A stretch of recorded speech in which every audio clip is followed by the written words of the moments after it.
Hey everyone, welcome back. I'm here today with Cognitive Thought, and we figured we'd talk a little bit about the pink tax video that we ended up doing a video on almost simultaneously. So, and we actually did manage to make the videos without repeating any jokes. So that was pretty good. Yeah, it was. It was like I watched yours, and it was completely different from mine. It was made me laugh a lot. Right, um, right. but yeah, Because there's that there's can happen. I so mean, much wrong with it. some jokes are just like you just have to make them, but at least we didn't do that. Yeah, yeah, So, yeah. Completely 'cause- different takes on it. But my God, that video was it was ripe. It was ripe for the taking. It was ridiculous. oh yeah, holy shit! Those dudes, they look so. I mean, could there be like a more stereotypical set of guys that they're the jocks that just they just skated by on their fucking football scholarship and never showed up for class, and then now they have a law firm. Yeah, I bet you any money. Like you can tell by the intro to their video as well. I bet you before they were a law firm, they were like a team activities camp where like companies send like a group of people to get some basic training skills with like team based roles and shit. Trust falls and stuff like that. Exercises Yeah, hilarious. yeah. And that's where they started. Jesus Christ, they're so.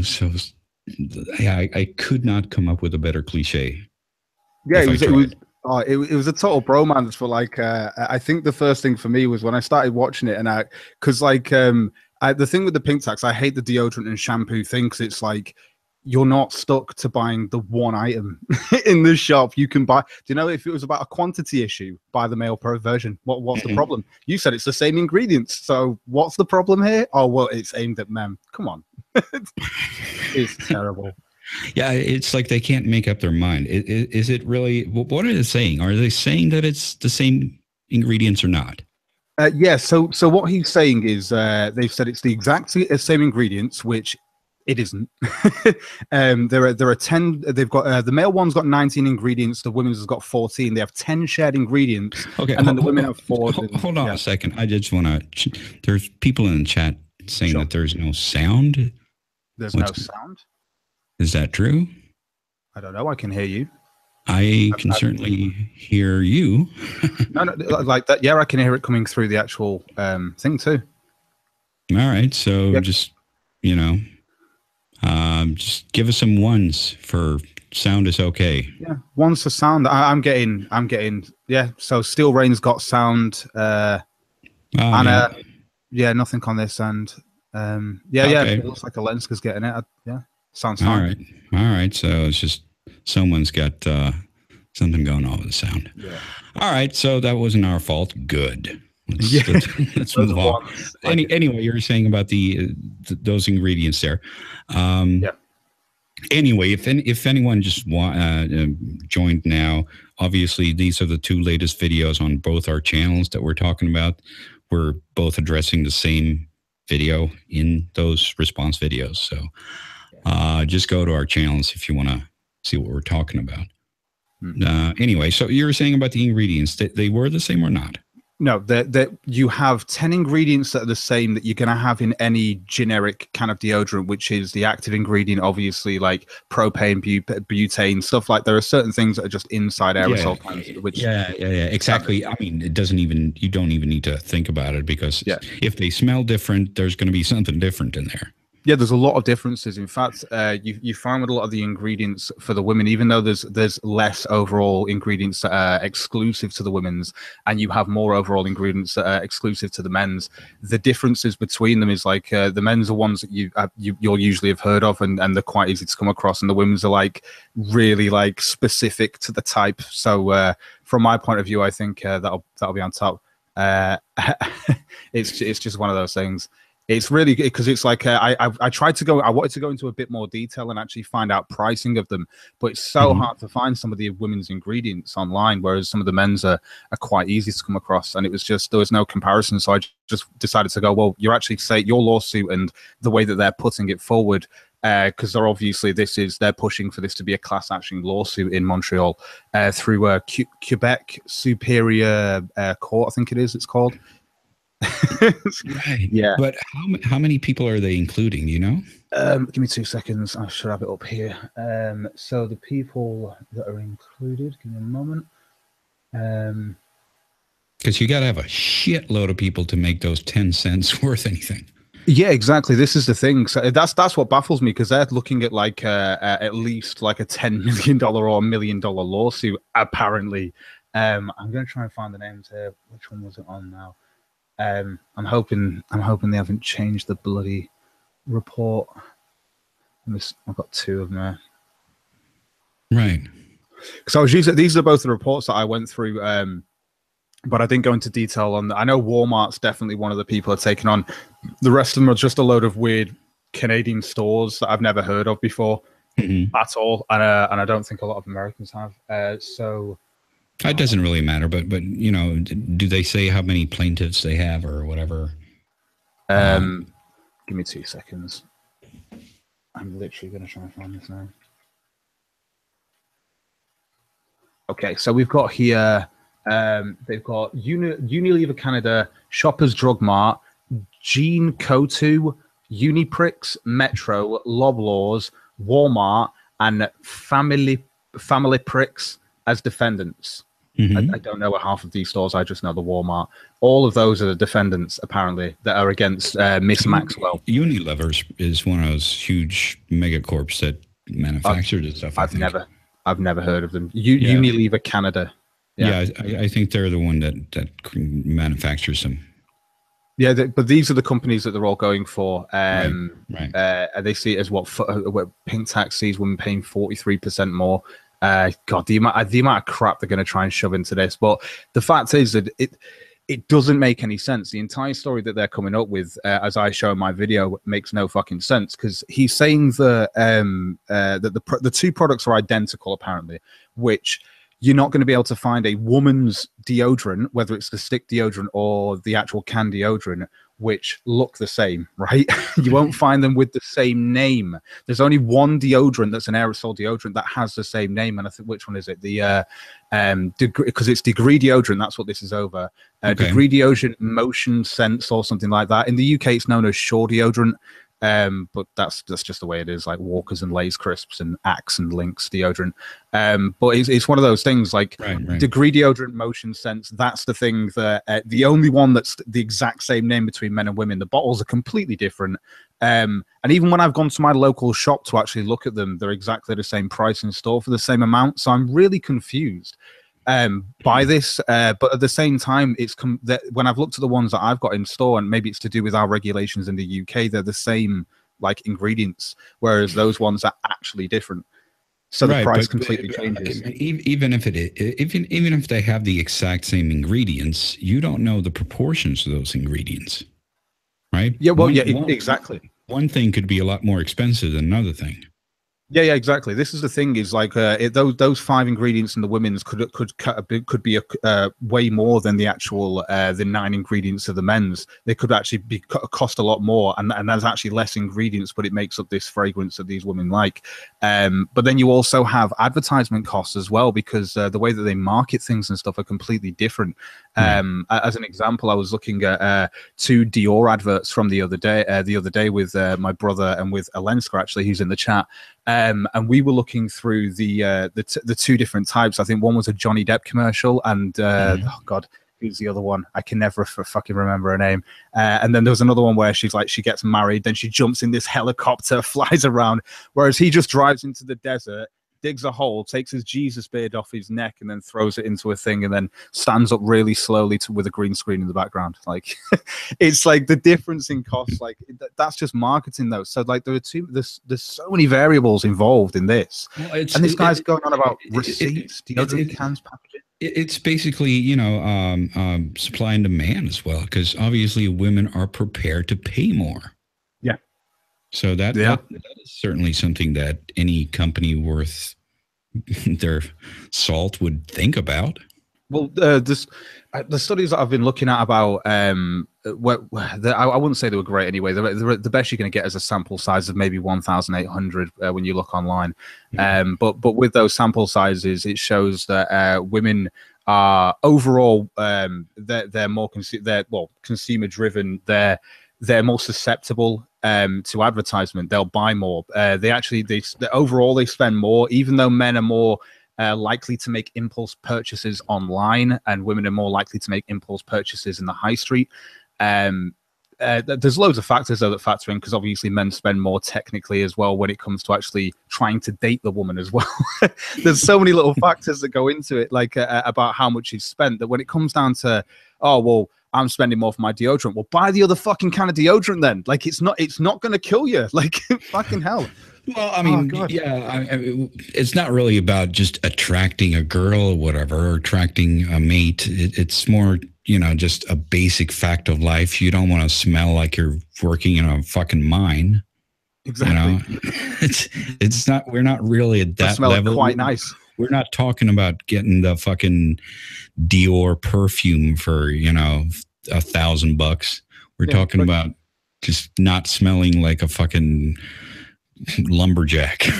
Exactly. But what's crazy is the fact what I find, because I have a slight skin condition, so I actually, honestly, personally, I buy women's deodorant. I buy Dove, the normal brand of Dove deodorant, which smells like Dove soap, because it smells like the soap that I use. And yeah, I spend a little bit more on it because I like using Dove deodorant. And it's one of those things that it was like I never understood it, because I think I used to use it in school, and people were like, oh, why are you using a girl's deodorant? And I was like, because it smells like soap. I don't get it. Like, I never got this whole thing. Whereas now it's like, oh well, women spend more. I fucking buy that shit. What do you mean women spend more? We have the choice, God. Yeah. Plus, I mean, what does it matter? You just, you just want to smell nice. Yes. Is there really such a difference? And plus, there are a lot of deodorants that are designed to not have a smell, because there are some people who are allergic to fucking smells, right? Yeah. So how about that? They have, I think it's the what's it called now? It's one of the ingredients, parfum, which is the perfume, obviously, but it's a parfum, which is there's people that can be allergic to that. So it actually has no scent to it, but it still like cleans, its antibacterial, that sort of shit. Right, because you just want to kill the bacteria. That's what a deodorant, and that'll take away the smell. Exactly. That's exactly how it works. But then God, it's so stupid, because when I was one of those, I went through the entire degree range though, looking at the men's and women's, trying to find any that like had the same name. So I went through like the brand of like the stick deodorant. I went through the actual brands of the different aerosol deodorants, the antiperspirant ones, and I was just like, the only ones that I could find were these two that were exactly the same. And the ingredients are completely different. They have exactly the same name though, but they don't even look the same. But there's nothing else that looks the same. Why they're aimed at women and men? Do you know the reason why there's Diet Coke and Coke Zero? Because the black one is aimed at men, the black and red design, and the pink and silver is aimed at the women. Same front, pretty much. Yeah, I think they're just exactly. They're just doing it for market conversions. They're trying to, okay, if we market this to the men and then women see it, they will still get that name imprinted into their mind. So it's good if we have a female version of it and vice versa, right? Yeah, Yorkie bars in the UK, but they're not nowhere near the same anyhow. No. Yorkie bars in the UK did this. Yorkie bars in the UK made an entire ad commercial that said "not for girls." The O on the Yorkie bar within the word Yorkie was literally like a no symbol, like with a woman's like toilet symbol on the behind it, like, and it was like, and that was sold in every fucking shop. Women bought it. In fact, they had more sales of women who were trying to be rebellious to the actual fad at the time, because it was a joke. But it worked. It was a great ad campaign for Yorkie. But oh no, now it's sexist. Oh, now you're being discriminatory to what? Go fuck yourself, man. Like, how little have you got in your life that you have to get pissed off by fucking deodorant? Just pick another one. Like, there's so much choice. Like, I don't like. It's the way they go on. Like, it was discriminatory. Like, she went in and was tased. So only go to the women's section. You can't. It's like they think the men's deodorants smell like ass or something. I know it's oh god, it's crazy. It's like I know girls as well who wear men's deodorant. There are so many women who've been commenting in my comment section saying like they use men's razors because they think they're better than the women's ones and stuff. And I'm just like, I didn't know all this, but it's great to hear this. That there are, and there's loads of women that don't agree with the pink tax rhetoric. So isn't that just a matter of preference? Like, do you want the flat handle or the stick handle, right? On a razor. Yeah, pretty much. Exactly. If you like the stick one, then you buy that one. And I guess it's a little bit more plastic in the flat one, so that's a little bit more expensive to make or something. Yeah, maybe that's it. So just the plethora of choice, and they can't. I just don't get this thing of going, oh well, my brother bought a deodorant and it was bigger and they were the same price and they had the same ingredient. And I was like, I don't know which deodorant you're talking about, but I've tried my best to find what I can. But let's go with the fact that these two are different ingredients, different sizes, but the same price, which says to me that if yours is a smaller thing, then there's more expensive shit probably in that's making it what it is. And the fact that the bottle is shaped in comparison to the generic can, and it costs more to shape the actual metal than to just have a generic can welded at the back. That's probably a big point there. I mean, if you want to have some sort of activism on this shit, you should probably make them take away all those shapes, because those bottles look fucking expensive. Oh, don't they look so feminine? Oh, look at these gender roles they're giving to bottles. Can you just imagine all the fucking machining that goes into creating that shape and having fucking robots and shit assemble it? Jesus. Oh, yeah. See, feminism baffles me with this, though, because one minute it's like, oh, women don't have to shape the legs or their armpits, and the next minute they're complaining about the price of razors. How does that make any sense? Well, obviously it doesn't. But I guess those are different women, hopefully. It's like maybe the fact that women stopped actually buying razors, that they had to put the price up on razors. Get the money back, yeah. No, but I think those are probably a different subset of women. Yeah, there's definitely that subset, yeah. Yeah, there's one those guys who don't want to shave their armpits and all that. That's a different breed. Yeah, that's your choice. It's like, I'm sure you'll find that guy out there who's like, yeah, sure, I don't mind stroking your leg hair, but I'm not that guy. I'm sure you'll find him though. I'm sure there's a guy out there for you. Oh yeah, especially in Germany. They like that stuff.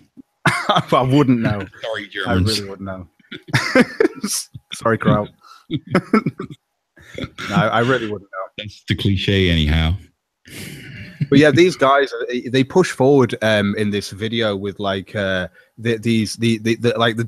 fact that they're pushing to say that this is a discriminatory action, that these are exactly the same product. Like, that's where this is going to fall at the first hurdle. Like, and not the thing is that the only thing that I saw the entire fucking video as was, hey, come to our website, give us your information, because we might be able to get. You're never gonna, like, the advice they're giving you is keep a hold of your deodorant cans and packaging, because that means proof of purchase. Can I go and rob the cans from my neighbor's bin, like, and then get some money back on them, because like I could get it off the entire street. You got any old deodorant cans? Nice one, completely used, brilliant. Are they women's? The men's? But apparently it was.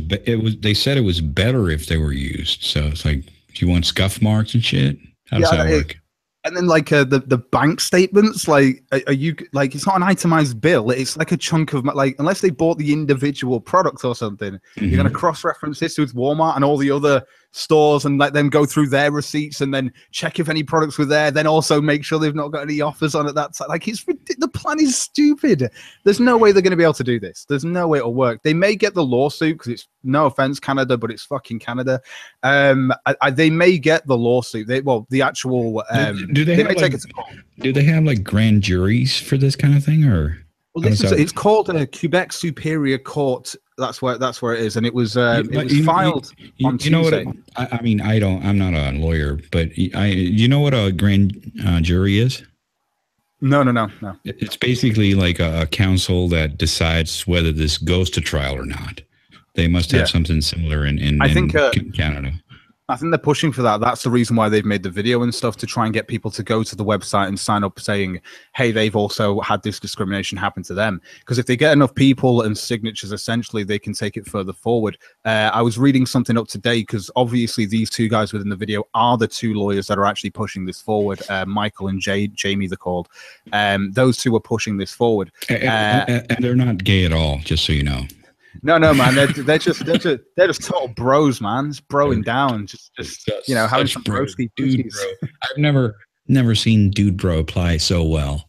Oh, God, it was that chemistry between them. It was just like, it was so cringy. But I decided, like I say, I just dealt with it like it was just one of those cringy videos that you get all the time, where you're like, you can see this weird bromance they had. But when you did that in your video, I was just laughing, fucking cracking up at that stuff. Especially when like he takes that moment, you're like, that was a little bit awkward. Yeah. Brilliant. Oh God. That was good that he left that pause for me there so I can make that joke. Thank you. Yeah. I appreciate it. No, I thought it was such a pain in the ass to try and actually get, like, when I was trying to put them into the thumbnail and stuff. I just thought, like, because it's really weird when you watch the entire video, unless there's like their name on one side of the screen at a time. There's actually no point where the Michael guy, the lawyer guy, is like actually looks at the camera. He tries his best to avoid looking at the camera for the entire video, and I was just like, "Come on, man, look! I want to see your face." Like, yeah. Is that the guy on the left? Yeah. Yeah. He looks like he's so like he's so embarrassed or something all the time. He's like, Jesus Christ, I don't want to be here. He's definitely the bottom in that relationship. Definitely. Michael seems to me to be like a lost sheep. Like, why did you put this into a video? And Jamie looks like that sales guy who's about to sell you like a fake like Rolex watch or something. Like, oh yeah, hey man, sign up for your details online. The guy that would try to sell snow to Eskimos for sure. Yeah. It's the way that it's like, I love the way he says, like, we might eventually be able to get this. And I call that as well. And I was just like, that means that you might not be able to as well. You might eventually, if you've got like bank statements and stuff, sending my bank statements to you guys. Really? Like, well, obviously it's a lawsuit, so they can't guarantee that they're going to win. That would be stupid. I wouldn't feel comfortable giving him my bank statements. Like two dodgy dude bros off YouTube. No. Obviously, but yeah, I mean, he obviously can't say that he will get you the money. But you know, he's an ambulance chaser basically. Yeah. You know, he's the guy that's on late night TV. Like, have you been hit by a car recently, but not received your proper, blah blah blah, whatever they say. He's that guy who's just chasing people down who's had something happen to them. But in this case, it's not even something happening to them. They just, did you buy the wrong deodorant? Call now. It really is. It's so annoying as well, because it's like you get adverts like that in the UK. Like, you might not have heard that you might be owed PPI insurance. Everyone has fucking heard about this by now. You're on all day on every fucking channel, on every advert, telling me about fucking PPI. And that's all this is. This is just like, have you heard about pink tax? We've all fucking heard about pink tax. What the fuck? God, it was so bad. It was so bad. Oh yeah. But this is the stupidest thing that I've, like, when I actually listened to, like, because these are lawyers we're talking about. Like, these are actual guys that are like lawyers. Like, and when I heard the stuff they were coming out with, like, get your packaging, get your bank statements, I was like, this isn't legal. This isn't illegal. That's the thing though. Oh. Do we know they're lawyers? Yeah, that's the thing. I think they're just con men going, come to the website and give us your information, and then also give us your subs. Because that's the thing. I think they're trying to get, like, give us your email address, give us your phone number, give us all the details we can sell, and then just do your sob story about the deodorant that you bought that time, and we'll try and do something to help. Or it's just, give us your social security, your phone number, your address, and totally don't look at your bank statement for the next couple of months, because, totally just don't do that. Because, oh God, there's nothing going on. Oh, also, just before you send off your report so we can get this sorted out, you have to sign up for our $5 a month newsletter. You can find out what's going on with the lawsuit at your email. Like, I wonder. Oh, did you go to that website? Was that a pay site? I'm actually gonna check actually now. I had this up before. Where the hell is it? I didn't think of that. Is there like a paywall at some point? Give me 2 seconds. I've just had this up. I've done. God, I had it up in the background for fucking ages. Where are you? There it is. Quebec class action filed. This is the thing. It's the fact that it's actually filed against the, and then in quotation marks, pink tax, and it's just like it's not even a term. They never did give us the term. I kept asking that in videos, like, what is the legal term for this shit? Wait a minute. Oh, right. So they actually ask for your income and everything. Like, that's fucking hell. Right. So the things that they ask you for are first name, last name, address, phone number, email address. What's your approximate yearly income? Do you have proof of purchase of one or more products mentioned in the class action similar products? The answer half of the time now is going to be no, because if you put yes, it'll go receipt, credit card statement, or bank statement. So half of these may be like, oh yeah, I've got a bank statement, so £70 one day. They got it. Oh, they got it all figured out. Because all the people who say no, I don't have a proof of purchase, they'll say, okay, fuck those guys, and then they just go for the guys with the credit cards. All right. And you do have a little tick box for yes, sign me up for new tips. Sign me up for new tips and updates from Legal Logic. Oh God. Legal Logic. With a K. Which you couldn't even spell it. Yeah, exactly. That's fuck it. It's almost like they went there and went, oh, Legal Logic's already taken. I know. Let's change the C to a K. Yeah, no, Logic is going to be pissed. Yeah, I know, man. Seriously. Well, actually, his is CKED, isn't it? So he's like, he's got it kind of there.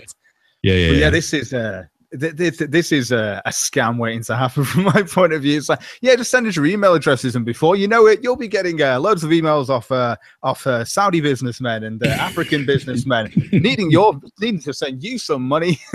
So it's really bad, this shit.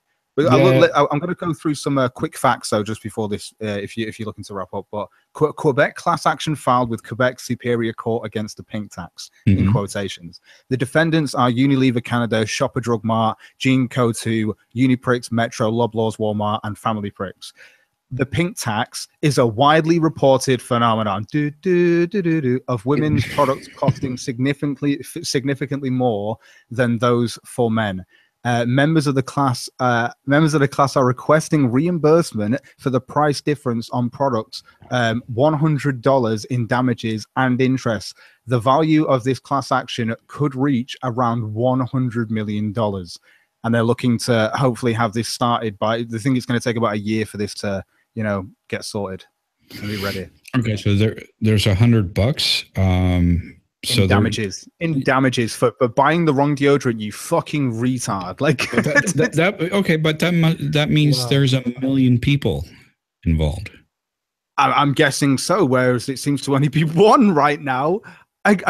What are they estimating this on? Like half of the population is 150 million, so they're hoping that at least 100 million. I mean, I suppose they could be hoping for punitive damages, but nobody died. There wasn't like a car that caught fire and killed a family with 3 newborns in the back seat or something. They're not going to get that kind of punitive damages. Well, with the media coverage this has got, at least in the several reports that I've read, if they can reach 1 million fucking dumb feminists in Canada, I think they could possibly. How many people in Canada? What is it like? It's not that many. It's like what, 40 million or something? I don't know. Have a look now. Have double checking. 36 million as of 2016. So yeah, right. So you like if they get 1 million of them. This is the funny thing is that all the way through this, they've only mentioned this one woman who's bitched and moaned about it, but they're pushing for a lawsuit where they can get like $100 because it's 15 damages and interest. For, this is the funny bit, right? Check this. So members of the class are requesting reimbursement for the price differences on products they have purchased, plus $50 in damages and interest for moral damages.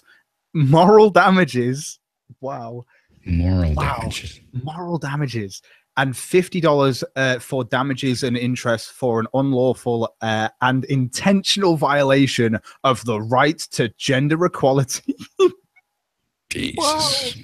Christ. What happened to the right to just choose?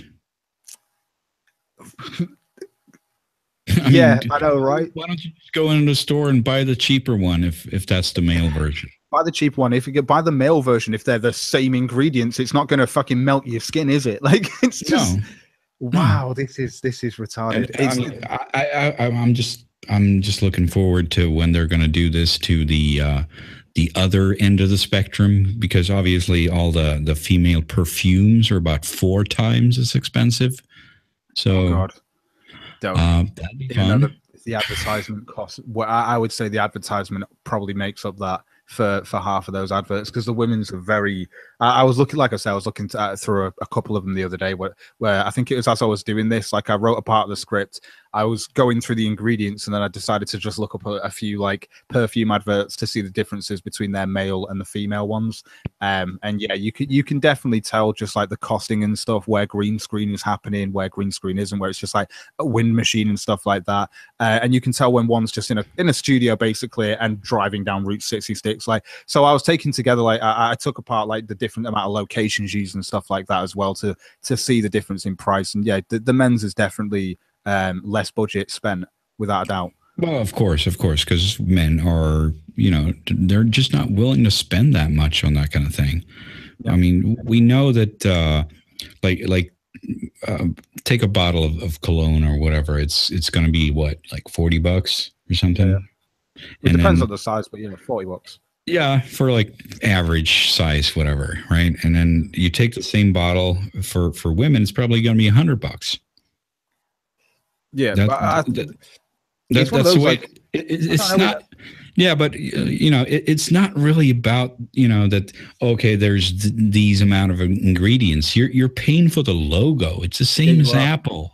You want the Apple logo on it? Yeah, you're gonna have to pay. You want the fucking Dior logo on your perfume bottle? All right, pay. Yeah, exactly.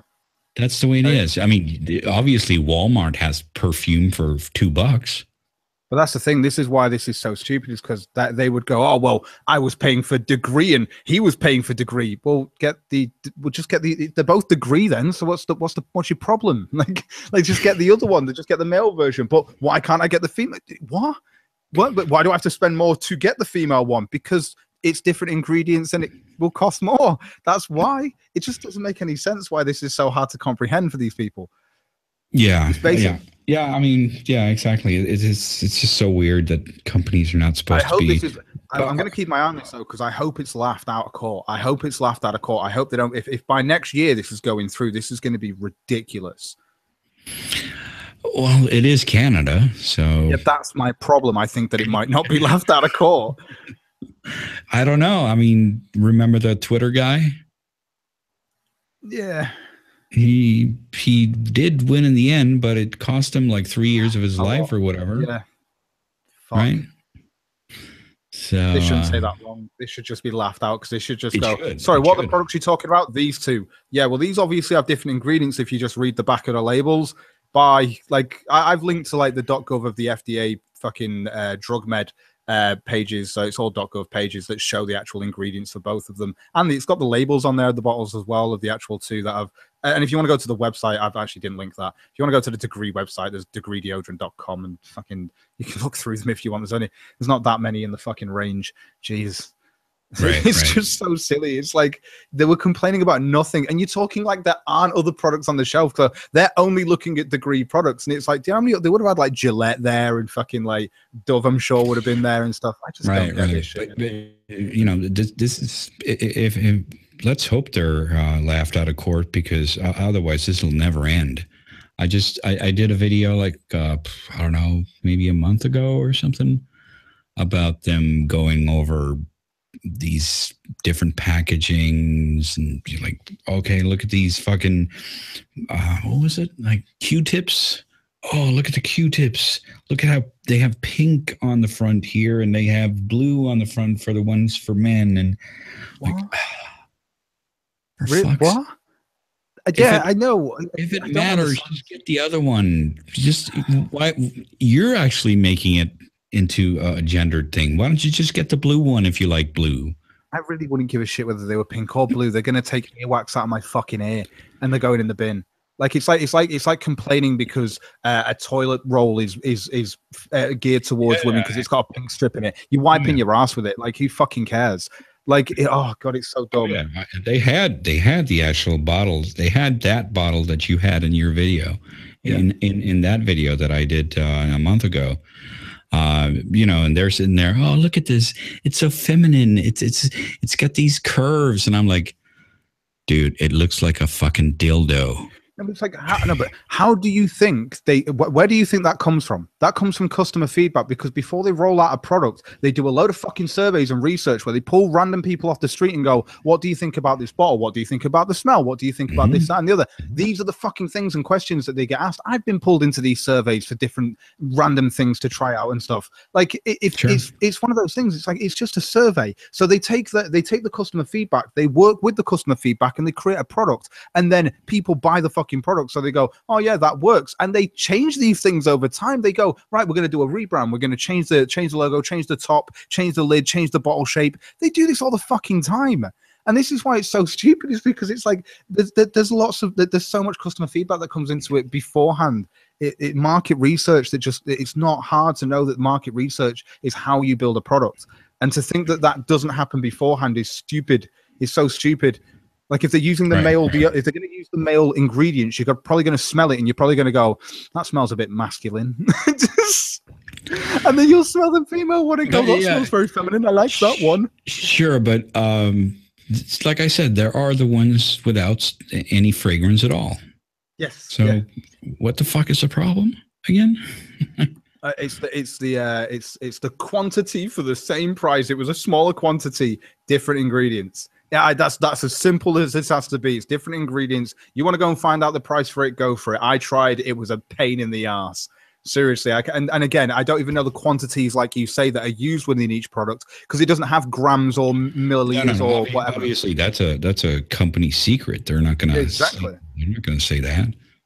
Exactly. So one of those ingredients that may be massively expensive could make up 90% of the deodorant, and then the rest make up a good couple of percent or whatever.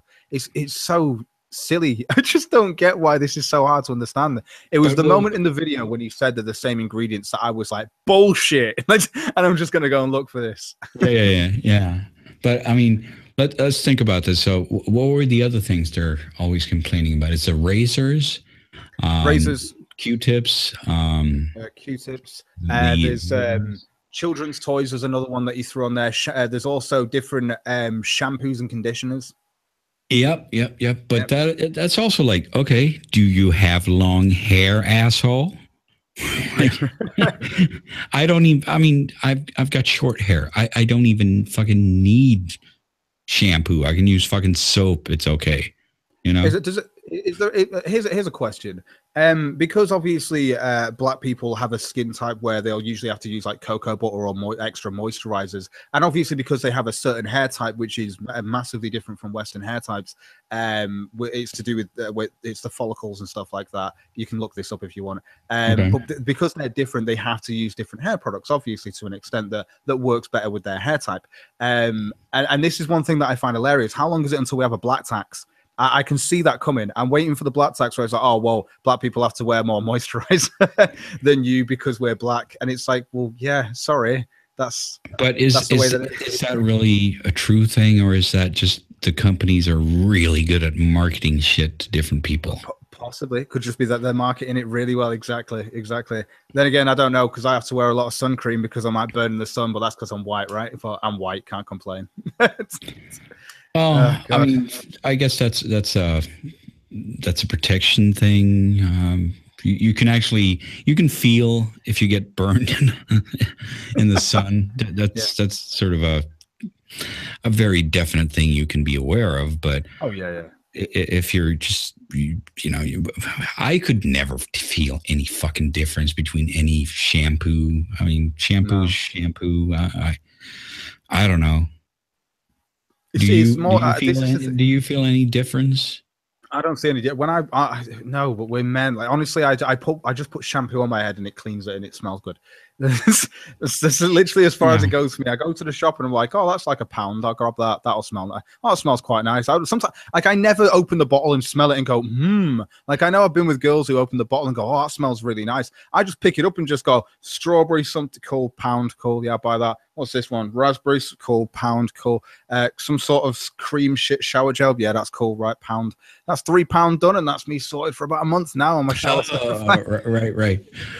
I thought you were going by weight, but you're talking about the currency. Oh, sorry, yeah, £1. Sorry, a dollar. Sorry for you guys. So it's like $3 or something, kind of, and it's like, and you've got your shampoo, you've got conditioner, you've got some shower gel. It's just I don't get this like, but it is. I think women it works with women a lot more. Men just want to smell good, and they don't really give a shit how they get to that end. They just want to smell good. Whereas women want to smell like a certain smell. Like they want to smell, but they want to smell good, but they want to smell good the way they want to smell good. If that makes sense. Yeah, I guess. Or maybe, they want to smell or have a certain fragrance where men just care about, okay, I'm clean. That's it. Yeah. I think that's. I don't want to generalize or anything. So not all, you fuckheads. Hashtag not all. Hashtag not all. Fucking hell. Obviously, people are different. Individuals exist. Yeah. Fuck, that is funny. But we're definitely going to see more of that probably. If they succeed. That's the thing. I'm going to be keeping an eye on this because it's not hard. They've got a small channel, and they should hopefully be getting notifications on Twitter about my stuff if people are linked to it. So that'll be fun. Oh, they have a Twitter too. I haven't seen. Yeah, the Twitter is at Legal Logic. So I always put my videos like with whoever I'm talking about, and if I can find their handle on Twitter, then fuck it, I'll put it on Twitter. And I usually actually send it to them as well when I actually do the thing. It's one of those. If I'm going to use your video, I'm gonna show you that I'm using it because I'm using it. If you're going to flag me, you're going to flag me. I don't really give two shits. It's going to happen, but I don't think I'll get in trouble for using it in the terms of fair use, which I am criticizing it. So. Right. Of course. I usually don't send it to people though, because I figured, okay, maybe they don't want to be aware of that of things like that going on. But obviously, this is professional, so for these guys, it's totally different. But if I do a video on some individual, some feminist in their bedroom, I'm not going to tweet at them or do anything like that. It's like, you don't really need to be aware of this. Yeah, I think I just let people know is I think the reason why I do my channel is because if I'm responding to someone, I want the open discussion as well. So I want them to know that. But I know I'm never going to convince that person. I think there's something like, I don't know. I've had like a couple of responses recently to people who've, there was one guy who messaged me saying, can I take down one of the videos? Cause he's since changed his opinion. And I was like, well, no, cause it might change someone else's opinion, but I can definitely put a disclaimer saying, that you've changed your mind on this and stuff like that. But at the same time, this will hopefully change someone else's mind because I know a lot of people that think like this too. And they've not responded to me, but it's one of those things. There's definitely the people that I've done. There's a woman who responded recently who was just like, "Oh, I like to see other people's opinions," and I was really happy to see your video. Great points that you've made, and I was just like, "Okay, is that it?" Okay, they've still got the video up, but yeah, cheers. And it's like it seems to be getting quite a decent response. I think obviously if my channel was bigger like yours, I may take it a little bit more on board because if it was like a smaller person, smaller channels, because that can happen. When I look at these two guys, though, these two guys are lawyers that are actually pushing for, like I say, a class action lawsuit. And I hope my fucking video can change their mind and make them realize how stupid their actions are going to be and how much of a waste of time it's going to be for everyone. I'm just hoping that's what it can do. And the quicker they can know that, the better, really. That's how I feel. Right. Yeah. For those guys, that's totally okay. It's just, obviously if you're, I'm not going to push myself onto one of those small, just one person channels that's like, I don't send that out, but these guys can have it. Yeah. The bad thing is, of course, they're lawyers, but hopefully they're not. See, the worst thing that I have though is like I always deal with and I know you shouldn't give a shit anyway, but those that are like, oh, you've taken this person out of context any time that I've decided not to put the link in. So then this was like last year, and there were people like, oh, you've taken them out of context. So I went, all right, I'll post the link and I'll do it for context reasons. So every one of my videos now there's the video for context reasons. That's all it's for, to show you that I've kept it in context. Yeah, that's good. That's good. That's all I can put it for, and it's and I think I'll end up probably copying Bearing's disclaimer thing if I have a bigger channel where if I have more people saying to me, oh, I'm getting abused and stuff, but I don't get that. In fact, most of the time I actually check out the videos as well about a week afterwards to see how it's been. And most of the people that I can see who are regulars on my channel that are in my comment section are just commenting on there, and there's actually decent conversations going on between the people. I've definitely had that feedback from people as well, that like I have decent people who go to their channels and actually have structured conversations with them to an extent. Well, unless they're just not having anything of it. There was one guy who was convinced that racism was like a gas chamber for the Jews, because you don't know what it's like unless you've been inside one or something like that. So white people don't know what it's like, and only black people. Yeah, it's mental. Even though Jewish people are technically white, it's confusing. It didn't make any sense. But he wasn't having any of it. I'm just a racist because I called him out. So he's one of those. It's gonna happen. Right. Yeah. I mean, it obviously feels kind of bad to not let them have the views. So I think it's good to link. I would want the views if someone made a response video to me. Yeah. So obviously, I want to know. That's how I feel. My personal feeling is, if someone makes a video on me, I'd rather they contacted me and went, "Hey, I've done a video on you," and I was like, "Okay." Apart from that, just from a monetary perspective, you'd want the views. I can understand. Yeah, well, yeah, I do get that. Like, I know, I suppose, because like when I did the Tilde response and stuff like that, and then Tilde obviously did a response to me and then linked my video, and then a load of people came to my channel. There is but you're talking the monetization on YouTube, and half of those people probably had ad blocker. There wasn't a lot of money made from that because YouTube's crap nowadays. Like, it was it's probably about 30,000 views from those videos alone. It was just, Of course, hopefully that'll straighten itself out at some point. Yeah. We can hope, because in the old days that used to be like something sizable. Yeah, I'd say honestly, and I wouldn't want to cheat someone out of that. Yeah. Yeah, I know what you mean. I that's why I always leave the link. This is the thing. Because there is that aspect that, well, at least you'll get some views and at least you'll get a benefit out of this. I hope your channel's monetized, So I suppose there is that benefit to it. Then yeah, fair enough. I don't see that as a negative. I've just never really thought about that. Mine was just more for context and stuff like that. But I suppose there is a benefit from them getting those views too. I think with your channel, I think that it's going to be a bit more. I think with me, they're probably going to get 50p or something. That's why they'll get a little bit of a response from me, but maybe by 100 views or something like that extra. Right. Well, I mean, I would have certainly loved it if someone would have made a nice response video to me when I was a new tiny channel too. Yeah. That would have been awesome. Just didn't happen. So I had to all the little channels that called you out linked to your channel. I think you'd have a million views alone. I'm sure you've got loads of channels that are like, fuck Undoomed. I don't know. I mean, that's interesting though. There is not a lot of response videos to me. There have been a couple of like really boring ones. They're like 45 minutes long, and like there's some guy like, yeah, this guy Undoomed, he's really like the most evil guy ever, and he's dumb, that kind of thing. And you're like, oh, okay, I'm fucking 30 seconds in, I can't take it anymore. There's no chance I can even reply to you, because it's going to be boring as fuck, because you're boring as fuck, and sorry. Yeah, I've had that as well sometimes, where I think I've had responses to videos that it didn't really make much sense as a response. In fact, half of it was kind of like an agreement, but then like an add-on to what I was saying, and I was just like, really? this is a long video. So you've responded and made this into like a half-an-hour video, and you're agreeing with me for the most part and just adding extra bits that I've missed or something. Like, you should have added this to, like, what? So do you like my video or not? Or is this, what is this? Like, it doesn't make any sense. So I just decided to leave it. I couldn't be bothered. So it was just like some random like YouTuber with probably about 8 subs or something. Like, his first video, fuck you, cock. Like, so shit. Yeah. I don't know. It was a while ago now. Yeah, I mean, there has to be something funny in it for it to be.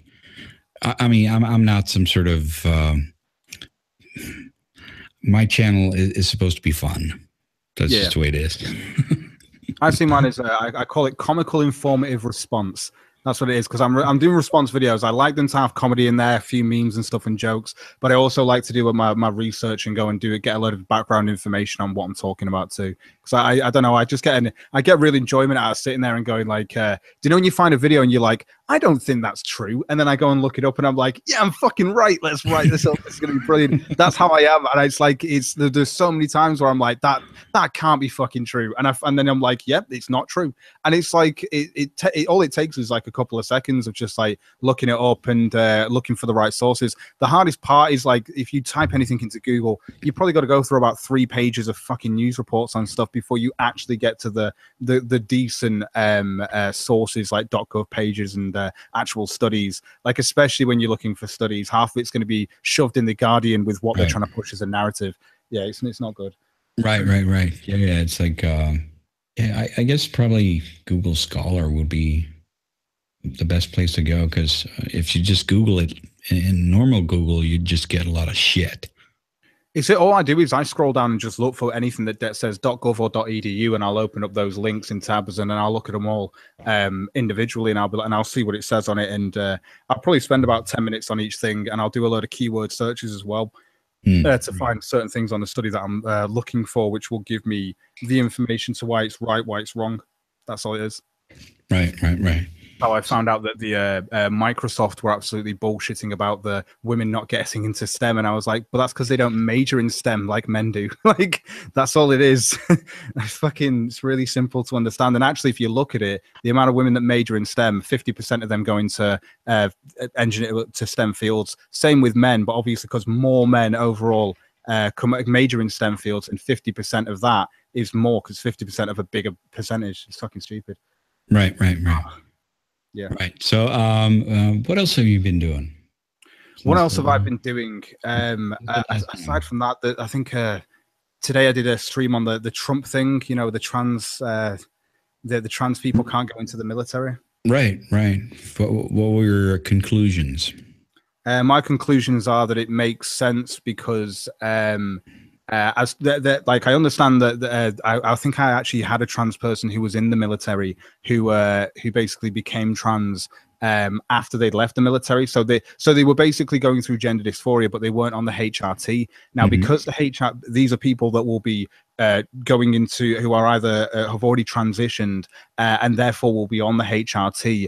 It's a cost to the army to actually to supply that as a health cost. It's the same as if you've got diabetes, several different types of depression. Drugs will stop you getting into the army. The army is not a right. It's not a right. It's a privilege to be in the army. That's what it is. It's not a right. It's a privilege. You have to get into the army. You don't just get handed, here's the army. Like, you don't just get into the military. You have to get into the military, which means you have to meet certain requirements. Now, here's the hard part. It's kind of an unequal staging already to get into the army just between men and women, because men are held to a higher standard than women to get into the military.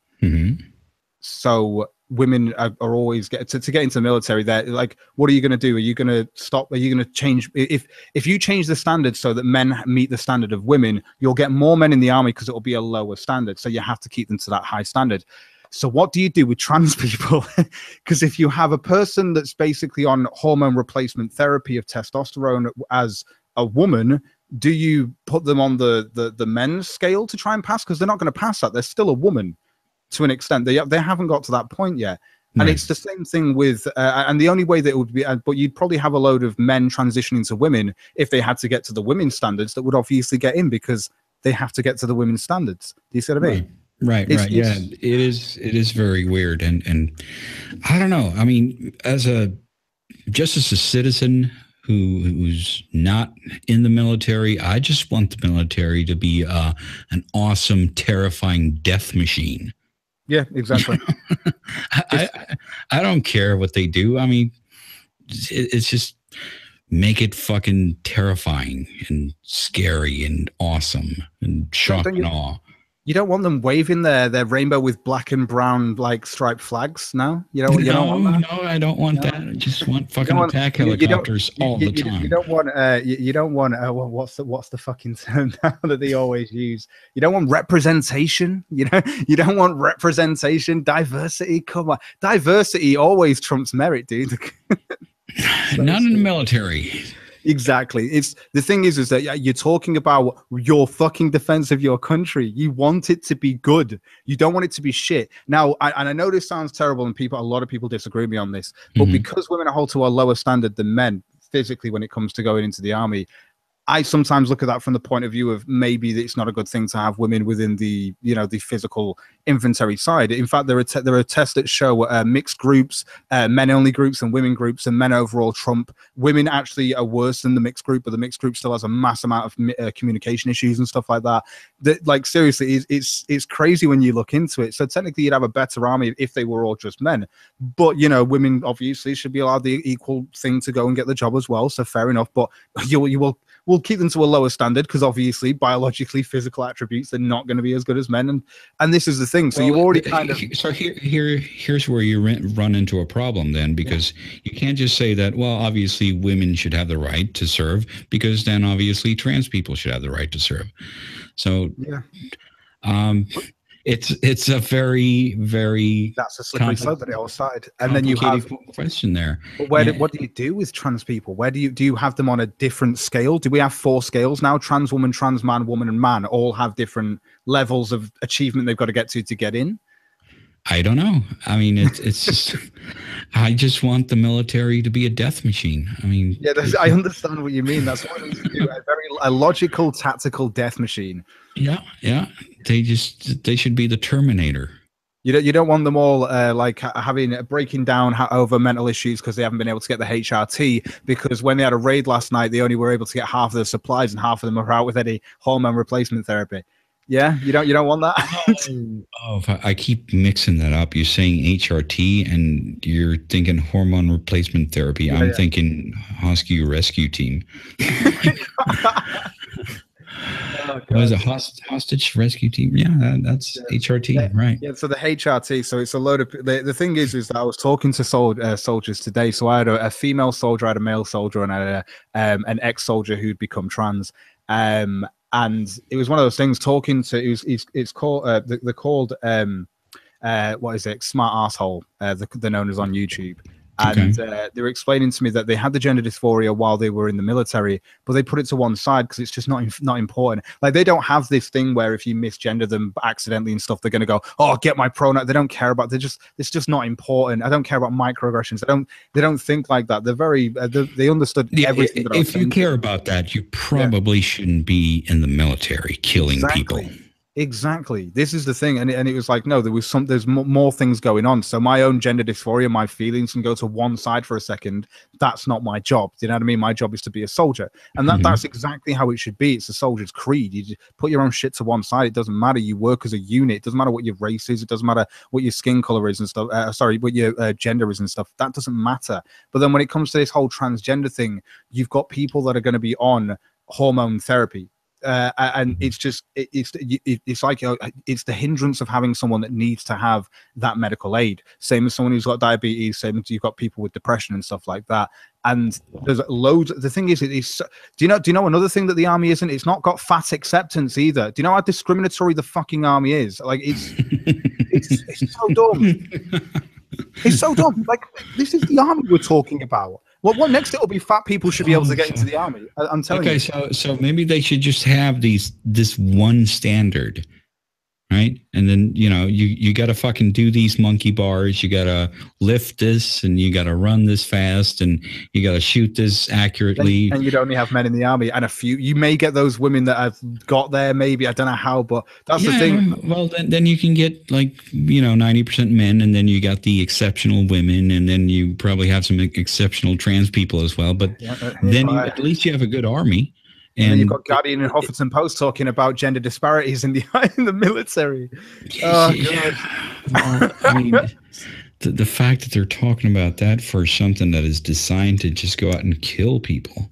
Okay, we want equal opportunity to kill people. How long do you think it is until your guns have got a gender? I'm pretty sure some do. Some call them girls, some call them boys, some are non-binary. I thought that was in Full Metal Jacket, for fuck's sake. Yeah, I know. I think No Bullshit did a video on that today. That was a really good video. Okay. He put the Full Metal Jacket in there when he was talking about the army and stuff. It's brilliant. Like, he's got loads of little quotes from it, and it's really good. Check out his video, dude. I would. It's really right. Yeah, because that's classic. Everyone remembers all that stuff about the rifle being your only girlfriend or whatever it is, right? This is my rifle. This is my gun. This is for fight, and this is for fun. Oh, God. Yeah, I didn't expect Donald Trump to tweet about it, though. That was weird. But the tweet made sense, though, because all he was explaining is that he's talked to his military experts, and the experts have basically said to him that what he's trying to explain is that they need to have a cohesive unit, which means they don't need people who are basically hindrances on medication. So they need to have, I'm trying to remember what he said now. Oh, God, I've got it written down somewhere.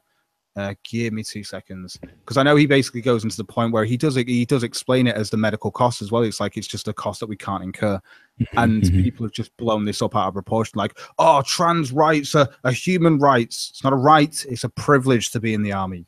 I don't get this. It's like, this is the problem that we have with the narrative, though. It's, oh, well, they're women, they should get the job because vagina. It's the same bullshit narrative. Oh, well, they should get the job because black. Like, they should get the job because trans. It's the military. It's not working in a fucking office. Plus, I mean, don't they have kind of stringent demands on mental health? Yeah, of course they do. That's what I'm saying, though. Like, if you've got depression, you can't get into the army. If you've got diabetes, you can't get into the army. They don't really want those guys who are totally crazy either, like the guys who try to get into the military just to kill people. Yeah. So this is his 3 tweets that he sent out, which is, after consultation with my generals and military experts, please be advised that the United States government will not accept or allow transgender individuals to serve in any capacity in the U.S. military. Our military must be focused on decisive and overwhelming victory and cannot be burdened with the tremendous medical costs and disruption that transgender in the military would entail. Thank you. And I can understand the disruption of how do you rank them? Do you rank them as men or women? Like, does this mean that if all the men that decide, oh, well, I'm going to be a trans woman because then I can get in the army because actually it'll be a lower standard to achieve? We had this with that wrestling. Do you remember that woman who took the stuff and she was wrestling against women and she was getting her ass handed to her? Then she took the hormone therapy and continued to fight against women and she started to win. We've seen this happen. That's all it is. How can I get into the army quickly? Become a woman. Yeah. So it really should just be one standard. That's it. If you don't get in, fuck you. Yeah, exactly. But if that's the thing. But to have the one standard, we can't. We already have 2 standards for men and women. Even if we found the mid-ground. Yeah, we should take that away. Yeah. Take that away and find either. I'd say you could find the mid-ground, because I'd say if you actually, because the thing is, the problem is that you've dropped the standard for men. Everyone will be like, oh, you dropped the standard for men and you've raised it for women. What the fuck? Right. Okay. So if we keep it at the same point for men, oh, well, you've raised it for women, right? But that's the same standard that men are having. I don't care. You've raised it for women. What they're missing is that the standard isn't, some arbitrary thing. Yeah. The standard is measured against your enemy. Yes. It's not just diversity. Like, I understand that there are those people that can, because this is another thing. It's not that you can only enter the army in this one way through physical fitness. If you want to enter the army or the military in another way, you can just get qualifications and you become a logistics officer or something, working in a cushy little office, like making sure things are going correctly. And that's like there's different ways of going about it. Sure. Of course. I mean, obviously, they probably have lots of people working with computers and shit, and they don't have those kind of physical standards to achieve. That's the only issue that I have with this is, like, when it comes down to it, why can't a transgender person work in an office with a logistics thing if they've got the qualification? That's the thing I see an issue with. If a person can achieve that, then it's meritocracy more than anything. Right, the only problem I think a lot of people are having with this is that it completely takes away the meritocracy, but the meritocracy wasn't there to begin with. Men and women have different standards. There is no meritocracy. There's a woman's meritocracy and a man's meritocracy that are separate. And then you add trans women and trans men into the mix, and you have to create new standards. Well, maybe the problem is that they see everything as military, and maybe there should be more of a civil branch and a military branch so they can actually get these kind of people in there.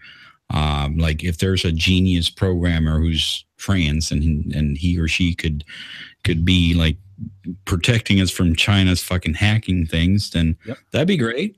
That person wouldn't have to go through basic training and shit. There would be no point. That would make sense. And this is the thing why this almost blanket thing to they will not be allowed to enter the military at all.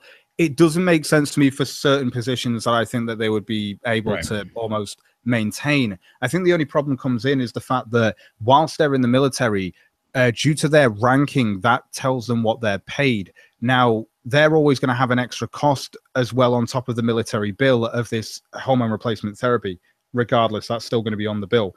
And there are a lot of people that, I know I was like, oh, can't you just like take that off their wage or something like that? And they'd be okay with that because, it's for their hormone replacement therapy. But then apparently that's just not how it works. You're basically paid at your rank and how it is. And there's a load of fucking red tape and shit. This is the thing. It's the military. And like you say, you just want it to be a logistical death machine. And people are like, no, let it have rainbows and butterflies and all these fucking snowflakes. And oh God, No, the military is not for snowflakes, that's for sure. The last thing we need is a fucking like Black Lives Matter fucking protest in the middle of fucking Afghanistan because like some people have this, and that's what it feels like. It's almost like they're trying to push this shit from the universities where they're on out to another like another place. Like what's the term that I'm looking for here? What's it known as? What's the term I'm looking for? Describe it. So let's say you have a place of education, and then which is known as it's an institute. So they're moving it to another institute. That's the word I'm looking for. It's almost like that. So they're taking it from the universities. Let's move it to another institute, the military. Yeah, pretty another much. Public institute. Yeah. But I guess luckily the military don't give people that much free time. So don't think it's going to be. It's not going to get that bad. Not enough time to go on Tinder. Probably a benefit. Tinder, Twitter, whatever, and they usually keep their soldiers a little bit more busy than that, I think. Yeah. But I think the hardest part with this is the standards, because there's already two standards for men and women. I think it's like, what do you do with trans men and trans women? What standards do you hold them to? It is really that it's that difficult. Are you going to, if you have the women who are on hormone replacement therapy of testosterone trying to meet the same standards as the other women that are next to them, isn't that kind of an advantage to them to like that? You can't, it's so, there's too many ways that I look at it and it's just unfair. And the men who are going through hormone replacement therapy, so they're taking more estrogen, do you then put them on the men's one, or do they then get offended by that so they want to be on the women's one? And do the women then get offended because you're actually putting them on the women when they want to be men? So you have to put them on the men. They're going to fail. Like, yeah. It's just, you're fucked either way. And that's why I say there should just be one standard, and then just have civilians for like, things that are just mental. Yeah.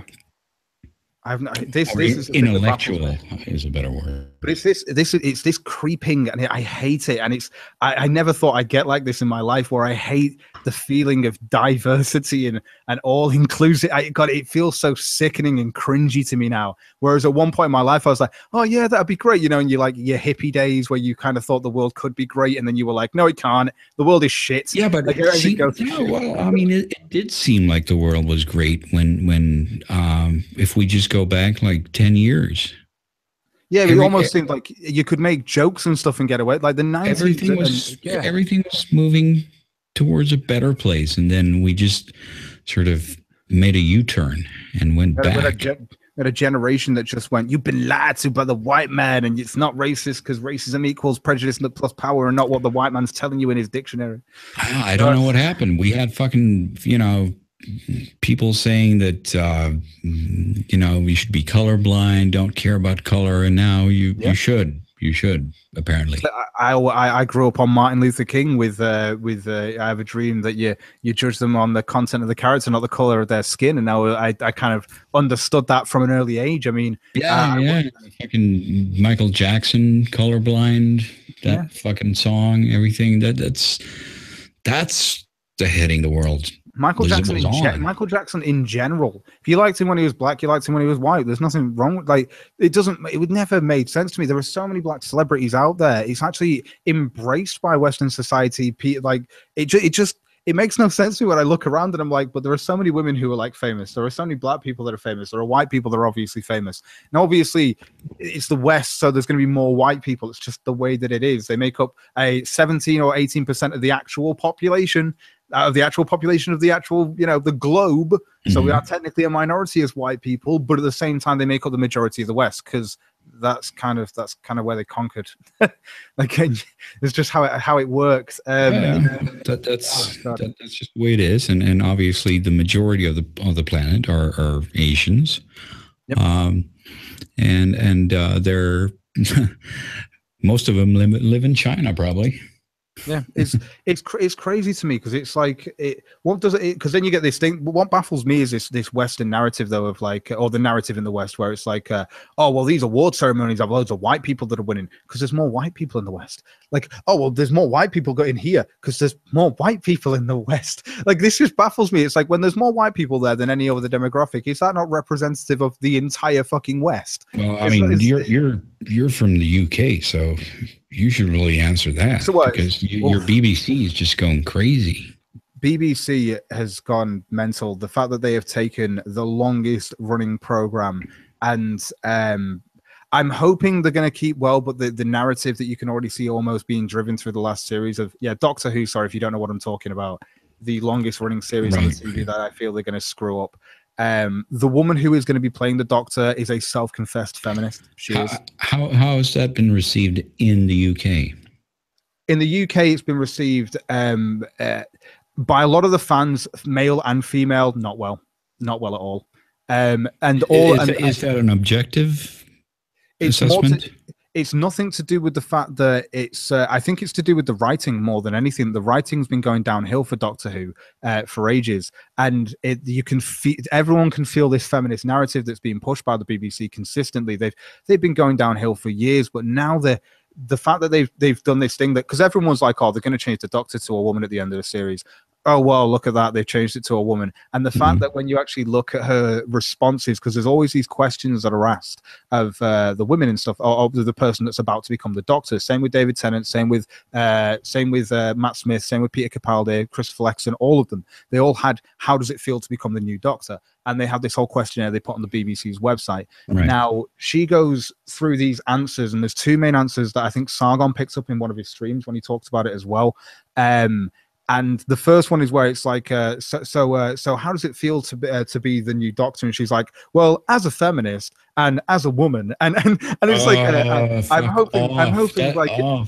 God, that's like answering as a Christian or some shit. Yeah, exactly. That's what I said. It's like, as a Christian, and she goes to this thing of like, I don't want people to. It's like, and then she goes through like how she feels like can bring loads of new things to the role. Really, you're just a woman. Why would you bring that up? You fucking keep your religion in your bedroom. but she has question answers. Like she didn't realize, this is one thing that's pissed off the fans a lot. Most Doctor Who's that become Doctor Who were like, oh yeah, I watched it as a child and I really wanted to be Doctor Who from a young age, and now that I actually get to act as Doctor Who, I like, you know, it's a dream come true. This woman's there like, I didn't even know that the Doctor Who family existed. Like, this is the longest running show on the BBC, and you didn't even know it had a fan base or an audience, and now you're happy to be part of that family. What the, like, it's just like, and people are just like, who are you? Like, and the fact that she has this thing about feminists, and then she has like, if you have one thing you'd like to say to your audience, what would it be? I'd like to tell them not to be afraid by my gender, or be like, it's like, what? What? No one's afraid of your gender. But I swear, it sounds like a manifesto for like a communist party. That's how Sargon put it. It's actual fuck. It's like, do not be afraid of my gender. We're hoping to bring this, that. So, God, it's really bad. God, I might get it up. It's really bad. Be afraid of my gender? Yeah. I don't even understand. What the fuck does she mean? 1 second, let me try and find this, because it's really bad, and I really want to kind of read it word for word. I hate reading 13 questions. Here it is. I've got it in now. So here we go. So we've got so what does it feel like to be the new third Doctor? It feels very nerve-wracking as it's been so secret. Let me get to the main ones that are really messed up, because she's got like 13 questions here. Where's the have they changed it? So yeah, so it's like, what do you want to tell the fans? I want to tell the fans not to be scared of my gender, because this is a really exciting time, and Doctor Who represents everything that's exciting about change. The fans have lived through so many changes, and this is only a new, different one. How would she know? She said she didn't know. Not a fearful one. Because Doctor Who, it's not hard to know that Doctor Who regenerates. It happens every series. She could have watched the last episode and fucking got that. Like seriously, it's like, that's the main thing about Doctor Who. She could have watched I feel like she's watched the last series. That's all she's watched.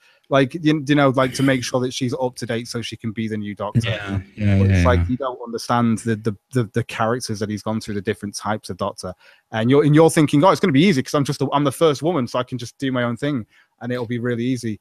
Have they actually taken away the feminist answer? Have they actually rewritten it? Oh, no, here it is. What does it feel like to be the first woman Doctor? Right? It feels completely overwhelming. As a feminist, as a woman, as an actor, as a human, realize that she was feminist and woman before human, and an actor before human. As someone who wants to continually push themselves and challenge themselves and not be boxed in by what you're told you can't be, it feels incredible. We're looking forward to her, obviously. Oh my God. Yeah. Fucking hell. That's the new Doctor Who. That's the longest running show on the BBC, and they've completely got themselves on it. So is she a good actor, or? She's not. This is the thing. I wouldn't say Jodie Whittaker was a bad actor. Jodie, she's not a bad actor at all. She's been in Broadchurch. She's not too bad. I've seen her in a couple of things. I wouldn't say that she's a bad actor. Sorry, bad actress. Well, I think apparently actor is synonymous. They're both the same now. You can use it for men and women now. Actor. Yeah, I've seen that. They usually just want to be actors, I guess. Yeah, that makes sense. Fine. So yeah, so the thing is, as an actor, she's really, really good. So I can see her being good. It's just the fact that the fucking writing has been terrible, and you can feel the narrative. As an example, in the last series, I don't know how many times the new Doctor Who apprentice, or you know, the sidekick thing that he picks up, mentioned that she was a lesbian. I don't know how many times she had to mention she's a black lesbian. I think the funniest part though was when she mentioned it to one of the Romans, and obviously because Romans used to fuck anyone, they're like, "Oh, you're boring." I thought that was like one of the funniest lines probably in the entire series.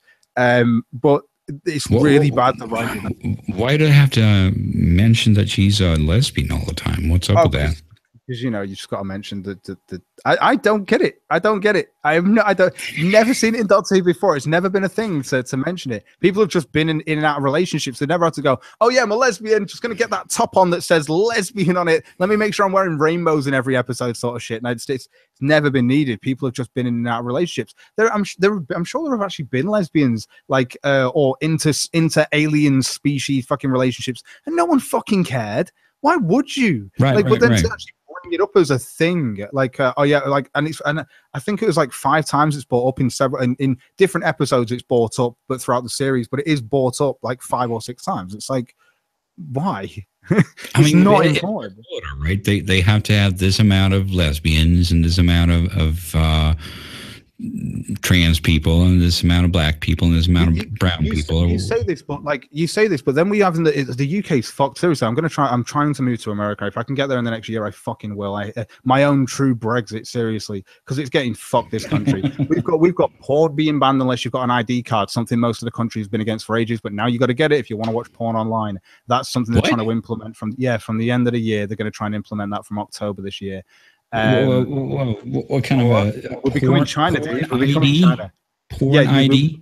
We're becoming China. You have to have an ID card to watch porn online to show that you're over 18. So all those free sites like Xvideo and Xhamster can't go on them. They'll probably be blocked by your service provider because you have to show your ID before you enter a website.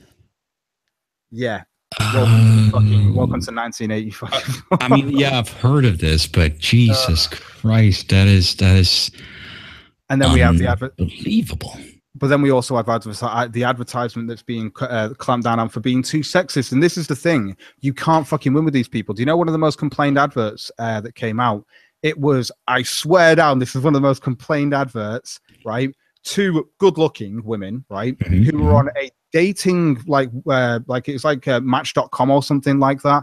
It was an advert for that where two lesbians basically walk in and she's like, oh, I didn't like this thing about me, but she really likes it about me. And it's like, hey, you may not like these things about you, but this person, it's a really nice advert, but it's two lesbians basically coming in, slightly stripping off down to like the bras, but kissing. There's one of them that's actually like a woman from India and one's a white woman.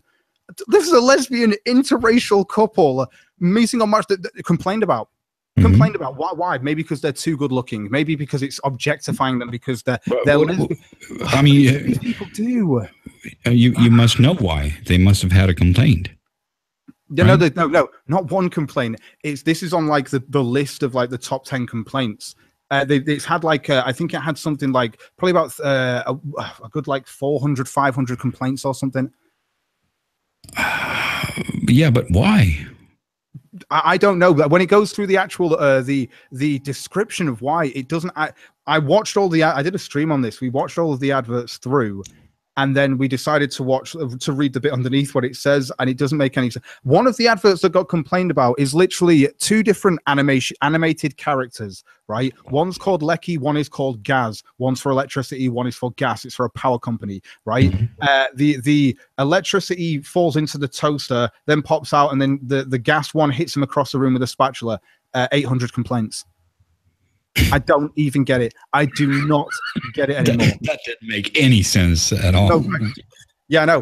I can't. The complaints that were on there were to do with gender stereotyping, all the crap that you hear all the time, but it doesn't make sense to the adverts that are being complained about. It just doesn't. There's gender stereotyping. There's women being told not to achieve by certain adverts, like the Aptamil advert, which is basically in the Aptamil advert, you see a baby stretching its legs, and then you see a ballerina, which is a woman, and then you see a baby playing with an abacus, and you see a man moving his finger across. So, obviously you're telling him to be the STEM field, and she's got to be the ballet dancer, who actually may be on more than the STEM guy. But anyway, like it's I hope she becomes a stripper. Oh, God, that guy just waved his finger around for all you know. It could be a rent boy. Yeah. Fucking hell, that's crazy. Yeah, this is the shit that I'm seeing, and I'm just like, I want to abort this fucking place already. It's like, we tried for Brexit, we pushed for it. We've even voted Toryum with their fucking 1984 manifesto, which makes no sense because they talk about sorting out the gender pay gap, the racial pay gap, the disability wage gap, and then they also talk about meritocracy and equality. It doesn't make any sense. Their manifesto, Sargon went through it. It was an abortion. That's why they didn't even do the debate on it. But they still won because they're the only ones pushing for fucking Brexit, and people want a Brexit. They don't want another referendum. And because everyone pushed for it, we're now probably going to get this soppy, sloppy, fucking soft Brexit. Which we need a hard Brexit. It's the only way that we can actually enter the global market and get out the fucking EU. But we're still going to have ties and connections with the EU because Theresa May wanted to remain, and she's fucking in charge. So, are you serious? Are you going to move to the States, or what? I would love to move to the States. If I can get there in the next year, I will. Alexa in the chat. She's going to help me get there. Do you have any way of getting there, or how's the visa thing going? That's the thing. I'm going to be looking at the visa this week and stuff to see what I can do. But yeah, I'm going to try and move there. Like I've been chatting to like I say, Alenska, who's actually in the chat now about it just today, because it's getting fucking ridiculous. I'd much rather live in the States and stuff like that. Right. It's one of those things for Brits. Well, what? Say again, sorry. Is it hard for Brit to move, or how does that work? I don't think it's really that hard. It's like you move over there, you get a visa, and then I think you get a sponsor after a certain time. And then you have to stay there for 5 years. My brother's a citizen there. He's actually moving to China soon because it's better business over there. He makes a lot of money in America. But he's lived there as well. That's how he moved over there. And then he lived there for like 5 years, got his citizenship, and then after a while he got married there as well. But obviously, I think if you get married, it'll quicken it up. So, if someone marries me, I think Big Fat Brian in the chat's asking me to marry him. Well, it's legal. There you go. For visa reasons. There you go. Big Fat Brian can make me some of that fucking lovely, that lovely lasagna that you make. Yeah, what was it? Hot pocket lasagna. Delicious. Oh yeah. Email me if you want a pizza roll. Yeah, I think you might have some competition with Alenska. Yeah, she's like, I'll make sure you get a cog and stay here. Yeah, she wants me there, so it'll be fine. Don't worry about it. Yeah, I'll get there, don't worry. And she's female, so there's that. Yeah, there is that. She's definitely alluring. Definitely. But I'll be visiting at the end of the year anyway, because a lot of my fans raised. I think it was like 8 or 10 of my fans in total raised like £1,000 to get me there. It was a random thing that a friend said to me, "No, get to the States." Like I broke up with my ex, and my mate was like, "Get to the States. Come to the States. We all want to see you." Right. I thought you were going to VidCon. No. VidCon's going to be next year. I'm going to try and do that as well. I thought you were going this year. No, I didn't go to VidCon this year. I raised the money after. I thought you were. No, I raised the money after VidCon. Oh, it was after. Yeah, I think it was around the same time it was happening. I can't even remember. It was around about that time. It happened in 48 hours. It was like I was like, holy shit! Like it was crazy. Yeah, I thought that was for VidCons. I remember you doing some drive to get to the States, and then I was like, oh, I guess he didn't go. No, it was to go to the States. I want to go in October. It's just to fire some guns, try some of the heart destroying food, and hopefully get diabetes before I come home. See what I can do. That's the plan. Don't you have that in the UK? All fucked up food. We've got a lot of FDA regulated shit that stops us having a lot of stuff. Like apparently the small or something in your country in McDonald's is our large. Like that's the biggest we can. We don't even do supersize in this country anymore. Yeah. Oh, okay. Yeah. We don't have like what is it you guys have? You have those fairs with like deep fat fried everything. Like what the hell? It's just the deep fried Snickers and shit. Yeah. Deep fried chocolate bacon. And unless I go into the military or the police force, I can't really get my hands on a gun unless I go clay pigeon shooting with a double barrel. So I want to try a bigger gun. So I want to try something big. I've not even tried the clay pigeon shooting yet because it's quite expensive to do that as well, and you've got to go to certain locations in the country to do it. Don't you have like shooting ranges or? No, we're not shooting ranges. The public with guns. Are you crazy? Well, it's not really the public if it's in a shooting range. We have, like I say, we have clay pigeon shooting, which is in the countryside in certain areas. We have paintballing, which is allowed. We have it's nothing really. There's air rifles and stuff. You can go to air rifle ranges, archery ranges and stuff. But no, there's no real guns where I can like fire an SMG or something. No. Right. Well, I'm not really a big gun aficionado myself, but I could see how that would be something you want to try, though. Yeah. It's definitely something I want. Like, it's just something I want to try in my life. If I want to feel that kickback of a big gun in my fucking shoulder. I mean, that's all I want. It's an experience. It's one of those things. It's just an experience that I want to try. But I'm one of those weird people. I have weird fucking things that I want to have an experience in. Like, I have that thing where I'm like, I'm going to go to the shop and get every single type of bacon and just put it on a bagel. Why not? Every type of bacon. Why wouldn't you? Yeah, little things like that, little achievements, and then you have the bigger ones, like actually going to America to shoot some fucking guns. To you, it sounds like a small achievement. To me, it's huge. It's like a once in a lifetime thing. It's not a huge achievement or anything. It's When, just when I'm living there, I'm sure I'll get bored of it like you. I'm sure I'll be like, oh, I'm shooting guns. I can't have been doing that for years. Like to me, this is like 28 years of my life, and I still haven't done it. It's like losing your virginity, literally. Like it's not happened yet. So it's like, yeah. it's probably not going to be as awkward as your virginity. That's my prediction for that. I don't know. My virginity was quite good, but I'm not going to go into detail. But yeah, it went well. That's good. That's good. Yeah. Most people have some sort of awkward memory. Yeah, I saw that in like all the American films when I grew up, and I was like, it kind of worried me. But then when I was in the moment, I was like, oh, there's nothing wrong with this. I understand this. I've watched enough porn to understand what's going on right now. God. Are you basing your expectations of the States on action movies and porn? I mean, basically, yeah. Oh, hey, how you doing, Nick? I'm pretty good. Wizard. Yeah, I'm expecting to turn up, and I want Arnie to be like, "Hi there, Cog. Welcome to the States." I can tell you this much, Cog. If you do you know what state you'll be heading to? I'll be going to Missouri. Oh, it's kind of an odd location. Okay, I didn't expect that. Well, it's where Alenska is, so yeah. That's okay, yeah. Yeah, I mean, you're gonna have fun either way. But I've got a load of. Well, I know that Beware of Darkness is going to be coming down. I think Marty is going to be turning up as well. There's a few people that I know that'll be meeting there. There's Mocha as well, Mocha Rosary and stuff. So yeah, there'll be a few people.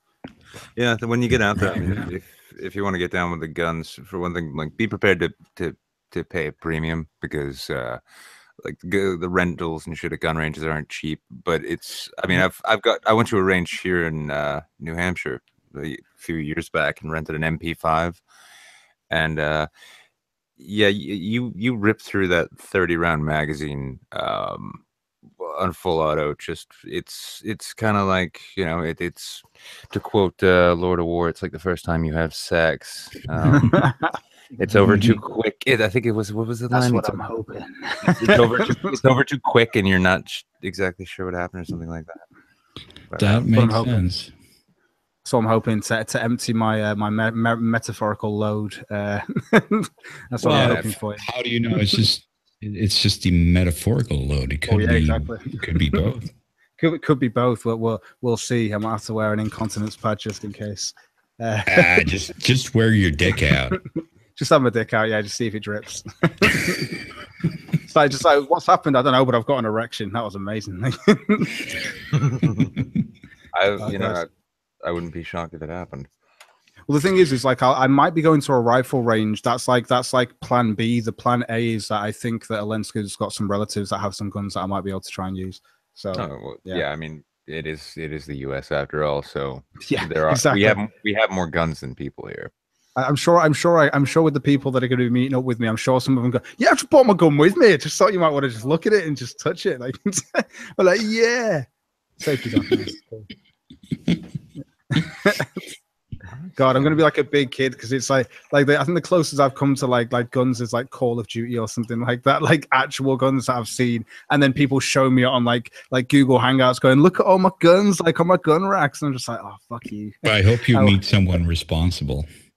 Yeah, I meet responsible people, and you know, with Beware of Darkness, and Marty's probably not as responsible. Yeah. We're planning to do because I'm going to be doing a lot of vlogging when I'm over there, obviously. And me and Marty are planning to get really, really high and go to White Castle in a bid to do a parody of Harold and Kumar. Oh, okay, Marty. Yeah. Marty was. Yeah. Yeah, he's got the name that you can't spell. That's the Roman. Martivs. Martivs, yeah. Right. Oh, yeah, it's full of White Castles. So are you going to be going to like St. Louis? The vlog is going to consist of me walking up to Marty, passing him a blunt, smoking a blunt outside, getting really high and walking in and eating a shit ton of White Castle. Like that's what people wanted. That's what's going to happen. And then we're going to go to the zoo. Yeah. We're going to get high, eat White Castle, and go to the zoo. Basically, yeah. And try and have really witty conversation. Yeah, that'll happen. Yeah. Exactly. Like you're having me on my childlike first experience wonderment, which will definitely come out while I'm in America consistently. I'm like that in new places. I'm like, oh my god. I'm like a kid in a fucking candy store. Trust me. Okay, so are you going to live broadcast or record? It's going to be recording, and then I'll be editing it all together to make it kind of nice and professional. Right, I may do right. some live streaming as well That if I was can so get a few funny. people together. You remember that at VidCon when you were streaming? It was just like, Oh god. Yeah, that was well. I mean, I didn't know that would happen till afterwards, and it's like at first I was like, "Is this just my shitty network carrier? Is this what I get for actually going with Sprint?" Mhm. And then afterwards, I'm like, "Well, it could be that, or it could be the fact that there are 50,000 fucking tweens here, all trying to live vlog the fact that they just saw Jake Paul." Oh, God. Yep. Damn it! So true. That was so funny. Like there were like probably 3 or 4 times when you started streams in the beginning there, like, yeah, I'm just walking here and Yeah. I have to say, the okay, funniest and part of it. 5 minutes funniest part later, of new VidCon- stream.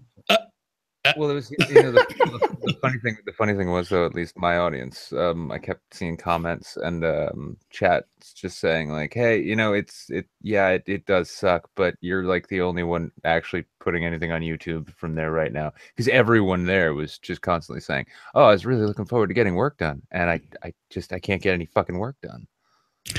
Right. I can totally understand that. They actually believed they were going to get work done. Mm-hmm. No, That is naive. Yeah, that's not going to work.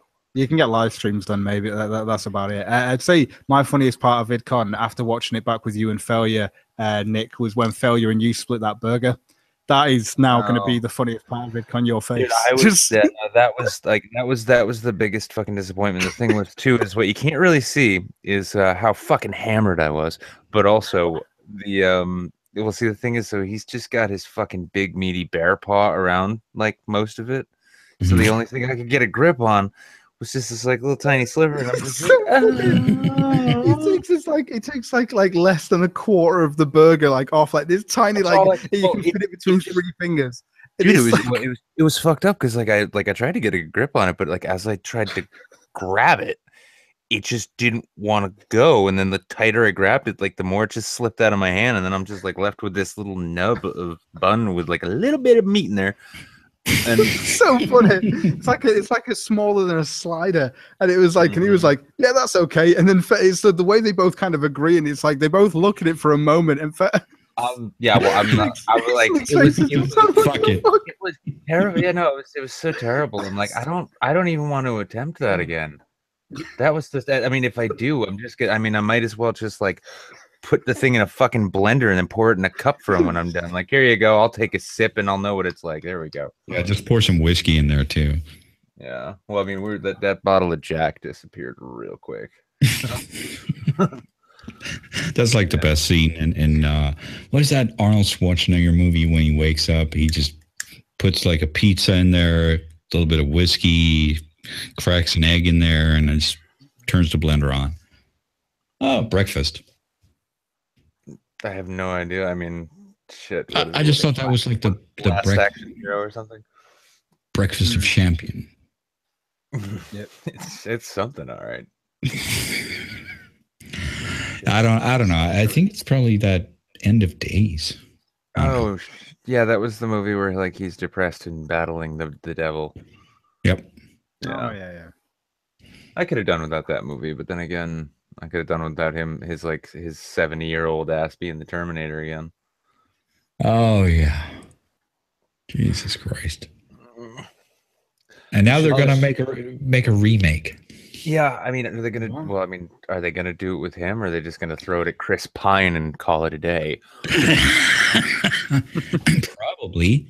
I don't know. I mean, all I know is that apparently James Cameron wants to do a remake of the original Terminator. Set into like in the modern day, I take it. Sorry? Set in the modern day, like now, or I mean, is he going to change it, or is it still going to be set in the past?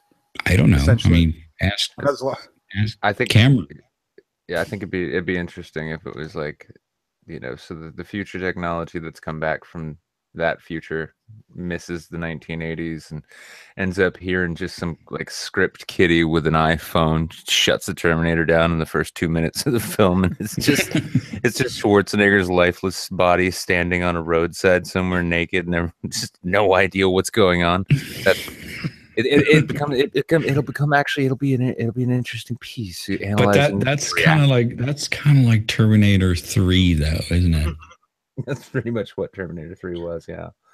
Oh, Like he comes in there with a fucking gay glasses and talk to the hand. Nick Stahl's running around hoping that no one on set recognizes his mental breakdown. Yeah, we don't want to see that again. Yeah. No, but it would be cool if they actually made a remake, a reboot, or whatever they want to call it in the 80s. That would be. I kind of enjoy movies that try to be 80s movies. Like, Stranger Things or whatever. Stranger? What is it? Stranger Things. Yeah, Stranger Things. Things. Things like that.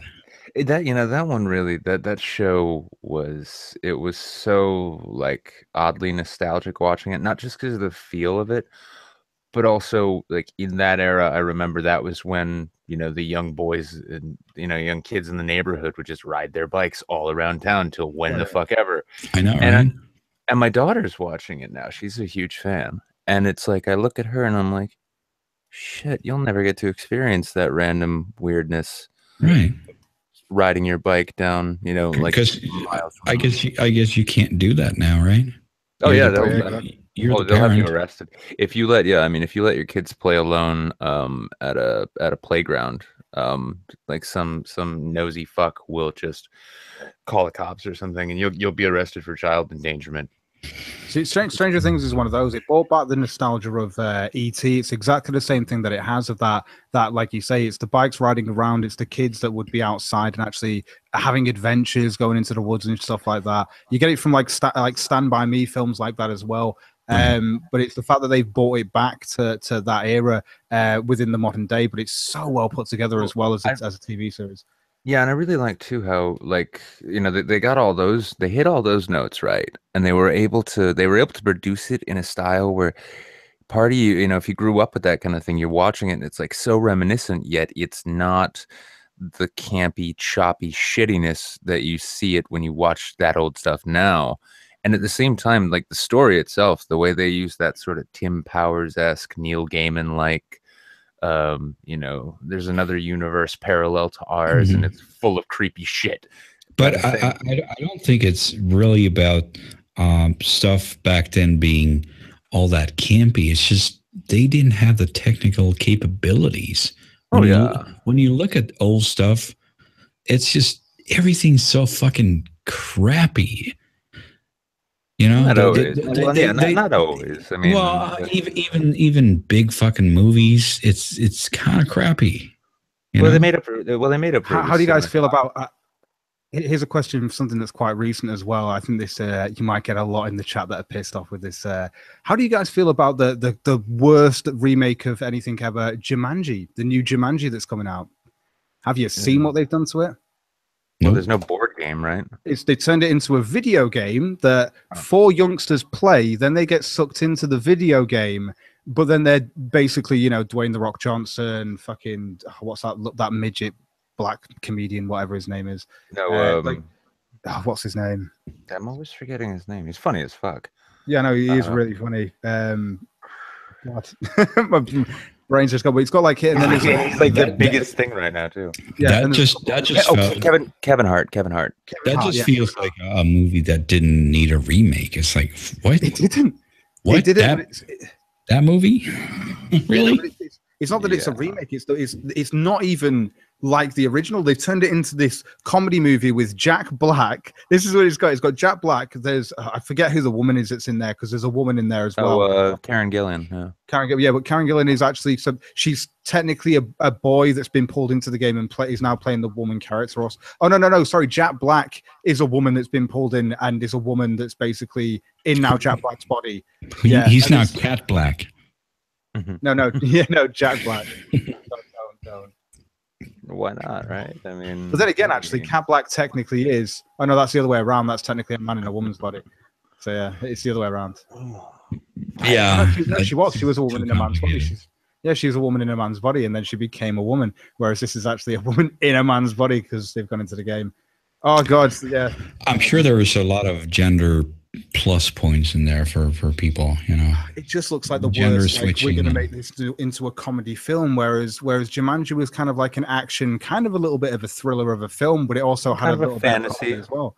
Bit of Yeah. fantasy. but it little wasn't bit of that comedy, much of a. It wasn't that huge of a hit.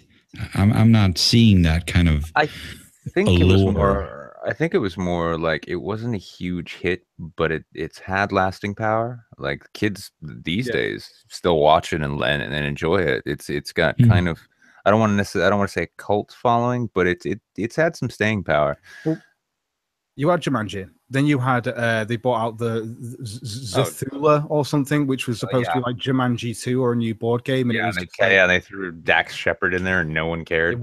this board game took you into space instead of the jungle or some shit like that. God, it was awful. You know, Stupid.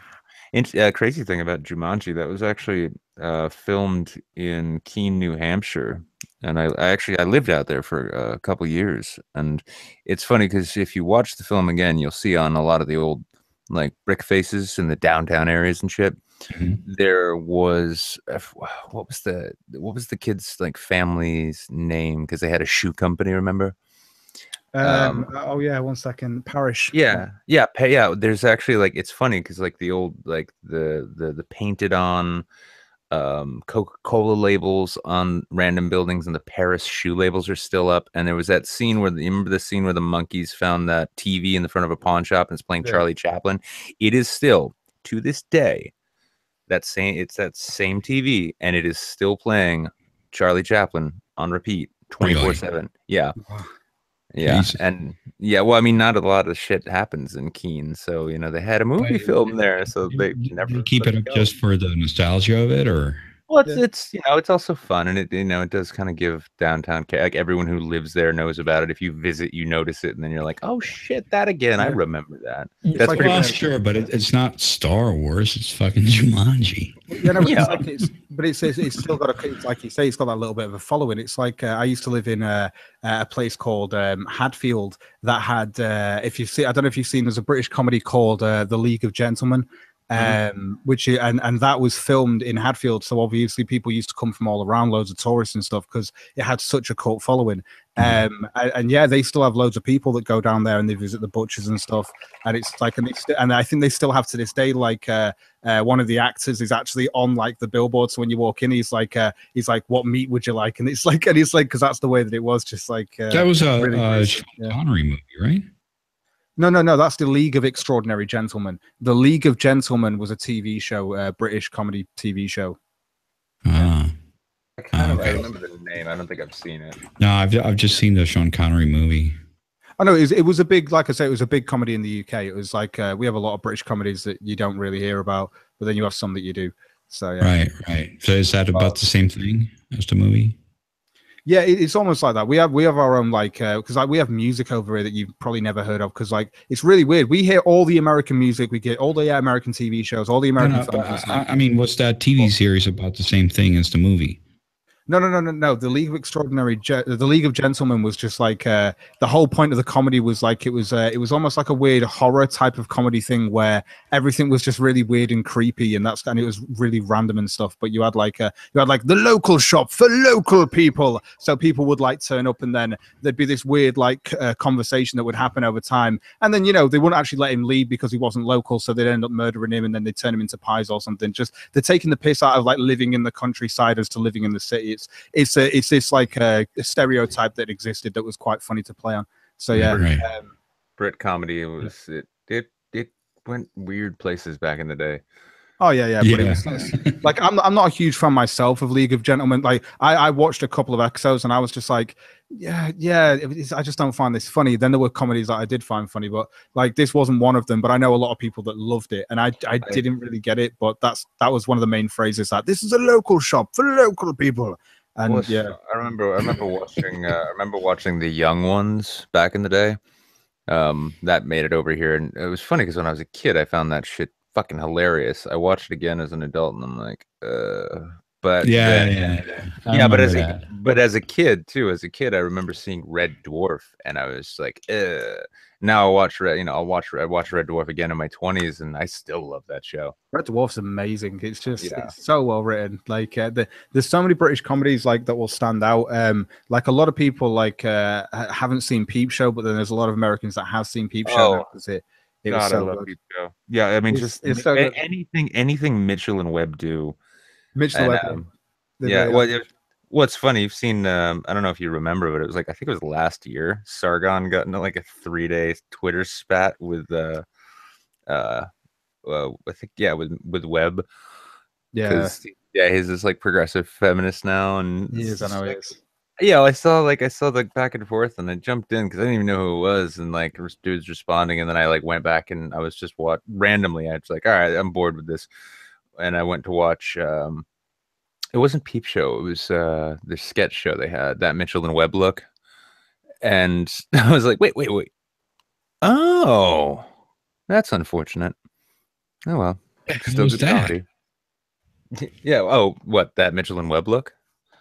Yeah. That Mitchell and Webb look is it's a program on TV. They have little comedy sketches individually, so they have loads of different sketches. Yeah, it's a sketch Just a comedy sketch show. Yeah. Oh, okay. Yeah, Okay. like if you want to get a taste for it, just go to just go to It's fucking YouTube good. and check out like You need- Number Wang or what is it, Angel Summoner and the BMX Yeah, Bandit. the BMX Bandit. God, that's so funny.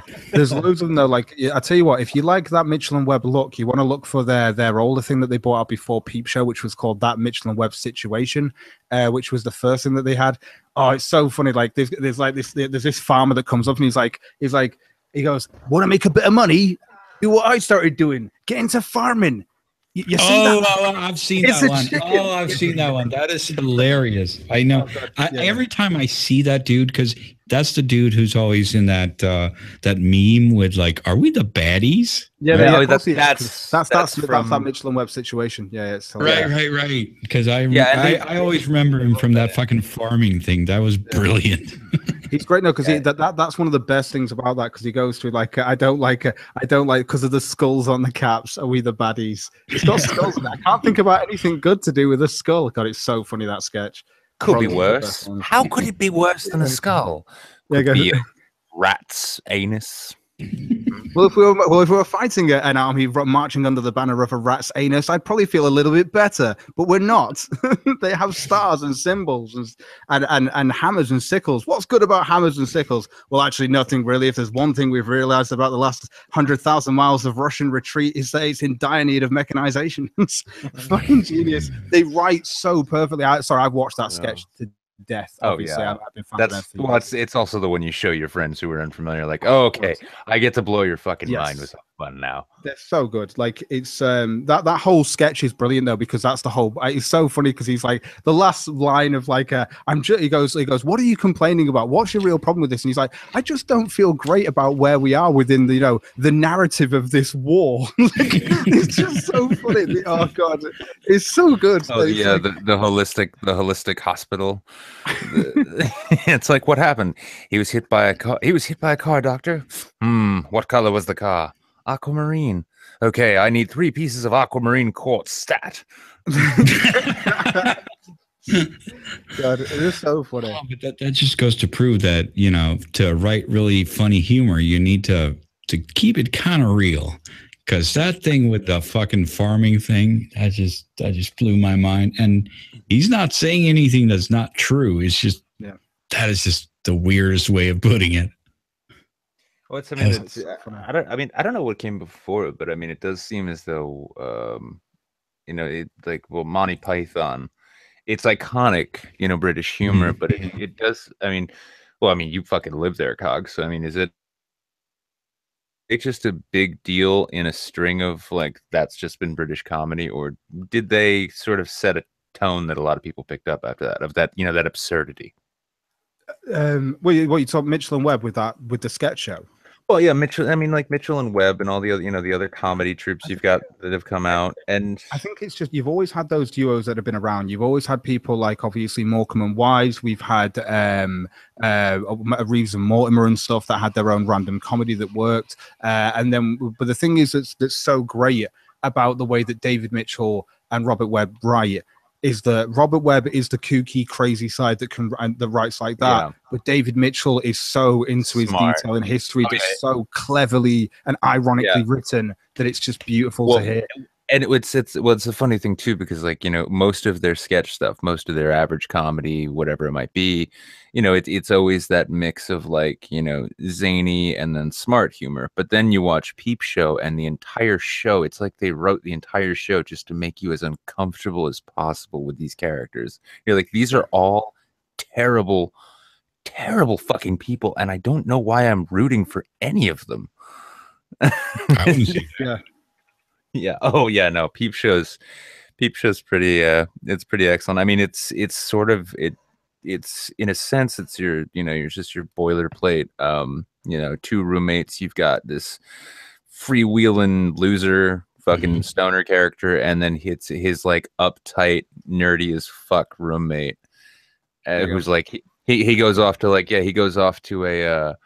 He goes off into the countryside to some like World War II recreation sort of fair, and he's dressed as a German soldier with like, he tried to make a new friend, and then they're out there, and it starts off like, yeah, you got to admit it's you know, it's political correctness run amok. You can't even say English for England for the English.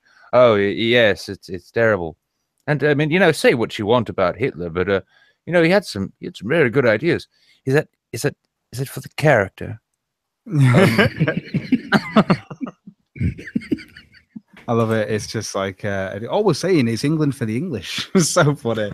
Oh, God. The thing is, it's like, oh great, yeah, you couldn't just make a normal friend, could you? You had to make friends with a fucking racist. Yeah, he like the guy busts out like this Zig Hale, and the dude who's running the guy who's running the fair comes up. He's like, how many times do I have to tell you not to do that? You're not supposed to do that, right? You know, you're not supposed to. Yeah. I could call that all day. I've literally just watched the entire all the seasons of Peep Show in the last week or 2 weeks with Alenska in between doing videos and stuff. Because I was like, "You've not seen Peep Show? We're watching Peep Show on Netflix." Just been sat there on like Google Hangouts, just like sharing my screen, going, "Have you not seen this? How have you not seen this?" I've got to see that Peep Show. Peep Show is fucking hilarious. It's one of the best.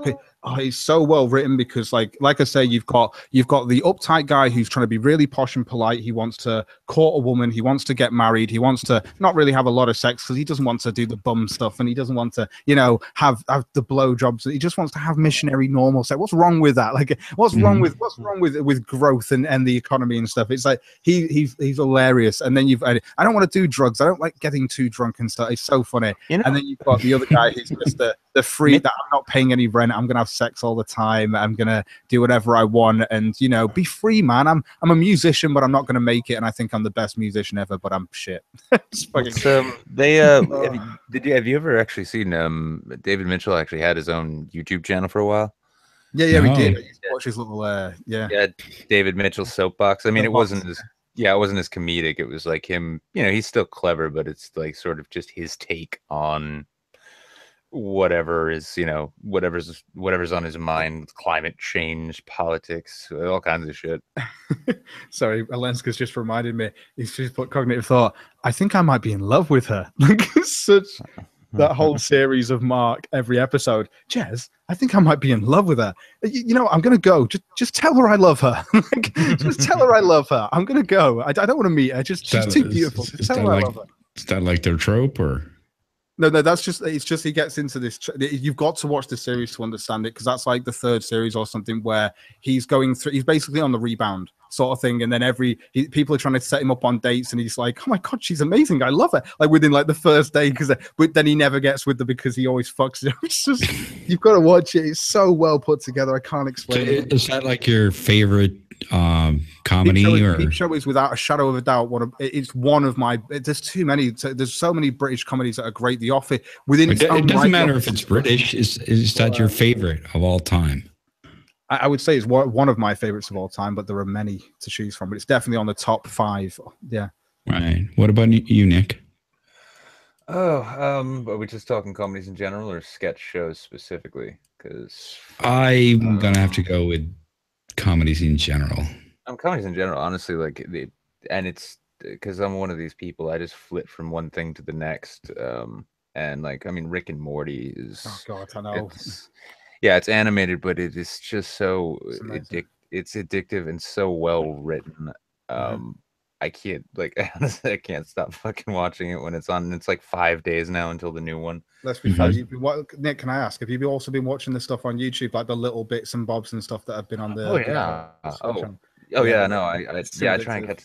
Yeah, and it's funny because like the very fact that they released that first episode that they did, a month or two ago, and the whole thing, they just released it they live streamed it on repeat for like 12 hours and then finished up saying, there, now stop bothering us.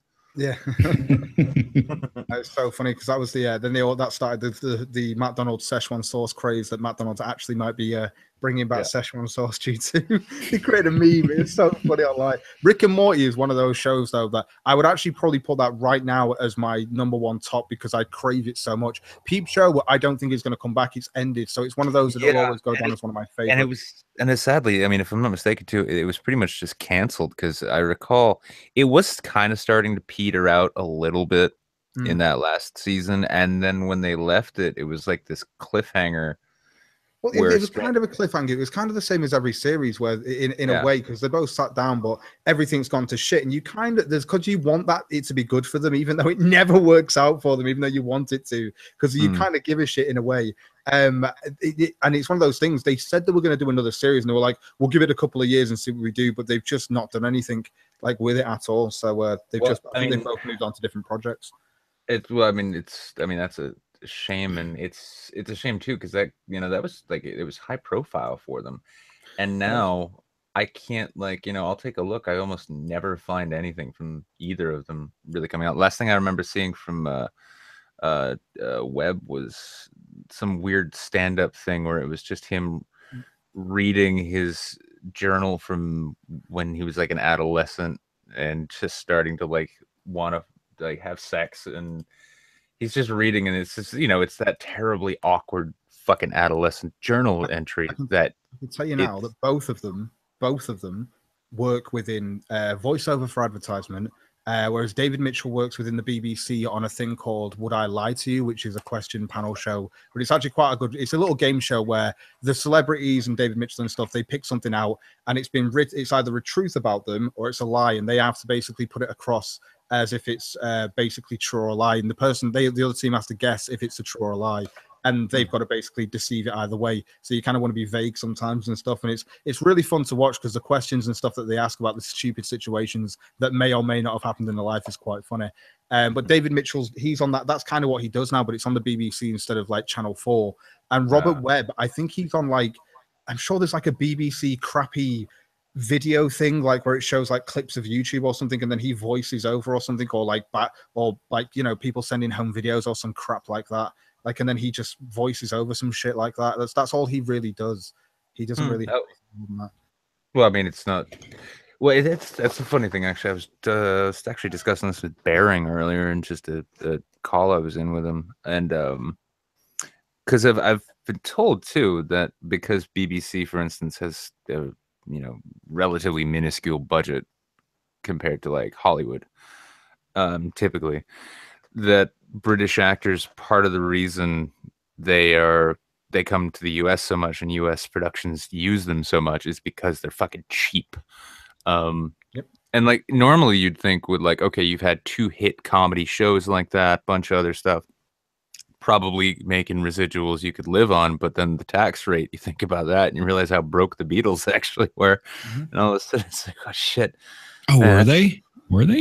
Well, they weren't broke, but for the size that they were, the megastars that they were, right, their incomes weren't really quite there. When they really moved over in the later years, there was that joke when Bowie's walking down the street and some guy walks by and says, "Hey, aren't you David Bowie?" And he jokes, "Oh, I wish I had his money." And then the guy who asked the question says, "No, you wish you had my money." And it's John Lennon. That yeah, that took Aqua Teen Hunger, Olenska, yeah, Aqua Teen for fucking days. But it's basically almost anything from Adult Swim that lasted more than one season, and I even count Drunky Crow show in that. Mostly good shit. But Is Mr. Pickles on Adult Swim? I'm trying to remember. oh, I haven't really watched in so long that it might have been. I don't even know. I mean, I just remember one of like Aqua Teen. I just remember that from like some of the most random bits where there's a one episode where the Aqua, the teens aren't even there. It's just Carl showing the house off to potential buyers who are like these weird space robots of some kind, and he's just trying to convince them not to move in because he doesn't want neighbors anymore. He's like, you might want to look out for that gas leak there. The guy, alien's just like, oh, gas is our favorite flavor.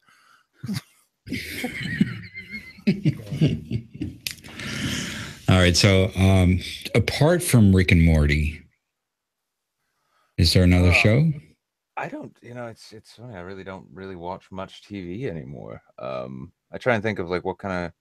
I mean, when I watch most of the TV I've been watching has been more like drama oriented, but I have been actually, and I guess I've asked Cog about this. I've been told that I specifically, with my rather nihilistic personality and like, would probably really enjoy Black Books. Yeah, Black Books is amazing. It's such a good old comedy. It's hilarious. But it's what is it? What's that? I haven't seen that. What's that? Black Books is the same guy who did. Have you seen Father Ted? Nope. Yeah, it's Glinner. Same guy who wrote that. IT Crowd. Have you seen the IT Crowd? Oh yeah. I've seen that. Glinner's an absolute cunt. He's a genius. The stuff he writes. Black Books is great. So it's a guy who works in a bookstore, and he's just a drunken guy. What's his fucking name now? The Dylan Moran. And he plays he's just like an Irish drunk. He's like owns a bookstore, doesn't really give a fuck if he sells a book or anything. He just wants to drink wine all day and shit. And then he employs fucking hell, I'm forgetting all the comedian names now. Bill Bailey, is that right? Bill Bailey. Is it Bill Bailey? My brain is just making it doesn't sound right. I'll probably be right now. Yeah, I'm looking. I opened Netflix actually. Sadly, Peep Show is only available on DVD now. Oh yeah, it's on Netflix. I thought it was. Well, I don't know if maybe it's just here in the U.S., but it's only available through Netflix DVD, so you can't stream it like you used to. But I'm looking here. It's funny because I'm reminded like An Idiot Abroad was. It was funny because he's just such a such a toe. Wait, is that the same guy? An Idiot Abroad? No. Sorry, Idiot. Idiot Abroad is a project that I remember seeing that. Ricky Gervais, Stephen Merchant. Yeah. I mean, more or less that kind of shit, and it's funny because it's giving me recommendations for things. I'm like, oh wait, I do love Archer. How can you not love Archer? I don't know. Archer's good, but the last series for me is just kind of a little bit. I don't know. I lost a little bit of interest in the last series. It was kind of dull. Yeah. Yeah. It's one of those like there are a few of them that have gone like that. I'd say the one that I enjoy watching on Netflix is F for Family. F for Family is really hilarious. I haven't given it a try yet. Check that out. That's so fucking that's got nostalgia in it, right? That's got nostalgia from like the 80s and stuff. So that's why it's really good. Because that's when it's set, but it's like the big color TV that's like 14 inches and shit. Like it's like oh god, it's so funny. But it's like the way that the kids and everyone is so funny. So obviously you have that sexist environment. You actually see a real sexist environment towards women to an extent. But then like the dad and how he treats his kids, and he's just like, shut the hell up before I put you through that fucking wall. Like it's just so fucking good. It's so fucking good. Oh god, it's cracks up every time. Yeah, it's like what Seth MacFarlane probably would have done with Family Guy if it wasn't for the fact that he was on network TV. Yeah, I don't know. Like he does well with. I feel he does better with American Dad than Family Guy, though. Yeah, well, Family Guy's just it's jumped every shark TV has to offer. Yeah. Whereas American Dad, I don't know. There's something about it that I consistently like about it. I don't know how it does it. Like the last one where he thinks he's Noah. Like, and he goes through the Noah experience. That was like the latest one. God, that was so funny. It's like because you can tell that it's kind of criticizing the Ken Ham arc exhibition to an extent, But then, like, it's to be continued. So I'm looking forward to the next episode now because I do still like my American Dad. Oh, I'm so looking forward to him going bankrupt. Can't have it again. No, it's just like, Yeah, what did God not keep an eye on your bank account for you? Fucking... I mean, that'd be great. I mean, there should be like a fundraiser for that. Just buy the fucking thing and set it on fire. What do you know? What exactly? Just a bonfire out of it.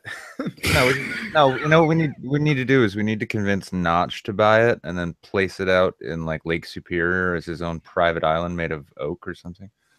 Yeah, actually prove that can it sink or swim? Just do it. Just flood that whole place wherever it is. Flood it. Yeah, just find whatever dam is nearby, blow it up, and if that doesn't work, just reroute the water. You know, just reroute the ocean there. You might destroy some of those animatronics. Well, I don't care about the dinosaurs. You know, they weren't believable. Yeah, and to be honest, too, I mean, it's not like we really need recreations since all we need to do is look to historical texts to find out that we lived with them, you know? Oh, yeah. Yeah. Walking with dinosaurs.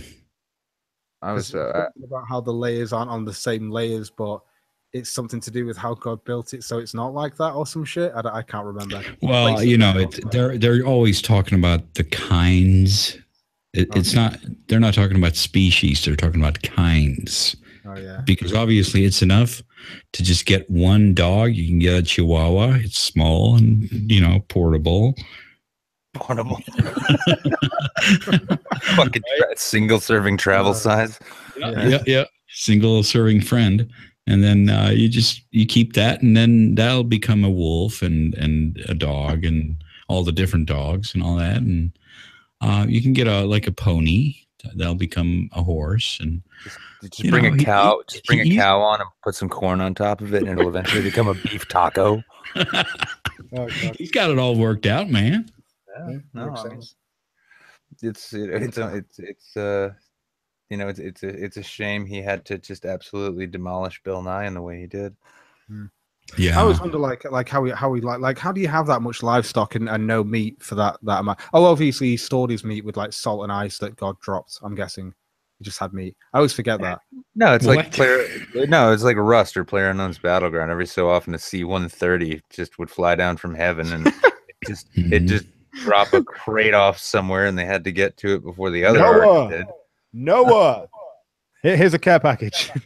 It'd be funny if actually it turns out that that there was like multiple arcs and they were in competition, and what nobody knows is that the Hulk Hogan show Tropic Thunder actually was just it's a biblical parable. See, I knew somehow someday I'd work that show into a reference, and at least one person would remember what I was talking about.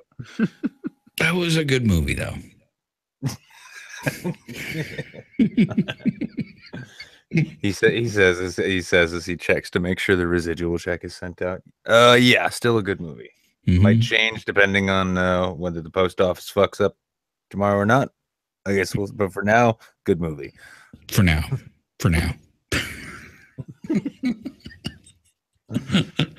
Fuck. Did you guys watch that The Man in the High Castle? I was curious about that. Yeah, I've not seen it. That was kind of an interesting thing, though.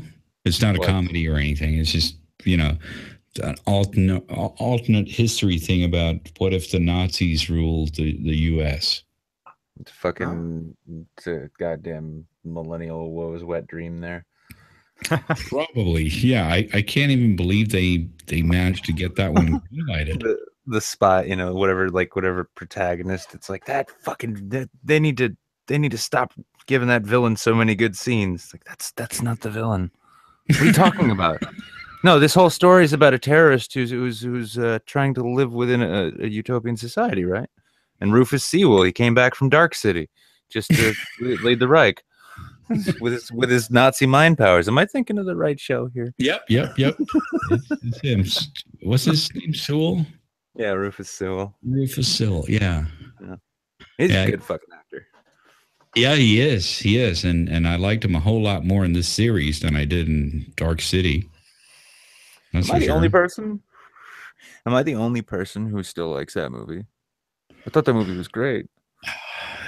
I mean, it wasn't bad, but it was also, I don't know, lots of weird shit going on. I mean, it was kind of, it was made in that French school of sci-fi where, the stranger everything is, the better, right? You know what I mean? Yeah. And I've got a slight problem with that, but everything was great workmanship. Everything is done. It was amazing work with the camera work and the acting and all that. But then it's just that strangeness, that kind of retro steampunk shit where no, we don't have computers. We have we have Sounds a like fucking syringe we're gonna stick right in your fucking head, all right? yeah, just vacuum tubes everywhere. Yeah, vacuum tubes everywhere. Yeah. Yeah. You got cameras with fucking film in there and No, just yeah. we could totally remake that and just like CG Adam Driver in as every one of the weird alien guys. That would make it really creepy, don't you think? Yeah, I mean, I'm not saying that movie would be any better if they made a reboot. Jesus. Well, I'm still trying to actually work my way through. Well, I got to do the book edits first, but I still have plans to. I still want to rewrite Strange Days. Oh, that James Cameron movie. Was it James Cameron? No, it was his wife, right? Maybe that was it. Now I got to look it up. I don't. I mean, the only thing I know is Ray Fiennes was in it, but No, it's either. No, it's got to be his wife. Director Catherine Bigelow. Yeah, that's his wife, right? I thought he was married to Linda Hamilton. I'm sure he's had multiple wives. I'm not sure. I just that's just the way. Let's take a look here. That's Well, I just mean, the way I remember it. I mean, she could be, and she's just got a strong, independent woman's bio that doesn't mention it at all. She's actually a very good director, so it doesn't even matter. I'm looking at her fucking filmography, and it's like no shit. Yeah, she's not there because she's just sliding on James Cameron's tails. Well, actually, let's check that out though, because James Cameron wife. That's a Cameron wife. It was Linda Hamilton till 99. Now it's Susie Ames. Okay, yeah, she was married to him between 89 and 91.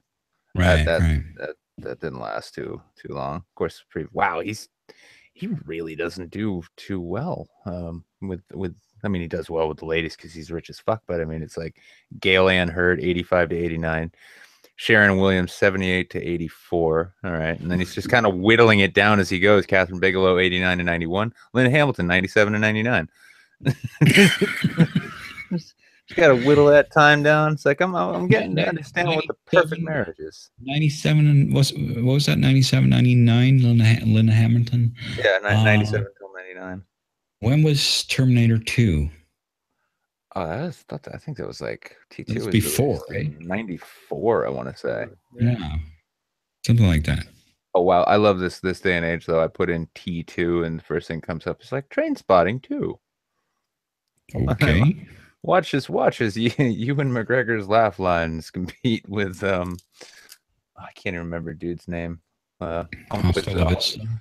Yeah, no, I mean it's Trainspotting 2. Yeah, it's like watch Ewan McGregor's laugh lines compete with Robert Carlyle's porn stash. All right, you're roboting. You're robot. Robot, of course. F5. F5, that shit. Yeah, F5 is the shit. No, that's pretty. That was a good movie though.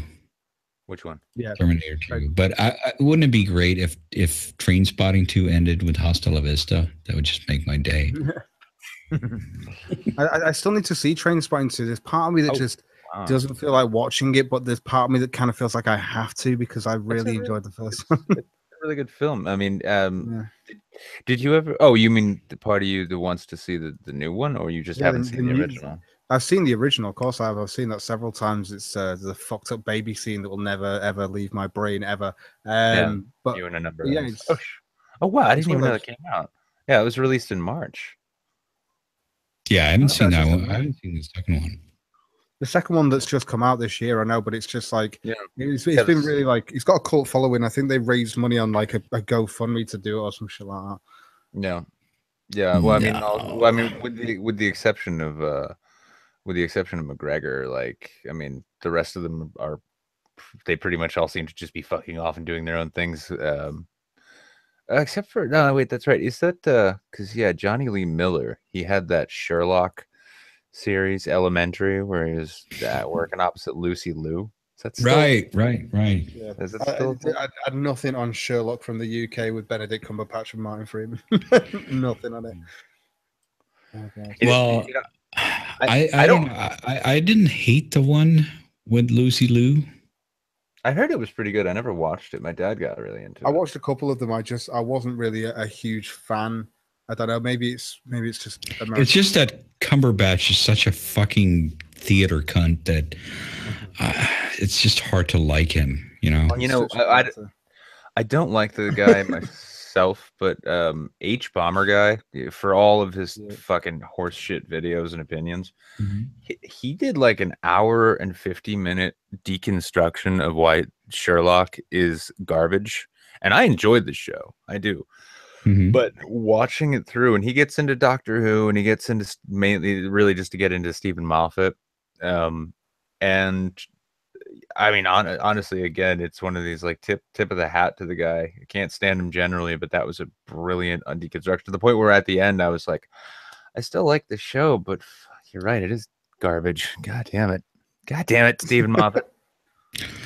Who's Stephen Moffat? Is that the guy adaptation? Yeah, he was the showrunner, and he was the guy who's largely been credited with making Doctor Who suck for the last several years. Okay, so he's like the producer or something. Although Moffat did come forward though, after all this bullshit that was happening, to actually say quite directly on Twitter and out loud that all these people saying that people are complaining about it, saying that because obviously a load of feminists were like, oh, all these butt-hurt males, and Moffat there was like, no. He was like, no, there's not been any problem with her being a woman. It's actually been more the writing. He came forward and said that. It's quite fucking weird. Yeah, well, I mean, it was interesting because I actually saw another channel. I can't remember the name of it right now, but he broke down about how, and I mean, I'm a Doctor Who fan, but he was pointing out how, like, Russell T Davies, he compared different scenes between, different but similar scenes between Davies and Moffat. And it really is night and day the way he shows it. He's like, look at this scene here. Like right now, he's just demonstrated in a comedic way that the Doctor, our protagonist, is a kind person, doesn't like confrontation, is clever and quick and all this. And then he's like, what do we get from Moffat? What we see here is that he's boorish. The character has been made into a boorish sort of narcissistic dick. And I'm like, you're right. No shit. I noticed that. Yeah, Moffat had his there were some good he did some good things, but by and large, yeah. And it's funny because like he's the guy that created the new Sherlock and the British Sherlock. Yeah, that is him and Mark Gatiss. Yeah. Gatiss is actually the guy who played Mycroft. Yeah, the Sherlock. I've in fact, in the guy who plays Mycroft as well, he's actually in that League of Gentlemen as well. He's one of the main people who wrote that. But yeah, the new Sherlock, like in the UK, I've not really had any issue with it. I've really enjoyed watching them. They're really well written. And yeah, it's almost like reading the old books. This is the thing; they've taken from the old books, but they've actually been able to apply it to the modern day. And yeah, I like it. But I'll have to check out this deconstruction and see if I can hate myself. I don't really think I mean, sure, watch it, but isn't that kind of obvious? It's just fucking, you get the fucking cell phone messages on the screen and you see what he's thinking up in the air, and it's just so much fucking pandering. I don't know. It's not really that for me. It's more about there's a lot it's within the actual script writing itself and the actual stories and how they go along. Yeah, he's playing this what is it, as he calls himself, a high functioning sociopath. That's what he is. So yeah, I can understand him having this sociopathic narcissistic edge. Well, it was funny, like the it was funny actually because like Bomber Guy compared the older black and white films where they were doing, you know, the original source material more straight ahead, and it was funny because when he compared I'm trying to remember Something in Bohemia, the one where we meet the woman, right? Yeah. He actually goes in and yeah, and even as like from his like, you know, preachy, shrieky little feminist perspective, like it really was apolitical in many ways the way he did it. And he was explaining how the original character of like the woman of I'm always forgetting her fucking name. It starts with an M, but how in the original story, like her whole role was called the mistress because she dominated. She's a dominatrix. Yeah, she's a dominatrix in this one. In the in the original story, though, she was, if I'm not mistaken, I believe like the lover of some wealthy, like some powerful king of some kind. Yeah. And and at the end, she legit tricked Sherlock and got away. And she was like, and it was a more robust character. And he goes over how this turning her into this, you know, dominatrix type of villain whose sole focus the entire thing, her running focus the entire time was just Sherlock.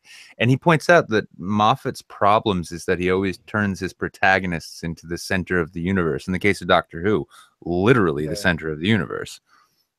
Whereas in Sherlock, and I mean I've read the books myself too, a lot of times it's not so much that he's taken like an ancillary role, but as much as that he's a character in the story and not the main focus of the story itself. The focus is the mystery, and he's the one who solves it. In Moffat's world, it's all about the Sherlock, and he gets to be a big celebrity, and everyone's like Moriarty's entire fucking universe revolves around him for an inexplicable reason, and then you find out it's because his sister's entire universe revolves around him for an inexplicable reason.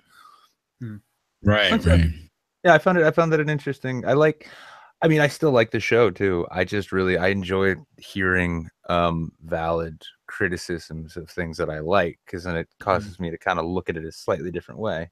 I don't know. There's parts of Sherlock though that I like the episode. In fact, it's actually the one that I was watching today. You see these connections that he has that he finds hard to explain because he is this sociopathic person that doesn't really care about people's feelings. But there are moments where he actually gives a shit about those that are around him, including Watson, obviously his landlady, and he shows these in very small moments. Even the doctor that helps him out consistently, like when she turns up and he actually upsets her on Christmas by pointing out that her present is obviously for someone that she loves and and then he points out and he goes, obviously all the lipstick and stuff is to make up for your small breasts, and then he reads it and it's actually to him.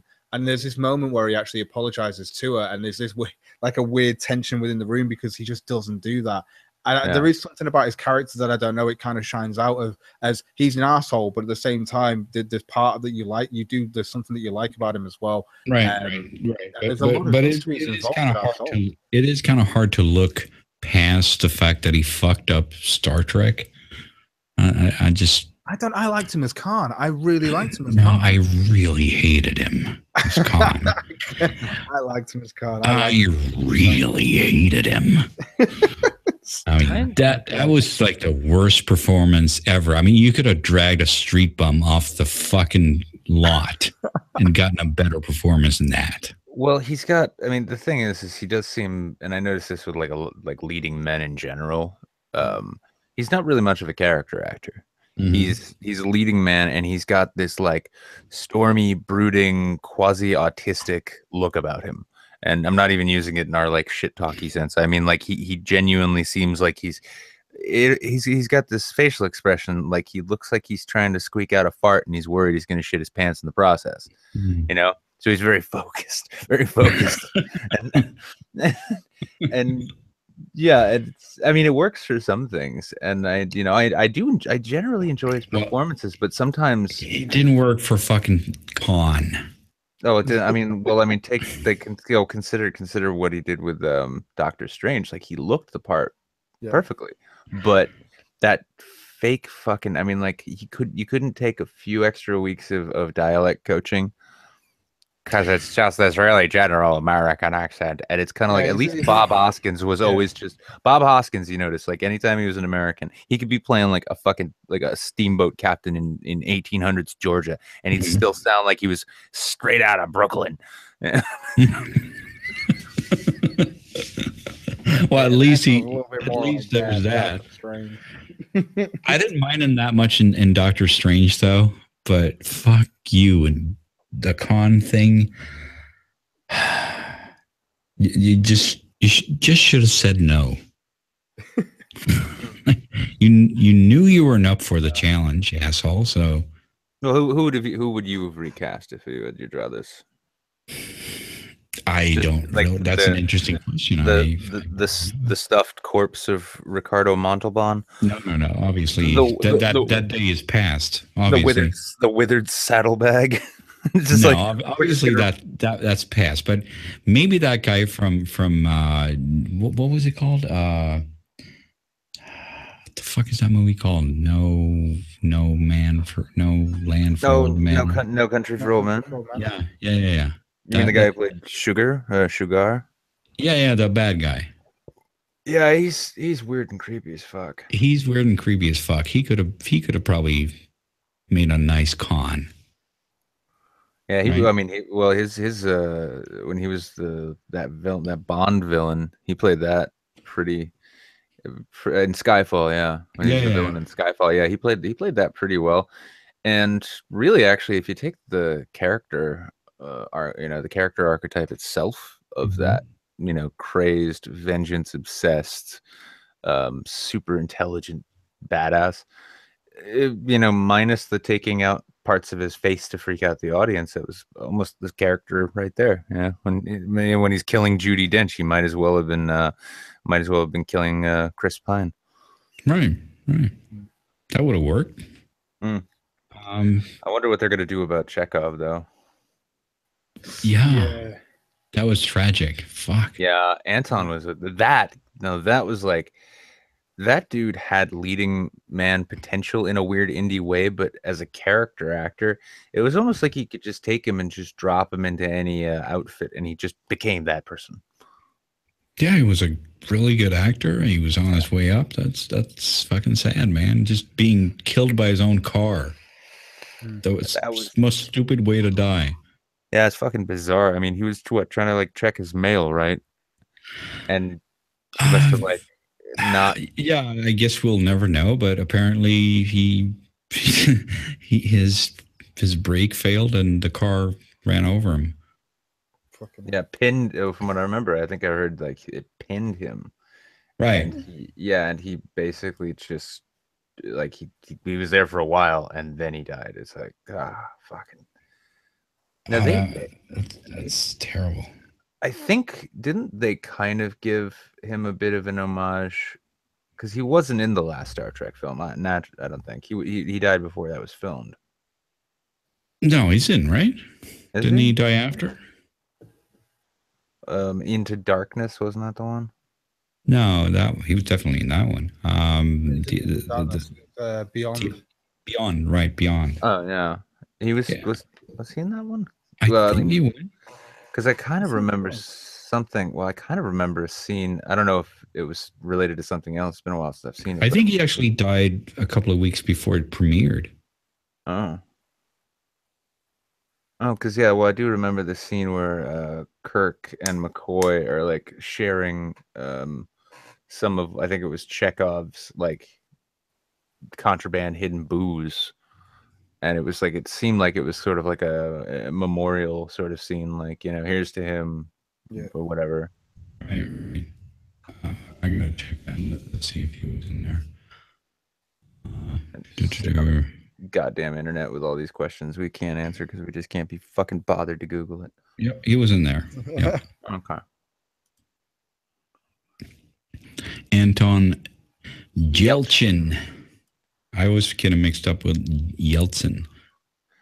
What was that? He was it wasn't Charlie Parker. First film I saw him in, though, he was playing that.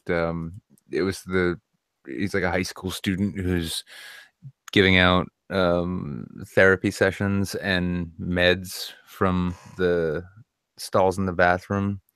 Charlie Bartlett, yeah. What was that? Oh, you never seen that film? Charlie Bartlett. It was like one of Anton's first films. It was him and Robert Downey Jr. And he plays this kid who's just perpetually too smart for his own good. And he gets kicked out of some like boarding school, some private boarding school, and he's rich as fuck. And he gets sent to like a regular ass high school, and where you're expecting it to play like this, what wacky shit's he gonna get into around the poor kids? So they show him like life and the whatever, and instead he gets to this point where his character, like, he's sitting in the stall and this other student's crying, and he starts giving him counseling, and then he starts going to these doctors complaining about all of his peers' conditions, and then they're writing him scripts, and he's just doling the drugs out at school, working like a therapist, basically. It's bizarre. It's a bizarre movie, and he really killed it. He just completely killed the role. Right. I gotta see that. It kind of reminds me of that guy who played Lex Luthor in this fucking Superman, Batman debacle. The worst film DC's ever made, and that everyone was waiting for, and it was the worst thing ever. What's his fucking name? Jesse Eisenberg. Yeah, I hate him. I can't stand him in anything.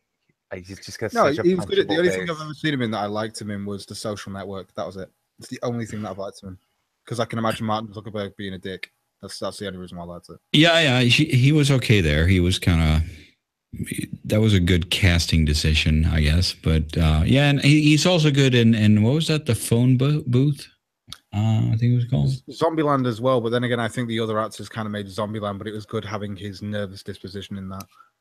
Yeah, right. There are roles that he would be a good casting choice for, but Lex Luthor? Yeah, no. Really? That was garbage. They changed it to Lex Luthor Jr., didn't they, after everyone got pissed off? That's what he became.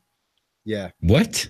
They changed it after the backlash after the film, and they decided to change it. I'm sure they did it on IMDb. They changed it to Lex Luthor Jr. We talking Lucas shit here? Just going into the movie and changing it afterwards?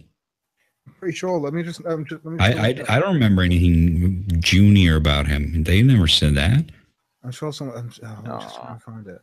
I'm sure it was like Batman versus fucking retcon. I'm down 25,000 on IMDb. Fucking yeah, he did bad. I'm sure they changed it. Did they not change it? No, you're right. Yeah, it's still. No, you're saying yourself, right? Yeah, I thought it was. I thought they changed it to Lex Luthor Jr. It's now they've No. You Nick was talking about his own page. No, I was going over there to take a look, and it just, when I load off the link, it just brings me to my own page, and I'm like, oh, what am I? Oh, fucking down 25,000. Still in the top 100K, and I have no idea why. I haven't done a film in 3 years. Well, everyone who likes Nick, go and give him a thumbs up on IMDb right now. Oh, there's no thumbs ups there, but yeah, it's funny because I'll link the shit in my videos just to see what effect it has. And what was it like? I want to say a week ago, I was up to like 46K. Mm-hmm. Yeah, I was like 46,000, and there's millions of fucking people on here. I'm just like, I'm not actually an actor anymore. Not really. Well, maybe you will be. Yeah, well, I mean, I'm going to be working with Huru Jackson again soon. On he's actually got investors. This guy, he had this brilliant. I think I told you about this. He wrote this brilliant, odd, dark fantasy kind of piece about like gypsies, basically being hunted by this crazy Catholic bishop. And it was I mean, Amy in a Cage was just this surrealist fucking weird shit that he came up with, but he came up with this genuinely good film, and he had this trio of producers, like an entertainment lawyer and two like people who know people. All three of them are women. He gets Mhm. this whole script finished. They're like baiting him with like, they're like, oh, we're thinking like, you know, 5 or so million for the Mhm. budget, which he could work with. He finally gets it done, and they turn on. They're like, oh, we love it. It's great. But here's the thing. We need you to change it. And he's like, change it to what? They're like, well, with the Ghostbusters movies coming out, and we know it's going to be a hit, so we want you to make it a superhero movie for girls. And he's like, how? What? Yeah, it was funny because like he actually like I was the first person he turned to after like he got that, and he told them basically to go fuck themselves, and he's got to wait now like 2 years before he has full rights to the script restored.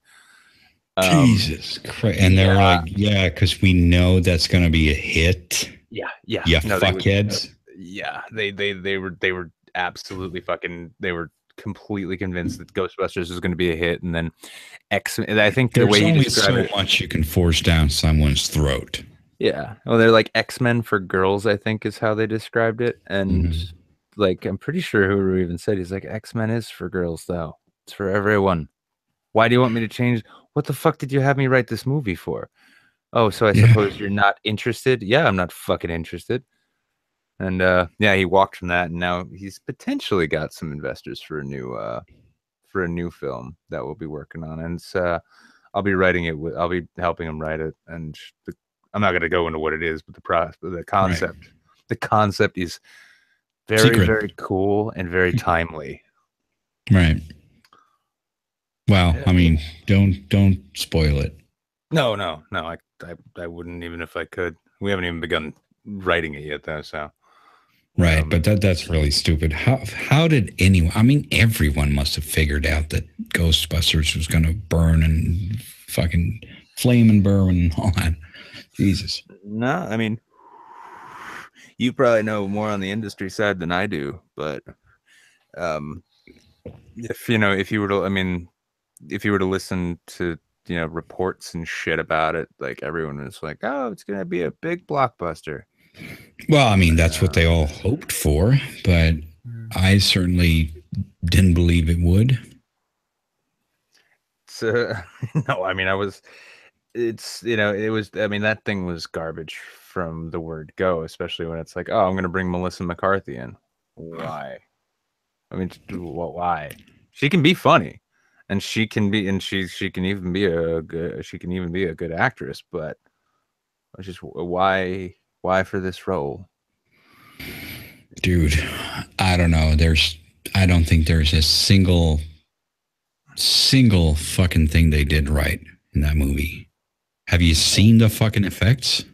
Oh, the effects were gaudy garbage. And like their attempts to make the characters like wacky and slapsticky and give them all the defined character roles to fill. It was just so obvious. Like, this is the thing I hate with shitty storytelling and shitty character crafting. I've been having to deal with this actually with my producer friend Don in the novelization of Ascendance that I wrote, and it's by no fault of his. He's a producer. He's not a storyteller, and that's why he brought me on.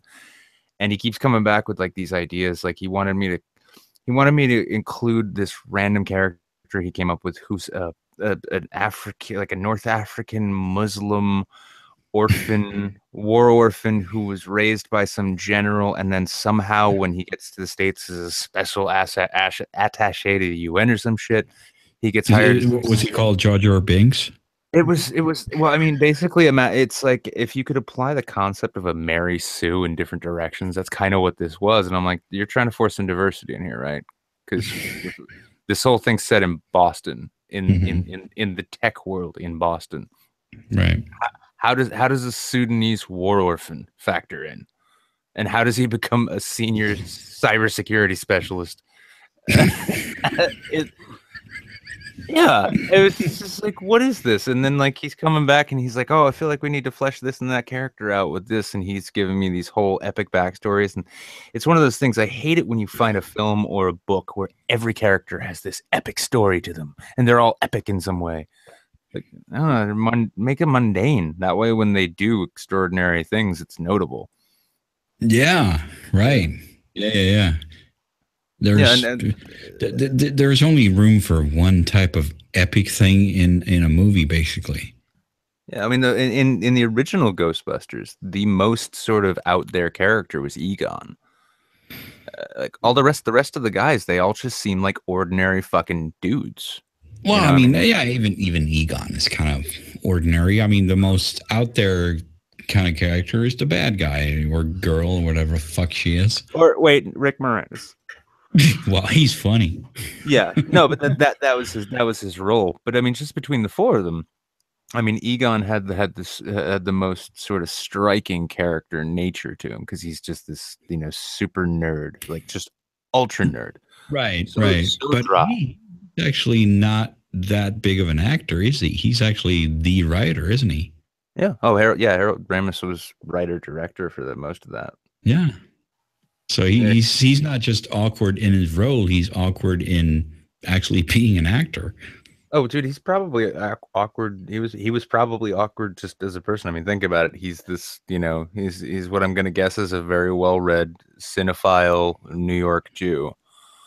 See, I don't know. When I was watching Ghostbusters, I thought it was Raymond that was out there a little bit more because he was one that actually pushes the story forward. If you think about it, Bill Murray just kind of tags along and does it because he can get some money out of it. Raymond's the one who actually pushes forward and goes, "Hey guys, let's do this. Let's buy this pole." Yes, like that's one of the best scenes where it's like, so there's all these problems with this place, and this is like, and he slides on the pole and he's like, "Oh my god, it's got a pole. Let's buy it." Like have you tried this pole? Oh man, it's so good. Yeah, I mean, sure, but he's still just being Dan Aykroyd, isn't he? Oh yeah, he is. It's just so well put. It's you can't make it like the classic. The thing is that it stands alone as a classic film on its own. To even try and remake it was almost like just an insult to the original, and they fucking failed. Dangerous. The sequel itself was kind of dangerous. I mean, I think they pulled it off, but it paled in comparison to the original. Oh yeah. Yeah.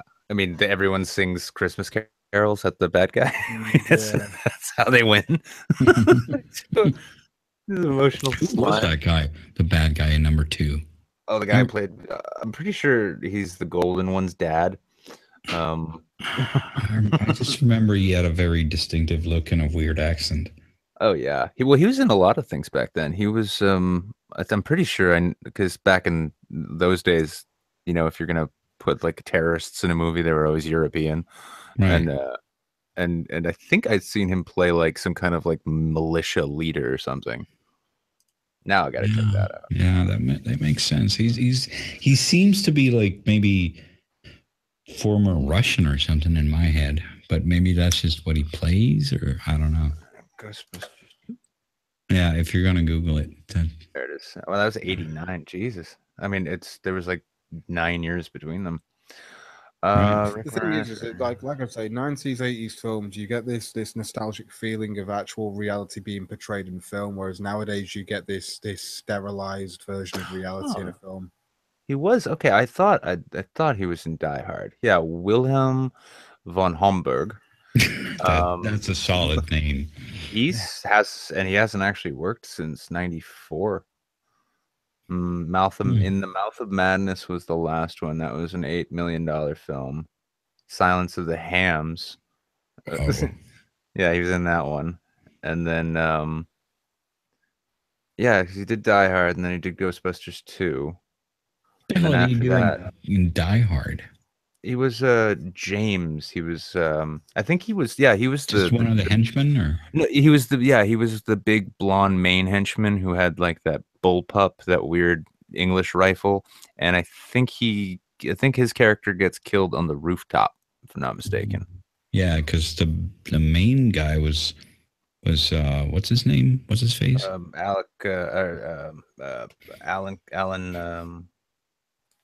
Oh god damn it! Right, he just died recently. Yeah, and he's I mean, he was Voldemort. He was Alan Rickman. That's right. There we go. Yeah, Rickman was Snape. Fucking Galaxy Quest, man. Snape, not Voldemort. Galaxy Quest. Have you seen that? Oh yeah. That is like that's his best movie ever. He's playing Spock and he's so fucking bored with being Spock. That's basically the whole thing. What was the film? I think it was actually when he was doing Harry Potter. I think it was for the kids, but like there was a bunch of like people who like made a lot of comments that he's like an actor's actor, and so like if when in times that he would be dealing with like an aggressive director who was maybe not respecting talent, he'd shut that motherfucker down right on the spot. He'd halt production, get right up in dude's face, and just like explain to him, this is not how you treat people. I will not tolerate this. He was always standing up for people. Mm-hmm. Yeah, that's a fucking. That's just thinking of him being dead's depressing. I can just imagine, him being totally pissed off like that as well. I can just see him from like Galaxy Quest. Oh wait, this is fucking. All right, this is some weird shit actually. So I just took a look because Crispin Glover is like robot. Again, Robotic. Pure robot, of course. I can do that too. There we go. My fucking. I'm so glad I paid all that money for that improved internet connection. Well, why does that keep happening though? I'm kind of curious. Has there ever been any explanation for that? I think it's just connection. Like maybe it's like a but it's like, well, it can't just be bandwidth. People have like super bad bandwidth and they keep just dropping out and shit. It's something else. I think it's more like a hardware thing. Maybe. I think it's Hangouts. It's probably Hangouts. And well, and Doom, do you use a USB or an XLR mic? XLR. Okay. All right. Well, never mind, because I'm running through a Tascam right now and all that. And seems like everyone all of a sudden. You're using an XLR mic too, or?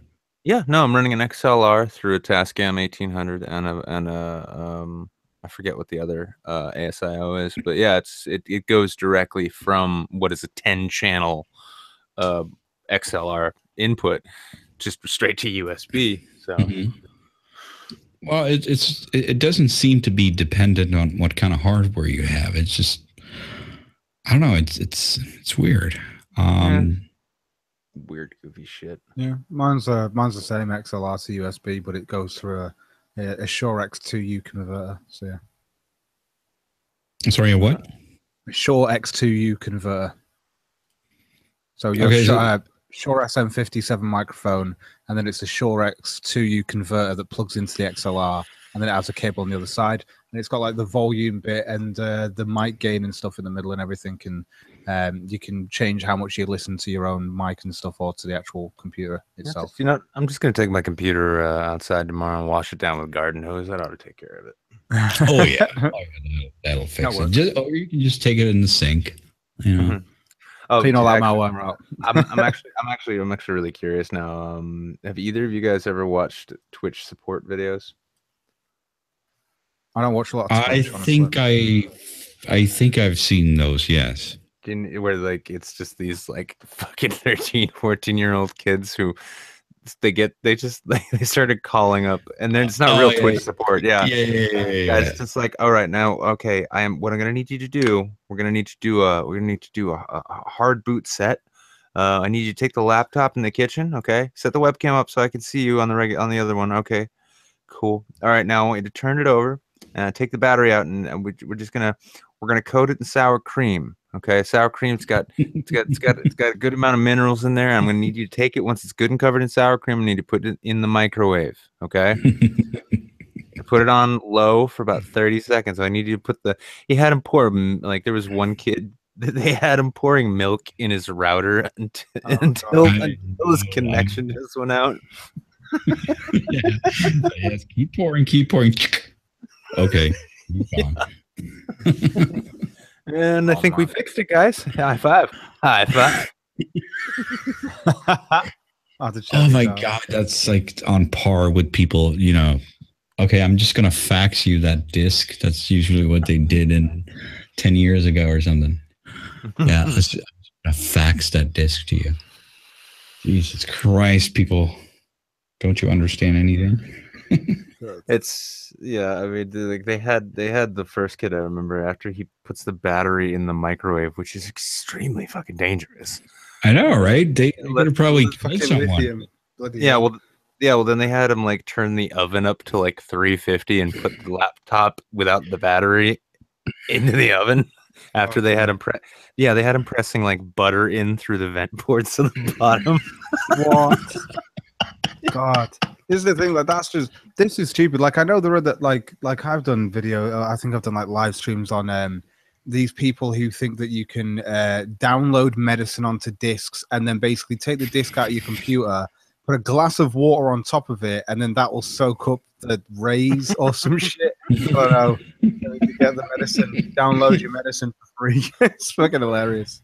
Well, the first downloads for free, and then after that, like your prescriptions are behind a paywall. Thanks, Obama. You better not go to Pirate Bay.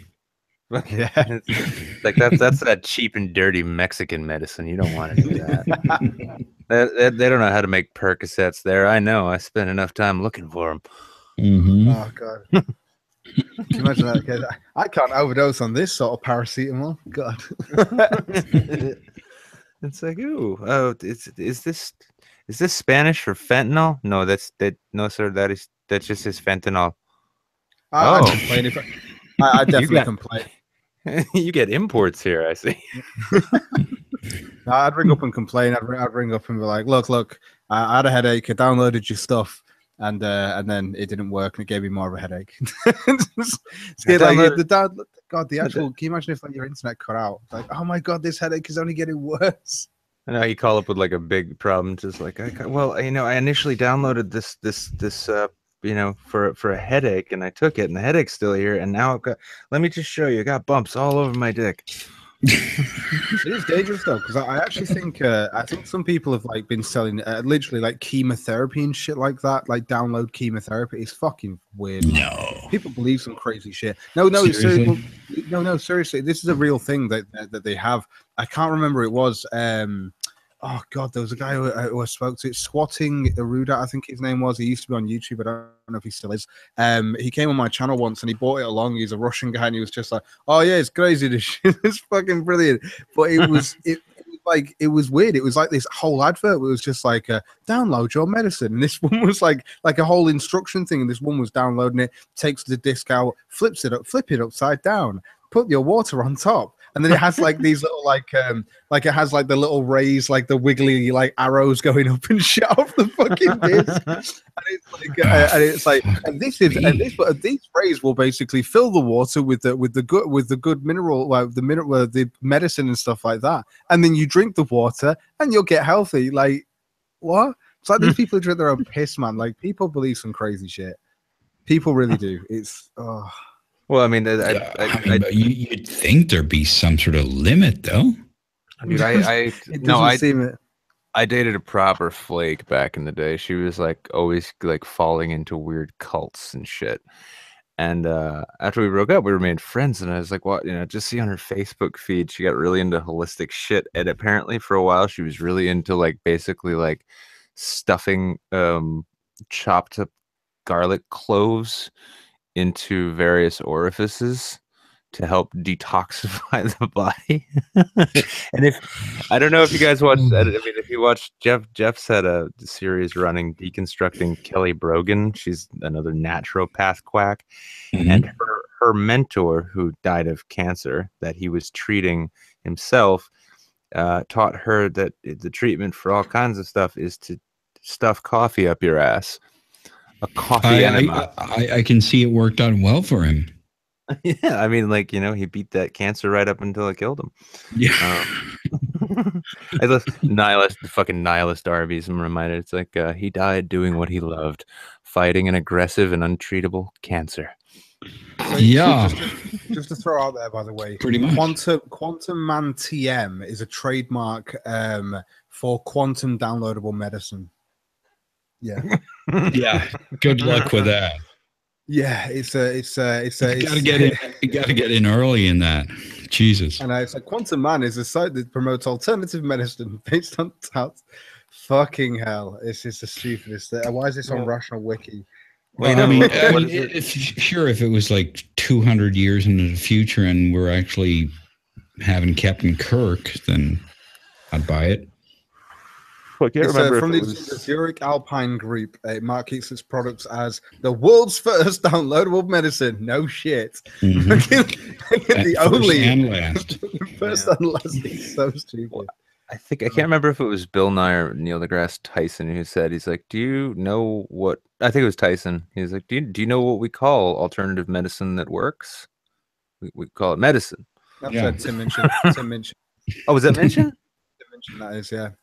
You know what? You know they say it's in the Storm poem that he does when he's talking to the crazy woman, and he says Storm's one of his best 10-minute beat poems that he does, and he goes, "You know what they call medicine? Do you know what they call medicine that works? Medicine." Like, and he goes, and he talks about, "Oh, I could maybe use some of that natural stuff that derives from a willow tree, or what do they call it?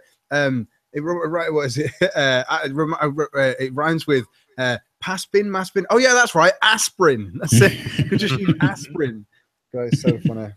Well, I mean, yeah, we were. I think it was. Yeah, apparently when you fry a potato, for instance, right? Mhm. It does actually create within it a certain toxin, which at enough of a dose is lethal to you. And I love when I hear people like, "Oh no, I'm going with all natural medicines." Like, you know, cyanide is a natural byproduct of certain berries, right? Oh yeah. That's just natural as fuck, dude. You know what else is natural? Get mauled by a bear.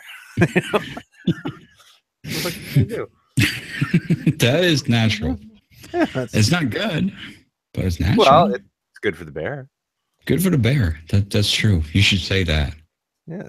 It's like, yeah. Yeah, but fuck you. It's good for the bear. Why are you so selfish? It's like, you get vegans saying shit like, "Oh, well, we're naturally vegan creatures." It's like, oh, you know what else is natural? Dying of a protein deficiency. That's totally Mhm. natural thing to do. It's completely organic. Your body becomes pure organic compost, basically. Yeah, those are those YouTube idiots, right? Oh yeah, well, yeah. I was doing a game stream last night, and apparently, like one of the other dudes I was streaming with, he was streaming himself, and he had a small invasion of vegans into his chat, saying like, "You need to debate like vegan games." He's like, "I'm playing Battlegrounds. What the fuck are you doing here?" Yeah, no, he does that every time you do anything on your chat. Is that the horny vegan by any chance? I think they might have come from him. Yeah. Yeah. Yeah, it's it's just like apparently it's a thing. I mean, did you guys caught what Dankula did recently, right? Oh god, it was so funny. Like, And what was that? he got I an missed that. honest to god serious response from Ask Yourself. That was the cringiest shit I've ever seen. Because Yeah, it was just a it's- joke, complete joke, and then he just turned it into this like I, serious response to it, and it was like, dude, he made a dog eat a bear. What? Yeah, it's- Tell me. it's just like he's like, I was it like I like meat.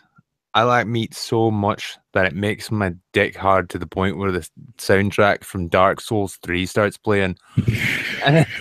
And then she's trying to take him to task because he's got he just did this video. His first video was just his response to vegans was eating a cheeseburger in front of his green screen while pictures of cows pass behind. Mhm. And then he takes Buddha the pug and he feeds Buddha a cheeseburger.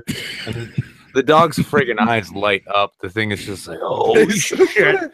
Oh my god, I got a burger. It's so funny. And then she's trying to take him to task in her response, saying like, this is effectively rape and all this. And then she's like, and now you're poisoning that dog. You are damaging his health.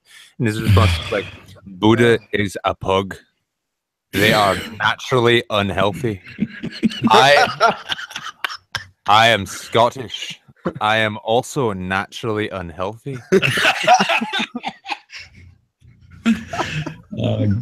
Jeez, God bless that guy.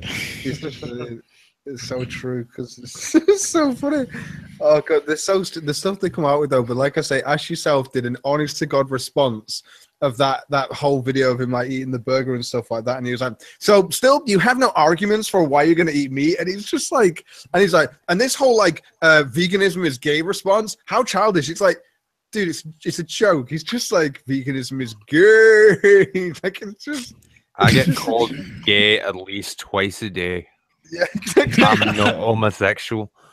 yeah, he's just so funny. Oh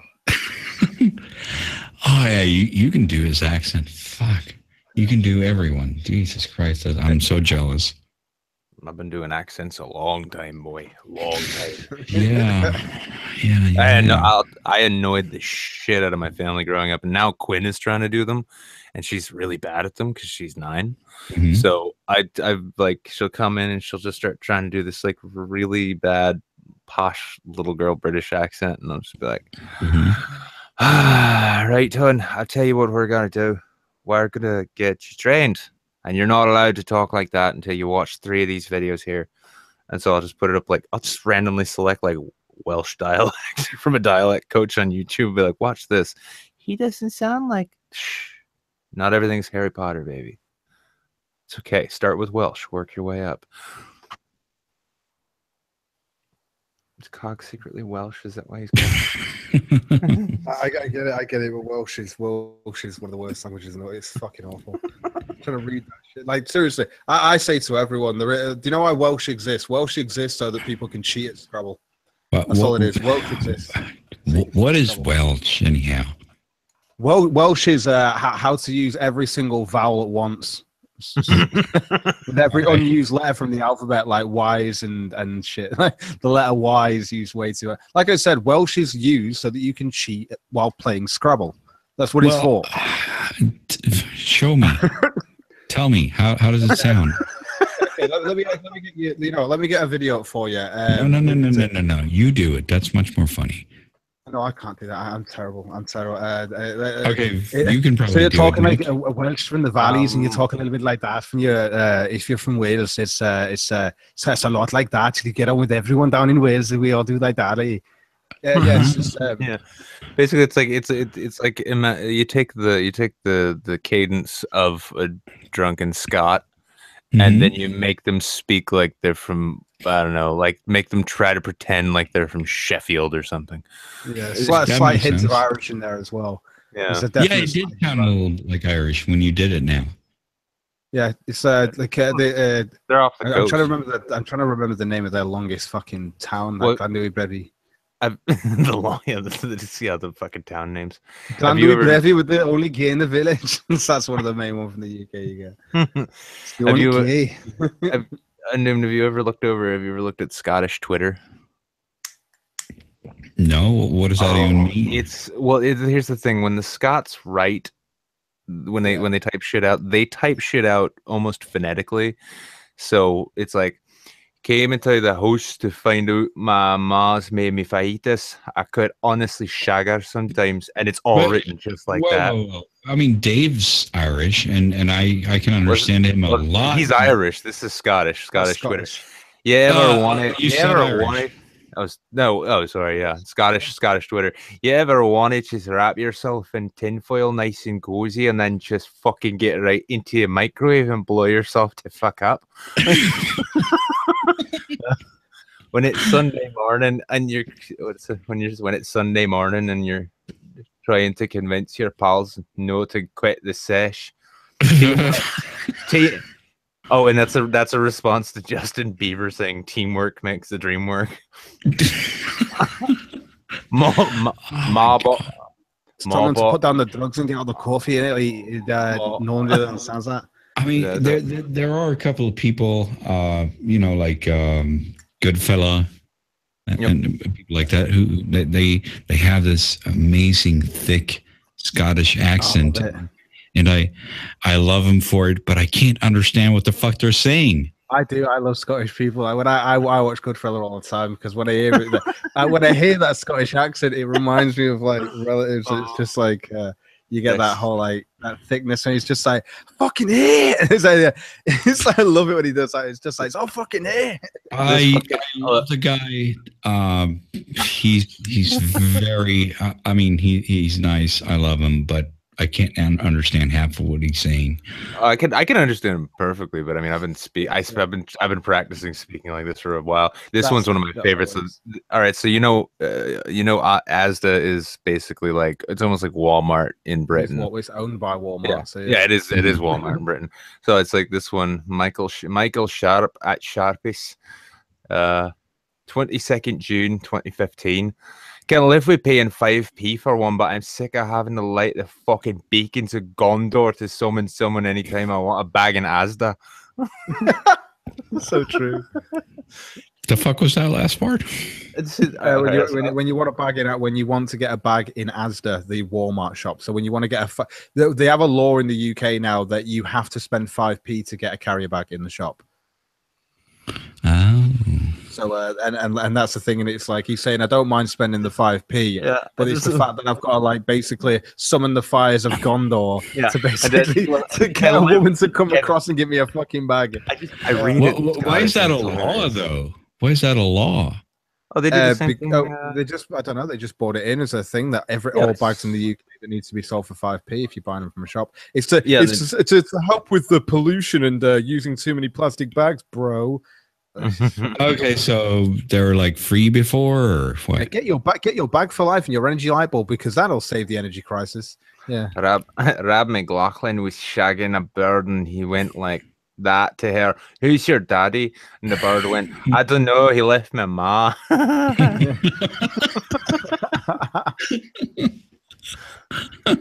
they've got some great, like Scottish people are great to listen to, and when the accent's really thick. Like I do enjoy reading it though, because it's actually really easy to read the phonetically. Like it's so easy to read it how they do it. Swiped. This is from Rachel. Swiped no on someone on Tinder because they had a big mole on their head, and then so did the next cunt. Turns out I had chocolate on my screen. Thought someone had a mole on the face, got chocolate on the screen for every cunt that she goes through. That's what it is. Oh god, I love the way like you say it and then I translate it for Undine. Yeah, you're. I'm so happy you're here. Good luck. This is a text conversation. It's from Ma. Good luck in your exam tomorrow. If I'm away before you're up, XX. Cheers, babe. Any advice? Have fun and be yourself, XX. And the tweet just says, my mum doesn't seem to understand exams. Yeah, you got that one. Oh my god. Why would you be yourself? I know, it's like if being yourself worked out, you wouldn't have to take exams. Yeah. I'm just being myself. Everything's cool. That's the thing. It's like I took the exams and I failed. I was just being myself. We'll do it again. What? Yeah. Don't you accept me? You fucking bigot. Yeah. What is this? Dumb privilege or clever privilege? Check how clever you are. Check your intelligence privilege, motherfucker. Oh yeah, that was the thing. I did a video on that. Dumb privilege. Oh, remember that?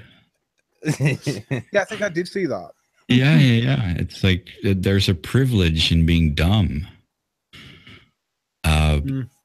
Apparently, it's sexy to be dumb. That's basically what they said. Oh yeah. It's sexy to be. Or does it mean like if a woman's dumb, she's sexy? That's basic. I don't think. I mean, obviously, they were too stupid to understand what they were saying. But yeah, they were saying there's actually privilege in being dumb because it's sexy to be dumb, and you shouldn't be so bigoted against us dumb people. But what they didn't understand is that, okay, there are actually people who get into that stuff. So, just shut up right now. Just don't give yourself away. Oh my God. BuzzFeed actually did 35 Reasons Scottish Twitter is the Best, and they actually translated it into regular English after they posted the tweet. Okay. Mom bought Aldi shower gel that smells like fairy liquid, so I've been cutting about all day smelling like a fucking plate. And the translation is? It's just that. It's just written clearly. Oh, okay. I've been this all day smelling like a fucking plate. Yeah. There's a reason. You smell like a dirty plate. Sorry, say that again. No, it just says I've been cutting around all day smelling like a fucking plate. Yes, I mean, yeah. So it's like you've been sat around all day, as in doing. You've just been spending your time all day and you're smelling like a plate. And when they say plates, they'll probably mean like a dirty dish that's been left in the sink or something like that, like a stinky fucking plate. Yeah. Well, that would have been helpful if they translated that. I'm still just chuckling about I have to light like bacon's a fucking Gondor. Fucking plate. Yeah. Like a fucking plate. Fucking plate. Well, I mean, just talking with Dank about what life in Scotland has been like. He was just talking about this time in a bar where he's saying, for one thing, Scottish women are apparently vicious when they're angry, and yeah, there was some beef over some old nonsense. Some shit was talked in a bar. This woman pulls a screwdriver out of her purse and just stabs dude in the eye. Dude, like, they take her out of the bar and she gets arrested and shit. The dude, while he's waiting for the ambulance, just goes up to the bar missing a fucking eye. Just orders another beer. That's hardcore. That's just Scottish, I guess, dude. I ain't got time to bleed. I said, fucking, I still find my way to the bar, so I tell them cunts in the ambulance to just wait a second. Got shit I've got to do here. Namely, I don't have to pay for this drink. Almost makes the eye worth it. Yeah, what would be the Scottish equivalence to that? I don't have time to bleed. I know how time to bleed. You got to put K in there. Yeah, but they would probably have some other saying, you know. They wouldn't say exactly that. But yeah, we go with like London slang, and it would probably be something like, "Me Spotky's gotten up my dingle balls." What the fuck does that mean? It means I ain't got time to bleed. Where you been? Yeah, let's say something. Yeah, that's what it means. Well, Sure. have you ever like studied like English slang? And I mean, I'm sure to Cog it seems normal, but honestly, there's some London slang where it's literally just the most random fucking rhyming words that people at some point agreed to use in place of the original word. Really? What? Like what? It's like they'll use, like, I've heard China. They'll say this to me, China, and it's supposed to be like China plate rhymes with mate. That's my friend. So you call him a China. Okay. Yeah. Yeah. No, it was in actually that shit was in Snatch, I think. What's that Cockney rhyme slang? Is that Cockney? Yeah, you got Cockney rhyme slang. So you got like Britney Spears equals is mucking Jeff is deaf. So you're mucking Jeff and your Britneys. Mucking Jeff and your Britneys is being deaf in your ears. Make sense? No. No? Okay. I guess. Getting mucking Jeff and my Britneys, mate. Getting deaf in my ears. Yeah. Yeah. It's almost as weird as Aussie slang. That shit. Aussie slang. What do they have? Billabong. That's all. Oh I no, know. no. It's I reviewed a beer that was made with Australian hops, and so I'll just go to the site and find it. Everyjoe.com beer and review Australia. And yeah. So they made it with this. I spent like a half an hour just reading through. Oh no, that's just the space gig. Reading through Aussie slang just to make the piece sound fun. So I say at the outset, let me say chunder means vomit. I have not and likely will not vomit from this beer or at any point tonight at all. It is, however, to my limited ability to express Aussie slang in my generally American audience, all I can do, short of saying shrimp on a Barbie, to really drive the whole Aussie theme home and all that. Let's see how far we can take this. And then I have in parentheses as warning, the following contains excessive amounts of nonsense slang terms from planet Australia, which may be confusing to some readers. Those reading who are already drinking, while free to adopt such phrases, may experience side effects such as confused friends, bad accent impressions, and Crocodile Dundee flashbacks, which may last up to 4 hours. If side effects last longer than 4 hours, immediately consult your local beer critic, as such may be signs of a serious condition. So, here in this tally, we find ourselves presented with a nice bit of grog that any of your best cobbers are likely to score without a moment's notice. So good, they might even become proper bogans with it, the ruddy bludgers. At any rate, This Aussie bit of hoppy sip is something newly released by the California bastards over at Stone. It's a tasty bastard itself, and one you'll likely want to bog into the moment you smell it. Yeah. Yeah, it's like, what's another one? Oh yeah, it's offers up a hoppy and powerful aroma, strong enough to inspire a bushman's hanky. But what? Which is Bushman's hanky. That's What just the it's a snot rocket. It's just snot rocket. Oh yeah, You know, Yeah, I it's a- don't know. yeah. It's with bready but light mouthfeel and a gorgeous golden body. Its citrusy, almost fruity flavor, when combined with its 8.7% ABV, makes this beer perfect whether it's for a shout with some mates or if you're drinking with the flies.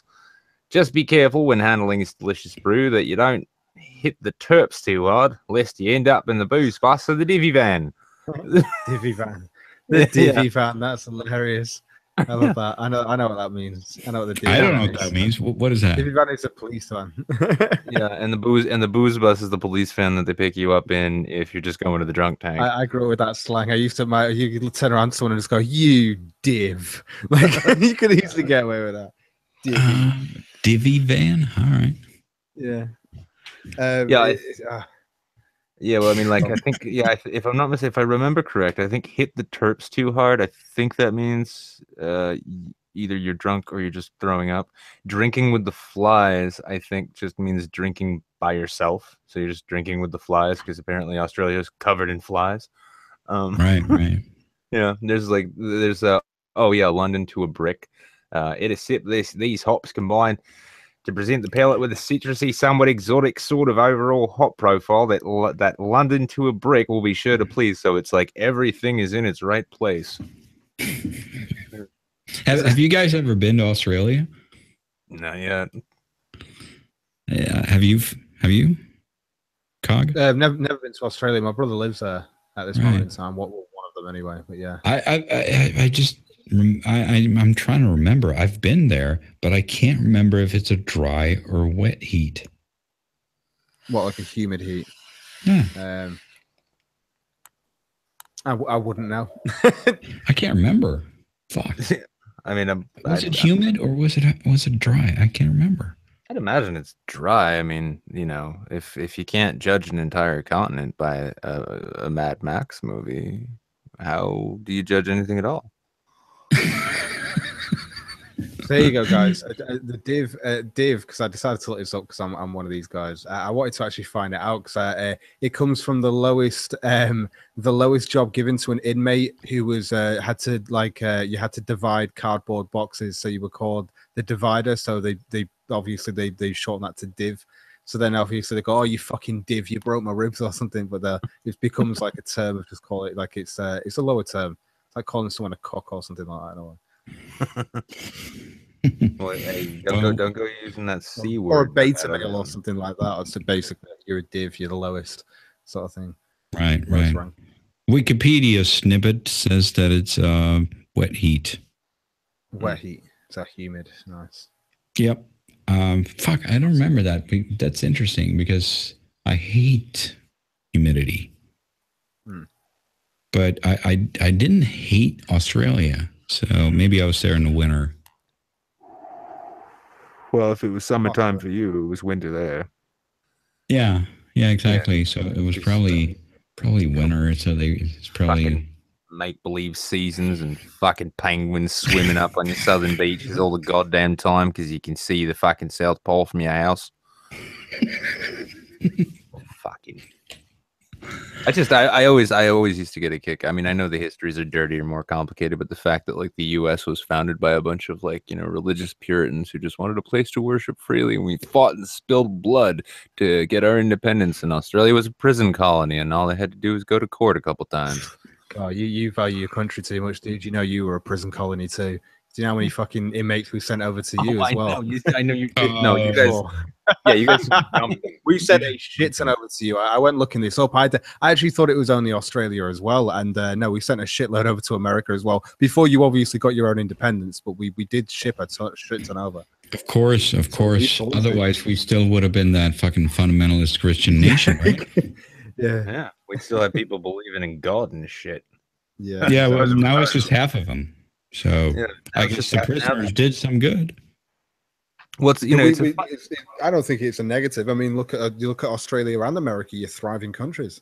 Yeah. Nothing What's wrong with well, I had an interesting theory posed to me one time about just because I've had a lot of, especially like European and English friends, oftentimes can be confused by American culture in general and like our mindset and our ethos. My friend pointed out one time, in addition to those prisoners, which makes more sense now too.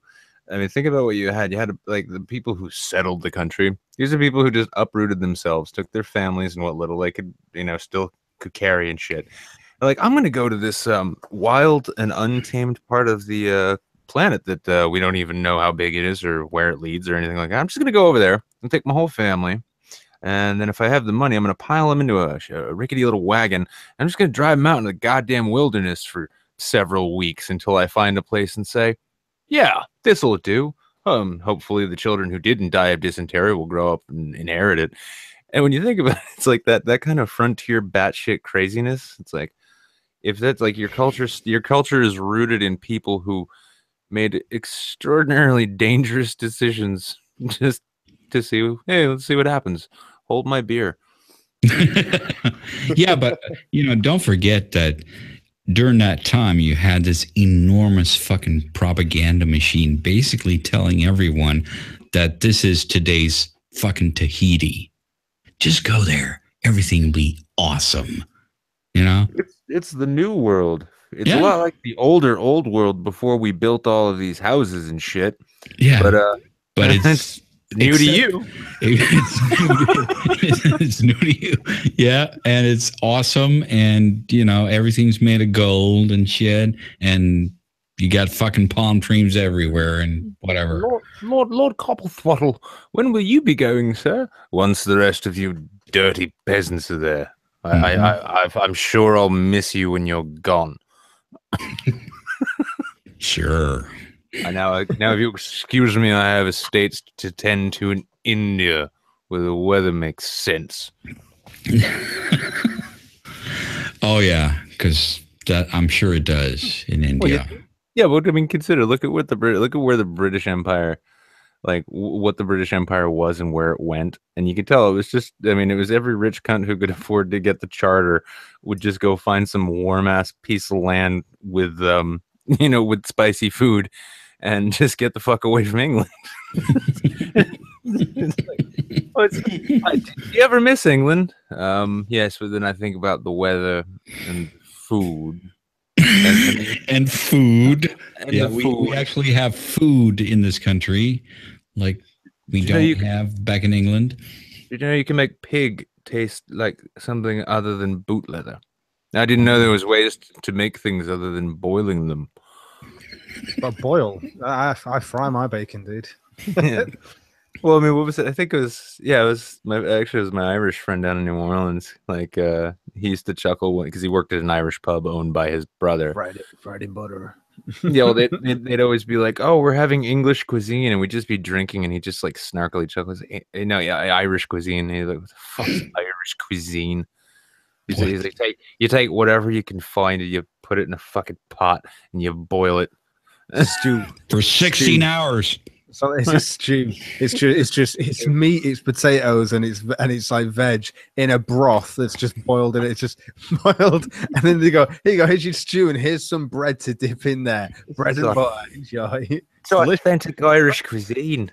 Our authentic Irish stew, man. Our authentic Irish stew. You gotta have that sometimes. It's a lovely dish. So I got a rabbit's colon for you here. Oh, this is reminding me of Dennis Leary. Yeah, here's your dinner. There's a straw. Suck it up. Suck it up. Oh God, so true. God. Nah, I'm used to. I enjoy the British Sunday dinner, which to you guys is basically like it is basically a Thanksgiving dinner, but with probably a different trimmings. Let's say, basically that though. Few different trimmings. We have like Yorkshire puddings and stuff like that. Which you guys don't have. And you all eat faggots, unironically. Well, I mean, you did invent bacon, so I got to give you that. Yes. I mean, the entire world has to pay you Yeah. dividends Let's for be that. fair. You guys invented peanut butter and chocolate, so we've got to give you that. Yeah, so I guess we got ourselves a little pact. We invented the fucking cheesesteak, man. All right. I'm not even sure they know what that is. I know what cheesesteak is. Oh, you do? Ah, okay. Steak and Here- cheese. Here's a funny. The Philly. It's got to be the Philly. Yeah, the Philly Philly- steak. It's like Yeah, well- it's like diced steak essentially, isn't it? With like Oh cheese. no, that's not what makes a Philly cheesesteak. Because you can even, I mean, you can get a chunk, but who does that? No, believe it or not, the actual ingredient everywhere else except Philly fucks this up because they're like, oh, it's a Philly cheesesteak, it's shaved steak, and yeah, with whatever cheese you want. Like, no, Mm-hmm. you put fucking cheese whiz on that shit. Like it's every proper Philly cheesesteak place you go to, they just got a flat range grill. They're just cooking steak all day, and they've got a big tin can of cheese whiz that they just put on there and lets it heat up. And once they put that steak in the bun, they just take a knife full of this whiz, this like goopy baked cheese shit that's delicious, and they just smack it on there. And then they'll ask you before, they'll be like, whiz with or whiz without. And no one knows what that means when they first get there. It just means, do you want onions or anything? And if you go to Pat's, which is one of the big places in Philly, if you're in line and you get to the front of the line and you don't know your order yet, they will just tell you, get the fuck in the back of the line, come back when you know what the fuck you want. Like, huh? Well, obviously you want the onions. That's my advice. Onions are always good. Cherry peppers. And I kind of like the jalapenos too, but Yeah, those little red cherries, the little cherry peppers. I don't know what they are. I just assume they're jalapenos. Are they little green ones, or because you I can think get they're like green. Yeah. Okay, because my girlfriend used to always get hers with these cherry peppers. She's like, they just put the whole. It's like a little red cherry, the size of like a baby tomato, like a little mini tomato, Right. and yeah, and it's just this like red hot pepper that they just throw it on top. Like, there you go. You're gonna cut that up. You can cut it up if you want to. You want to? No, I don't know. I guess it's just fucking jalapenos. That works too. I haven't gotten any red ones, so that's new. Yeah, you can get those at Pat's. Honestly, and Cog, if you get a chance to travel around at all, Philadelphia is actually a fun fucking town. Well, dude, if I move to America, I'll travel. It's definitely just gonna have to be a plan. Yeah, well, I mean, stay the fuck out of North Philly. That's where Will Smith got kicked out of before he became the Fresh Prince of Bel-Air. But dude, no, it's relevant. Wait, it's West Philadelphia. Well, yeah, actually, I think he was from West Philly, and West Philly's pretty bad too. But it's funny because, like, if you're going into North Philly, you drive through Temple University, everything's glossy, new glass buildings. You cross one street, I think it's Spring Garden, but yeah, you cross one street, and all of a sudden, it just looks like it looks like fucking Kabul. It's just nothing but check cashing places, liquors. They're not even liquor stores because they're all state owned. But yeah, like they got like the big liquor store there, and then there's check cashing places and chicken places everywhere for miles, and everything's falling apart. Oh wow, you've been there a lot, huh? Oh, I lived there. I lived and worked there for like just about a year. I mean, it's a great like downtown.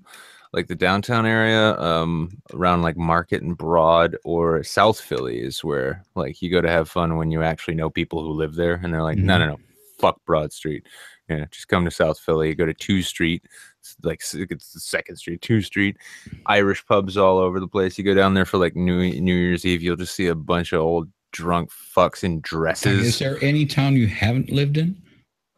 Baltimore. And I have no plans to. Yeah. John, I know. It's just every time we talk about things like that. Yeah, I've lived there. Okay. Oh, dude, when I was with the union, I mean, like, when I was with the union, it'd be like every month or 2 months, it'd just be like, all right, you're off to this new city. We're gonna put you up in a hotel suite, like an extended stay apartment suite. Here's a rental car, expense account, all this other shit. Go make trouble for these employers, and we'll just try not to get popped on a DUI or something.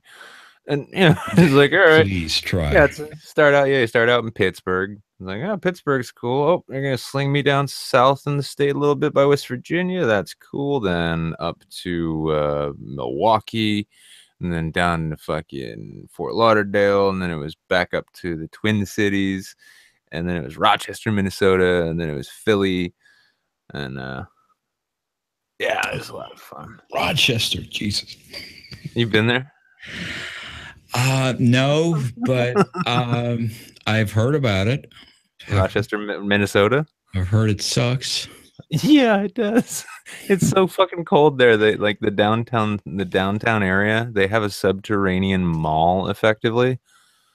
It's just because it's just the warnings we got when we got our rental cars and shit. And this is how stupid the union was, because they're like, all right, we're gonna pull a bunch of black folk from North Carolina and this lesbian from Baltimore, and we're just gonna fling you out to the far fuck region of Minnesota, where everyone looks and talks like Michelle Bachmann.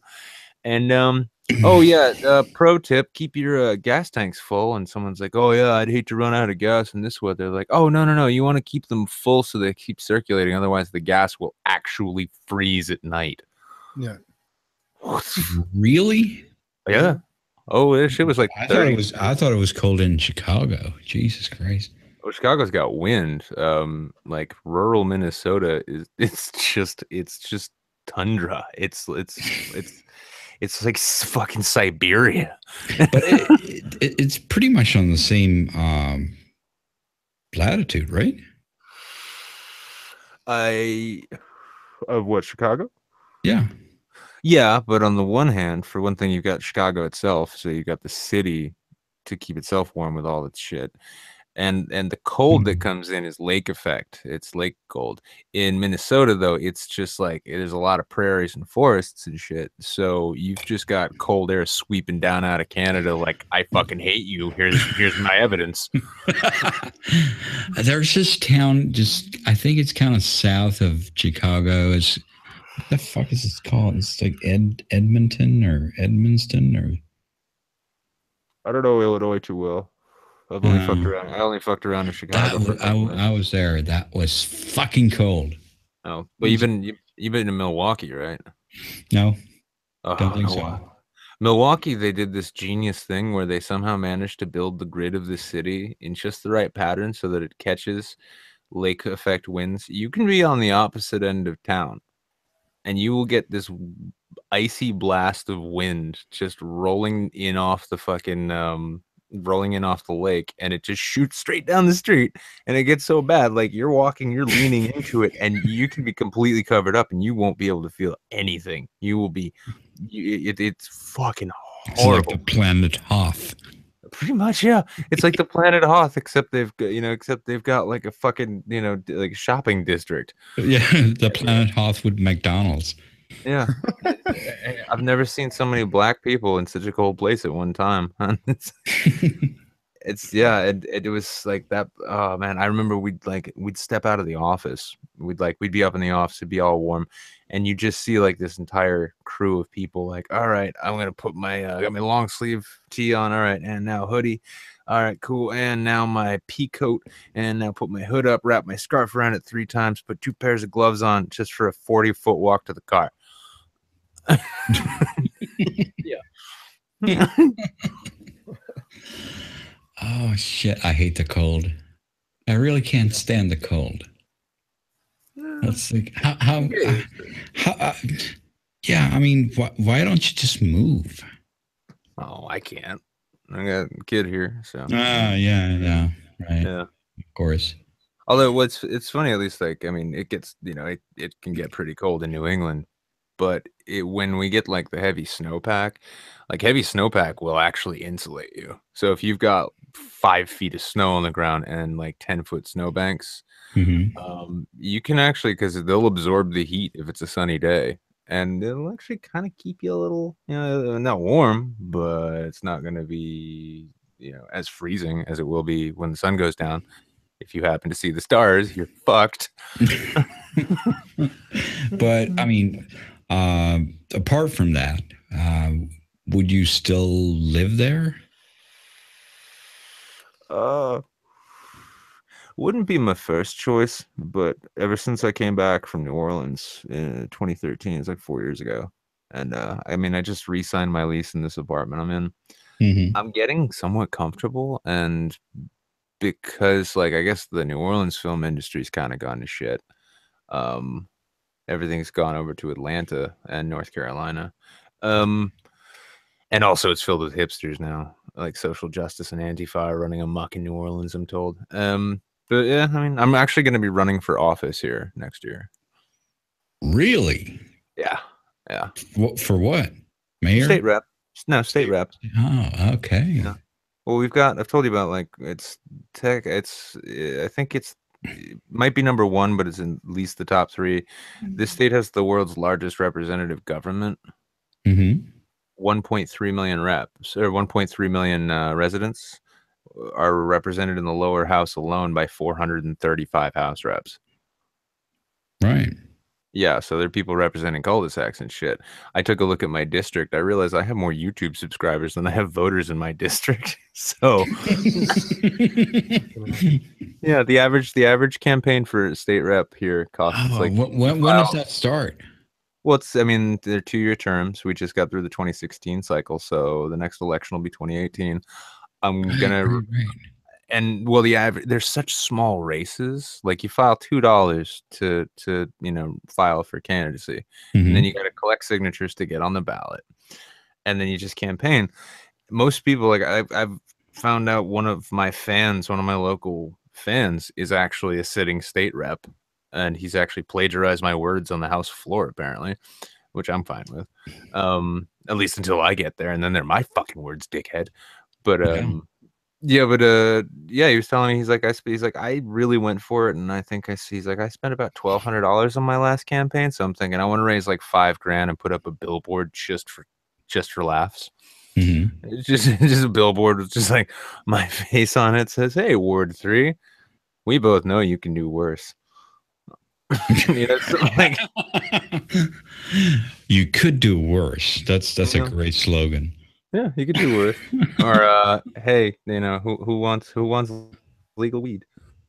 Yeah. Hey, Okay. Well, you're probably going to get some haters for that, but you could just have like some innocuous shit like, yeah, we could do worse. Well, I mean, half of the eligible voters in this district are probably on heroin, so I'll just be like, listen, I can't promise you that I'll put together heroin clinics where you can just go and get high and lie around on velour furniture. I'm not going to promise that, but I want that to be the last thought in your head when you go into that voting booth. Yeah. Like, don't promise anything. Just like, I want you to think about this thing that you want and then think about me. I'm not saying anything. Just think about what you want and then think about me. Yeah, And then go vote. I just need you to make that association. Mhm. You can ask yourself why you did it later. Yeah. Well, if it's less voters than you have subscribers, then holy fuck, you can nail that shit. No, I mean, there are sitting representatives, and I'll probably go as an independent, though this dude's trying to get me to run as a libertarian, and yeah, and it's like this whole place is controlled by Democrats right now, and I'm like, oh, well, I'll help break that down a little bit. Right. I work for the state Democrats. I don't like them. Why did you decide to run for office? Because I fucking hated that other guy, and I wanted to take something away from him. So how many people are voting? Like 10,000 then, or 20,000? Actually, let me see real quick, because like I can take population Manchester, New Hampshire.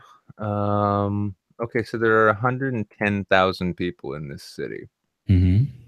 So Ward 3. Well, they don't even have an adequate fucking census for this shit. No, then it's probably under 10,000 people, because there's 12 wards, and so I just do some simple arithmetic. 110,000 divided by 12 is 9,000 on an average. Wow. Yeah, there'd be an average of 9,000 people in this district, and that's total population. So eligible voters. Yeah, I mean, it'll be funny, and yeah, I mean, fuck it. Why not have a shitlord actually take office? Yeah, yeah. Fuck. Just yeah, I'm sure. Obviously, you could get the signatures going without even fucking raising a. Oh yeah. Oh, I've got a team of friends here. I think it would be funny enough to see me get elected that they would just go pester everyone in the neighborhood. Yeah. Be quite funny to watch. Sorry. Wow. That'd be really funny to watch. Just like. What color would your little pom pom thingy be? Your little badge? What color are you going for? Oh well, we don't. Well, you know what? I might actually even adopt that because we don't really do that here. Like I've noticed, like British candidates, yeah, they always wear that little flower ribbon. Yeah, the ribbon. Yeah, I'm gonna just adopt that. Just to be like, I mean, I'm gonna take. What's with the flowers? Which flowers are which? I don't even fucking know. What's the right wing flower? So you have well, I don't really know anymore, considering the narrative that came. This is the thing; it's so fucked right now. I don't even know anymore. So let's say you've got blue, which is supposed to be the conservative right wing, I suppose. Then the Liberal and Labour, so they're red, and then you have yellow, which is the Liberal Democrats. But then we have like the Monster Raving Loony Party, which I'm sure is like a rainbow or some shit like that. There's loads of weird fucking colors. But Pirate Nation, which is black. Which flower is blue? Is that like? That's Tory. That's the Conservative. Yeah, Party. I know. But which flower are they supposed to be? Do you mean flower? You said there were flowers. They had flowers. Yeah, they're like these little ribbon thingies. They're like when you do you know when a dog at Croft gets an award and he gets that ribbon, that badge that they get put on. Isn't that they have one of those? I mean, I know the Labor. Labor they're roses. They have a rose, which is they're rose. So which is the conservative flower? It's not a flower. It's like they have a rose for that flower. Then I think I'm trying to remember now because I know Tory Lib Dems have a sort of like weird. No, but I know that the Tories have a rose. No, they don't. They don't. They have the Conservative Party. It's like they have. I know Liberal Democrats have a bird. I'm trying to remember now. They put a bird on it. I'm trying to remember the actual thingy. It's God, what is it now? Yeah, it's like at this moment in time, I think it's a person holding on to a torch. That's what it is right now. Hold on, am I wrong, or do the actual Tories? I mean the Labour Party. Don't they have a rose?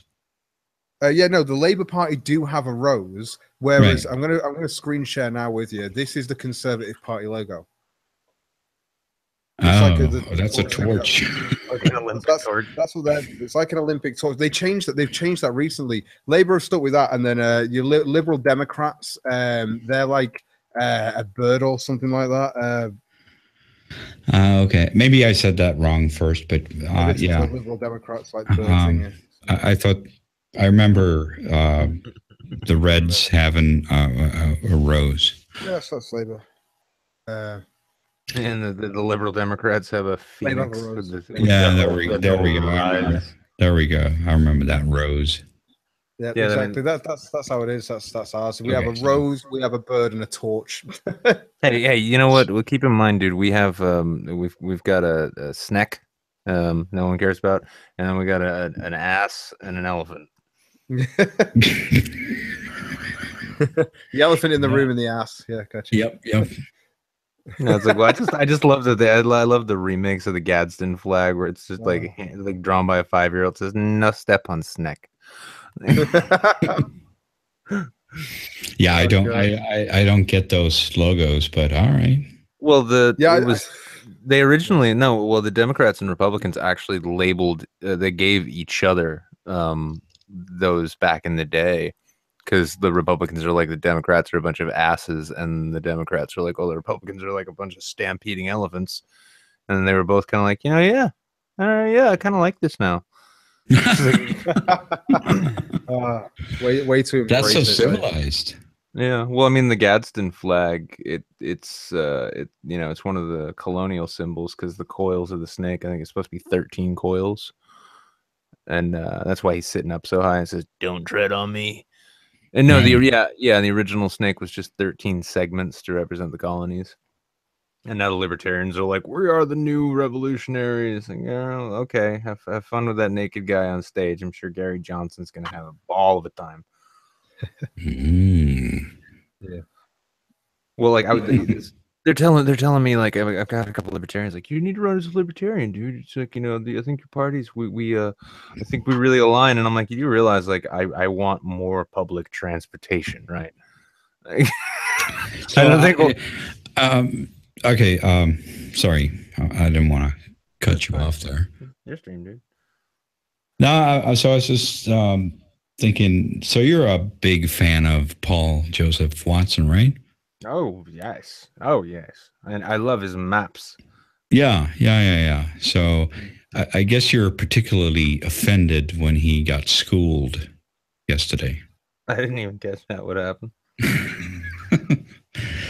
Well, apparently he said something inflammatory, and then Imagine my shock.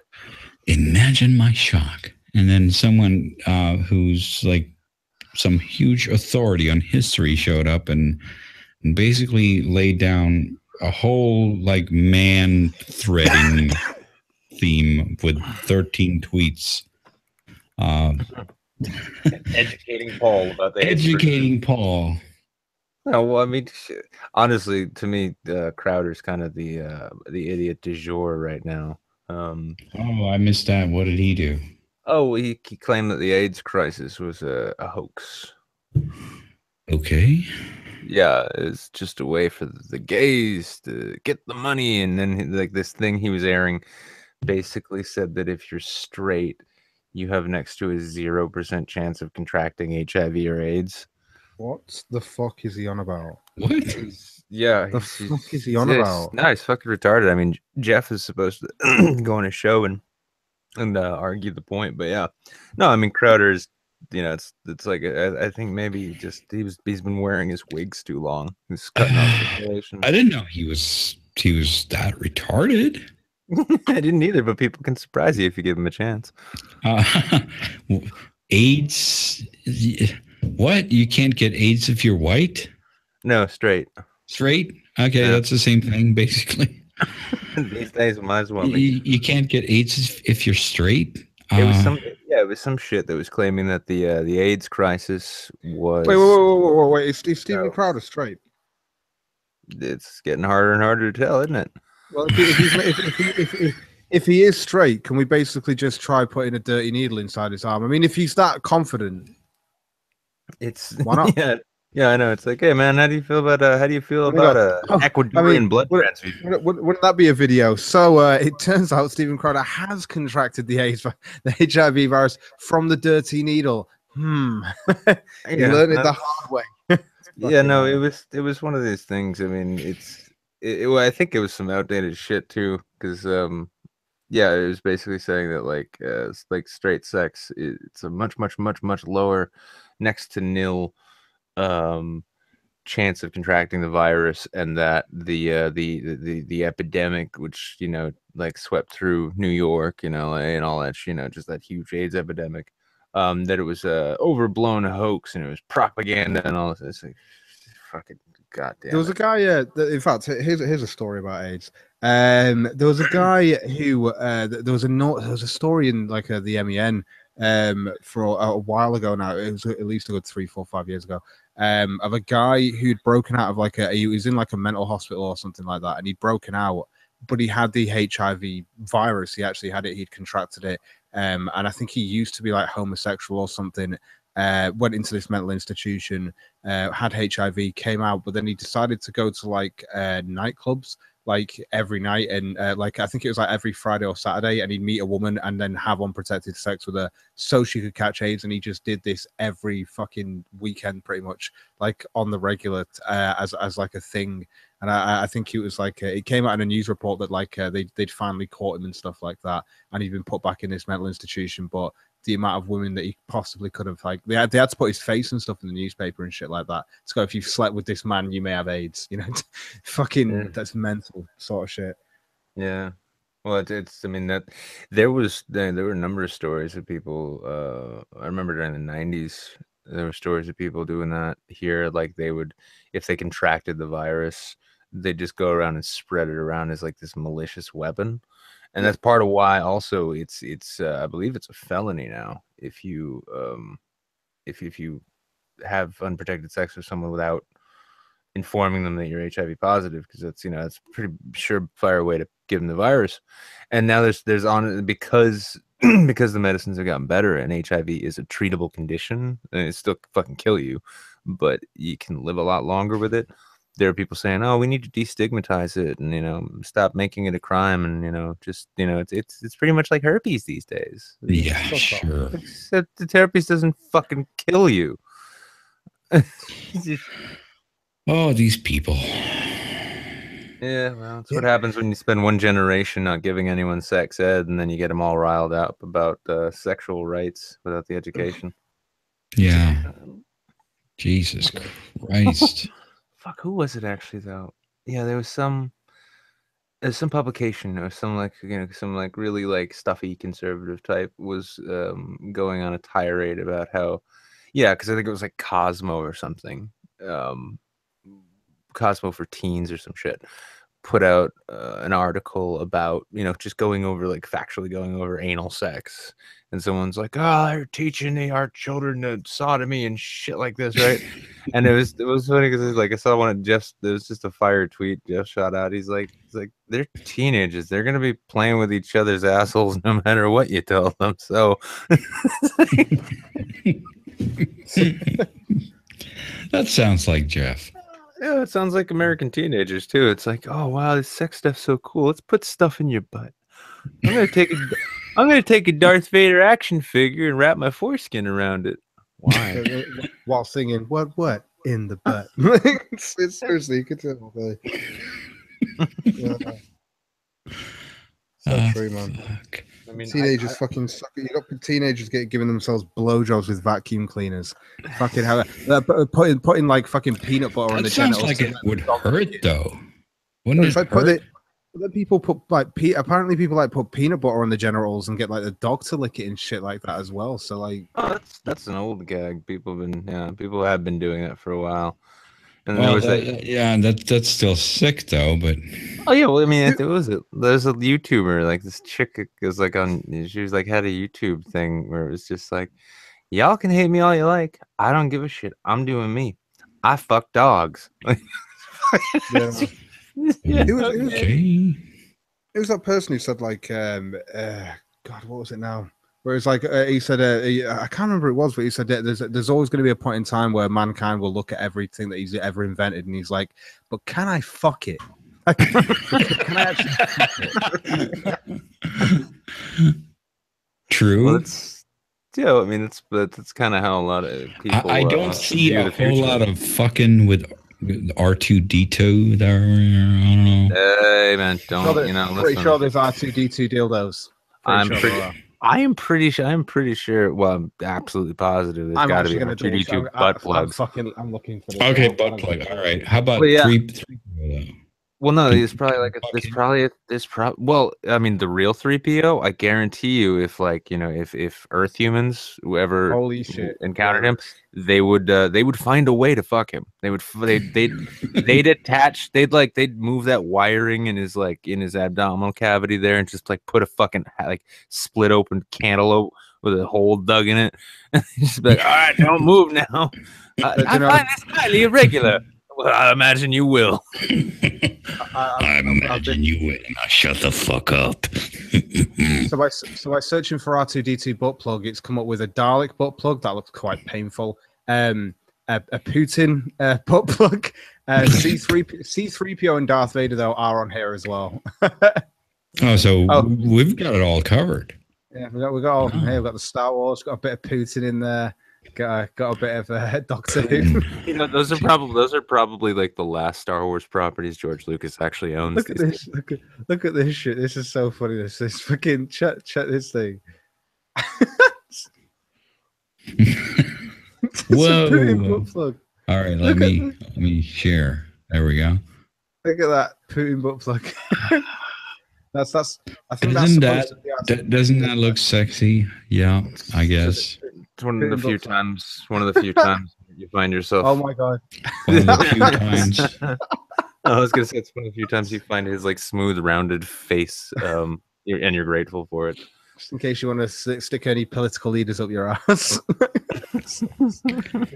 Yeah, is that like the Kim Jong, whatever his name is? Oh, I thought that was Kim just- is it Kim Jong's Il or no or something like that? Yeah, I can't remember his name. I thought it was the the- actor who played Hot Pie in Game of Thrones for a second. No, it's the Right. Oh god, I forget who it was. I'm trying to remember what he did. That was like there was a relevant point of like sometime last year when he did something, and then it was kind of like it was almost like it was like someone going, "Hey, we're gonna have the best, most mind blowing sex ever," and then nothing actually happened. Like it's that sort of thing. Like I remember like a lot of promises coming, and everyone was like, "Oh, he's gonna be terrible. He's gonna try and," because I think that film came out. I think Sony put out that The Interview film or some shit like that, and then they got really pissed off with Sony and hacked them. I think some shit. Oh god. Right, that was some Yeah. crazy controversy right there. Yeah, I'll stop looking at butt plugs now. Yeah, I guess we could. We should. But yeah, but that was funny. The way they almost threatened Sony not to put out that film. Yeah.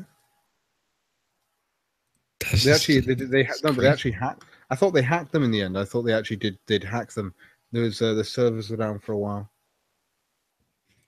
Well, Yeah. I don't know if it happened in the end, but you know, they threatened to do it so in such a well thought out way that Sony believed them.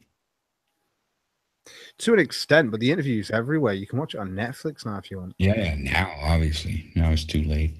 At the time, though, yeah, there was a huge thing about it not being shown anywhere because people were in so much fear about it. It's hilarious. Yeah, they actually did stop the premiere, I think. Thing is, I think I managed to get a bootleg copy like online, like before it was even supposed to be out in the cinema, and it was like, well, that's because of the amount of controversy. I think a lot of people were just like copying it and putting it online instead for people to see because it's just Right, not getting right. through. So yeah, there's the only way. Pirate Bay to was see probably it. like, "Hello." Yeah, it was the only place to. It was the only place to see it though. So you've got a brand new Seth Rogen film and stuff, and people wanted to watch it, and it was like, yeah, it's can't watch it. Sorry guys, it's too offensive to another country. Yeah. Fuck me. It's like when Mortal Kombat comes out and it's not allowed to come out in like Australia, or even the last South Park game when it came out, and it was like, no, you can't have it. I had to get the American version, like so that I could actually get the version that was full, because in the UK they'd blocked out huge chunks of the game. It's crazy. Really? Yeah, I had to get the American version. There's a part in it where Randy is getting like fucked by some alien dildo thing that's the alien probe thing up his ass, and it's like, and they block that whole. They put like a big block over the game apparently, or they cut it out. I don't know how they cut it out of the level. I've only played the American version. It's just like, but apparently it's like a big block and stuff. Like apparently comes on the screen like a black thingy, so you can't see what's going on for that chunk. It's like, really, so Really? censored. Yeah. Yeah, like a big censorship thing. It's just like, well, I wish they'd stop treating the majority like these fucking minority babies, man. I really wish it would be like that. Yeah. Everyone's getting tarred with the same child. Got to wrap you in cotton wool fucking gloves. Everyone's getting that brush. Everyone's getting tarred with it. Got to put you in cotton wool. Got to keep you in a bubble. Got to keep you away from reality. And it's like, it's really weird because it's like my brother came over the other day and he was explaining how he'd watched some old like 90s films with my niece and stuff, and how she saw the male and female interaction. You know, like when you watch films like, I don't know, like Die Hard and stuff like that, and but you see this real male female interaction that it seems so natural, yet it's been so sterilized now to this like no, everyone's got to be, we've got to make women look stronger than men in some cases as well, just to make it look like they're cool too, guys. They're also cool. They can't just be side characters and all this pandering shit. It's just so annoying. It's really bad. But it's a kid from like I say, my niece was watching this and she's seen it and she was like, wow, that's like so much. Like, it's weird because she sees like the movies she's grown up with in like, you know, in the noughties and the teenies, but she's not actually seen anything from like the early 90s and the 80s and stuff. So when she goes back to watching that stuff, she's like, it's a completely different way of doing movies. It really is. Right. But it is true that they do try to make women very, very powerful. And I'm just kind of, I don't really care if they do that. I'm just kind of worried about what kind of message that is projecting to young women. Do they expect to be this powerful in real life situations? Is that like, could that be harmful? I don't know. I find it really, I see it as the most degrading thing you can do, to sit there and look at 50% of your population and just go, oh, it's all right, dear. It's all right. We'll make sure you can achieve. We'll make sure that you can achieve, because you're a woman. You can. It seems so patronizing. Like, to go like, you're a woman. That too. But I mean, what happens if young women believe this stuff and they expect to be this powerful? Then they get to meet the crushing defeat of failure and heartbreak that the rest of us have coming for us. Yeah, but I'm talking about, you know, like they see the action movies and they're expecting to beat men up. Well, I don't know. I mean, I don't think that's as much. I mean, if that was the case, you know, all the little boys who go and see Superman or Captain America have the same thing. I think. You know, I think the strong independent woman narrative it's turned to the point where it is pretty poisonous, because it does set expectations that it's like, okay, you're powerful now, you need to be more powerful, and then eventually they all end up as like feminist Cersei Lannister. You don't need your man. You just do it on your own, strong independent woman without a man. Like. It's like, you know, and it's like, focus on strength. Who needs kids in the next generation? Focus on you. Yeah, they spend more time. I mean, especially with little girls, they spend more time telling them to be strong and fierce and all this shit than they do telling them, like, be happy, do what you love. You know, it's what they think is a positive message, but it's not. And then it's just like, I think of this when I'm like playing with my kid a lot, because you know, she'll be playing a video game or something, or she'll be working on a puzzle or something like that. And she'll, you know, plead for me to help her, which just means do it for me. And I'm like, no, you have to do that yourself. Otherwise, you'll never get good at anything. And then meanwhile, we've got this society where it's like, oh, you're going to be great at everything. Let me just get it all set for you. We're going to bend over backwards to make sure you can, you know, have everything you could possibly dream of. We'll get it for you. And then you can tell everyone how accomplished you are. Yeah, but like, I mean, you as a father of a young girl, is that anything you think is worth considering? Like they're teaching women that they can beat up men at their whim? Well, I mean, it's who was it? I can't even remember. Russell Simmons. Yeah, I remember Russell Simmons one time. This is again like late 90s when we were still all debating about like letting kids watch TV. And he's pointing out, he's like, I'll let my kid watch almost anything. The difference is that I'll be watching it with him. And that way I could talk to him. And this is, parents are so many parents are fucking lazy. They just put a phone in their kid's hand or a tablet or an iPad or something. And they just like, all right, enjoy your movie, enjoy your this, enjoy your that. Right. And then that's it. And like when I'm with Quinn, like, you know, we'll watch movies where like girls kick the shit out of guys and all that, right? And I make a point of teaching her, especially because she's like going to school in a shit part of town. I teach her how to defend herself, and in addition to teaching her how to punch and kick and all that, I also go over, drill her on the lesson of like, when do you hit somebody? Only when they put their hands on me. When do you stop hitting someone? When I won the fight. I'm like, that's my girl, and she's she's done it well. She had a boy come up and slap her a few months back. I loved the way she told me too. She's like, Dad, I defended myself. I'm like, did you, sweetie? What happened? She's like, this boy came up and pushed me and slapped me. I'm like, what'd you do? I kicked him in the nuts. I'm like, good girl. Did you get in trouble? Oh yeah. I'm like, it's okay. So we'll go to a movie. Yeah, here's some ice cream. Yeah. Oh, I've done that a few times. Like, she gets in trouble at school for taking care of her own, right? When the school refuses to do anything. Right. And right. it's kind of sad there because like there's a lot of there's a really heavy Sudanese and Somali refugee population here. Mm-hmm. And yeah, some of their kids get a little wild, like any other kids, right? But when they started picking on her and like giving her shit, saying, "I hate you because you're white," and that like being straight up racist. I told Quinn to tell the school, and then Tabby, her mother, got fucking furious and talked to the school, and the school was pretty much flat out saying, we try to handle this the best we can, but we need to keep in mind that we can't be appearing racist by basically punishing students of color for breaking the rules.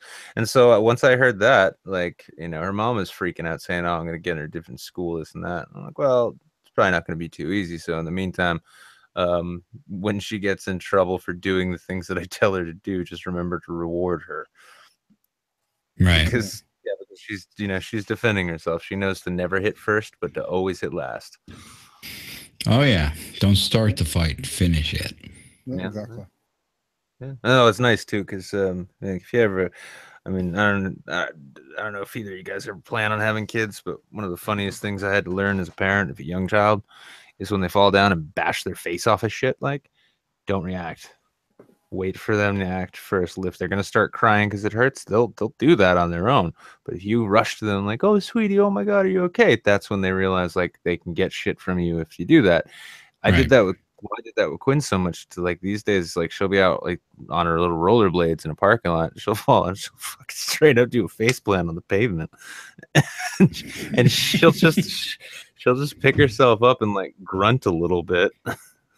and then like go back. There's one time she came up to me and she was just like bleeding out of the fucking mouth profusely because she like smashed her lip on her teeth. And she's like, her face is just like her like chin is just covered in blood, and I'm immediately like I'm like, oh fuck, oh god damn it, oh that doesn't look good, oh fuck it. But like I was like, okay, gotta keep it calm on the outside, so I'll just freak out on the inside. And she's just walking around like, Dad, this I fell down. Like I can see that. That's pretty good. Yeah. So what you're saying is basically just don't care too much about. Yeah, ignore them. The child picks up on your panic in your more than anything. Associates it. I mean, if you're gonna let them play with knives, let them play with the sharpener too. Right. Yeah. But no, I mean, that's one of the big things is like people, this helicopter freak out parenting that people do these days, it seems to be coupled with like an absentee parenting. So they want to make sure that their kid's not getting hurt or ever being in danger in any way. Well, not being there. Well, yeah, while they can just like, fuck off and look at Instagram photos or whatever. Yeah. And when Quinn's around, like we watch movies and shit, but I also want her to be tough. So I'm like, you're going to have to fall down. Like, you want to learn to ride a bike? All right. Are you ready to fall down a lot? You're going to get scrapes and bumps and bruises, maybe break a bone even. Are you ready for that? Are you? All right, good. Let's do this shit. Right. I'm tough as nails. Yeah. I mean, I feel so sad for today's kids that they can't just roam. Like we talked earlier about, like they can't just go outside and just go. Yeah, you can't just hop on your bike. Yeah. Just like I'll be back. Yeah, be back before the street lights come on. Yeah, that's basically what people said back then. Is that, just be back before dinner, just be back before dark or whatever. Yeah, For the streetlights, exactly. Yeah. Streetlights come on, you should be inside. It's like used to always try and stay out a little bit later, like, oh, I didn't notice, mum, didn't notice dad, didn't, honest. And you're staying out an extra 10 minutes longer. Parents are yelling out of the window. I was talking with a guy today. He was like talking about how his parents disciplined him. Just this friend I met at the bar, and he's like, "Oh man, my parents they really liked, they were very certain about discipline. Like one time I forgot to take the trash out, so they made me spend an entire day squatting in a corner." He's like, "Oh, it's great. By the time I stand up, my legs don't work. My shoes feel like they've actually melted into the carpet. It's a really good way to show your children that you just don't like them." Yeah, pretty much. It is now 6:45 in the morning, though, so I'm going to bid you fellas good morning and go get some sleep. No, it's coming up to midday. Yeah. I guess we're pretty much should round it off here anyhow. Yeah.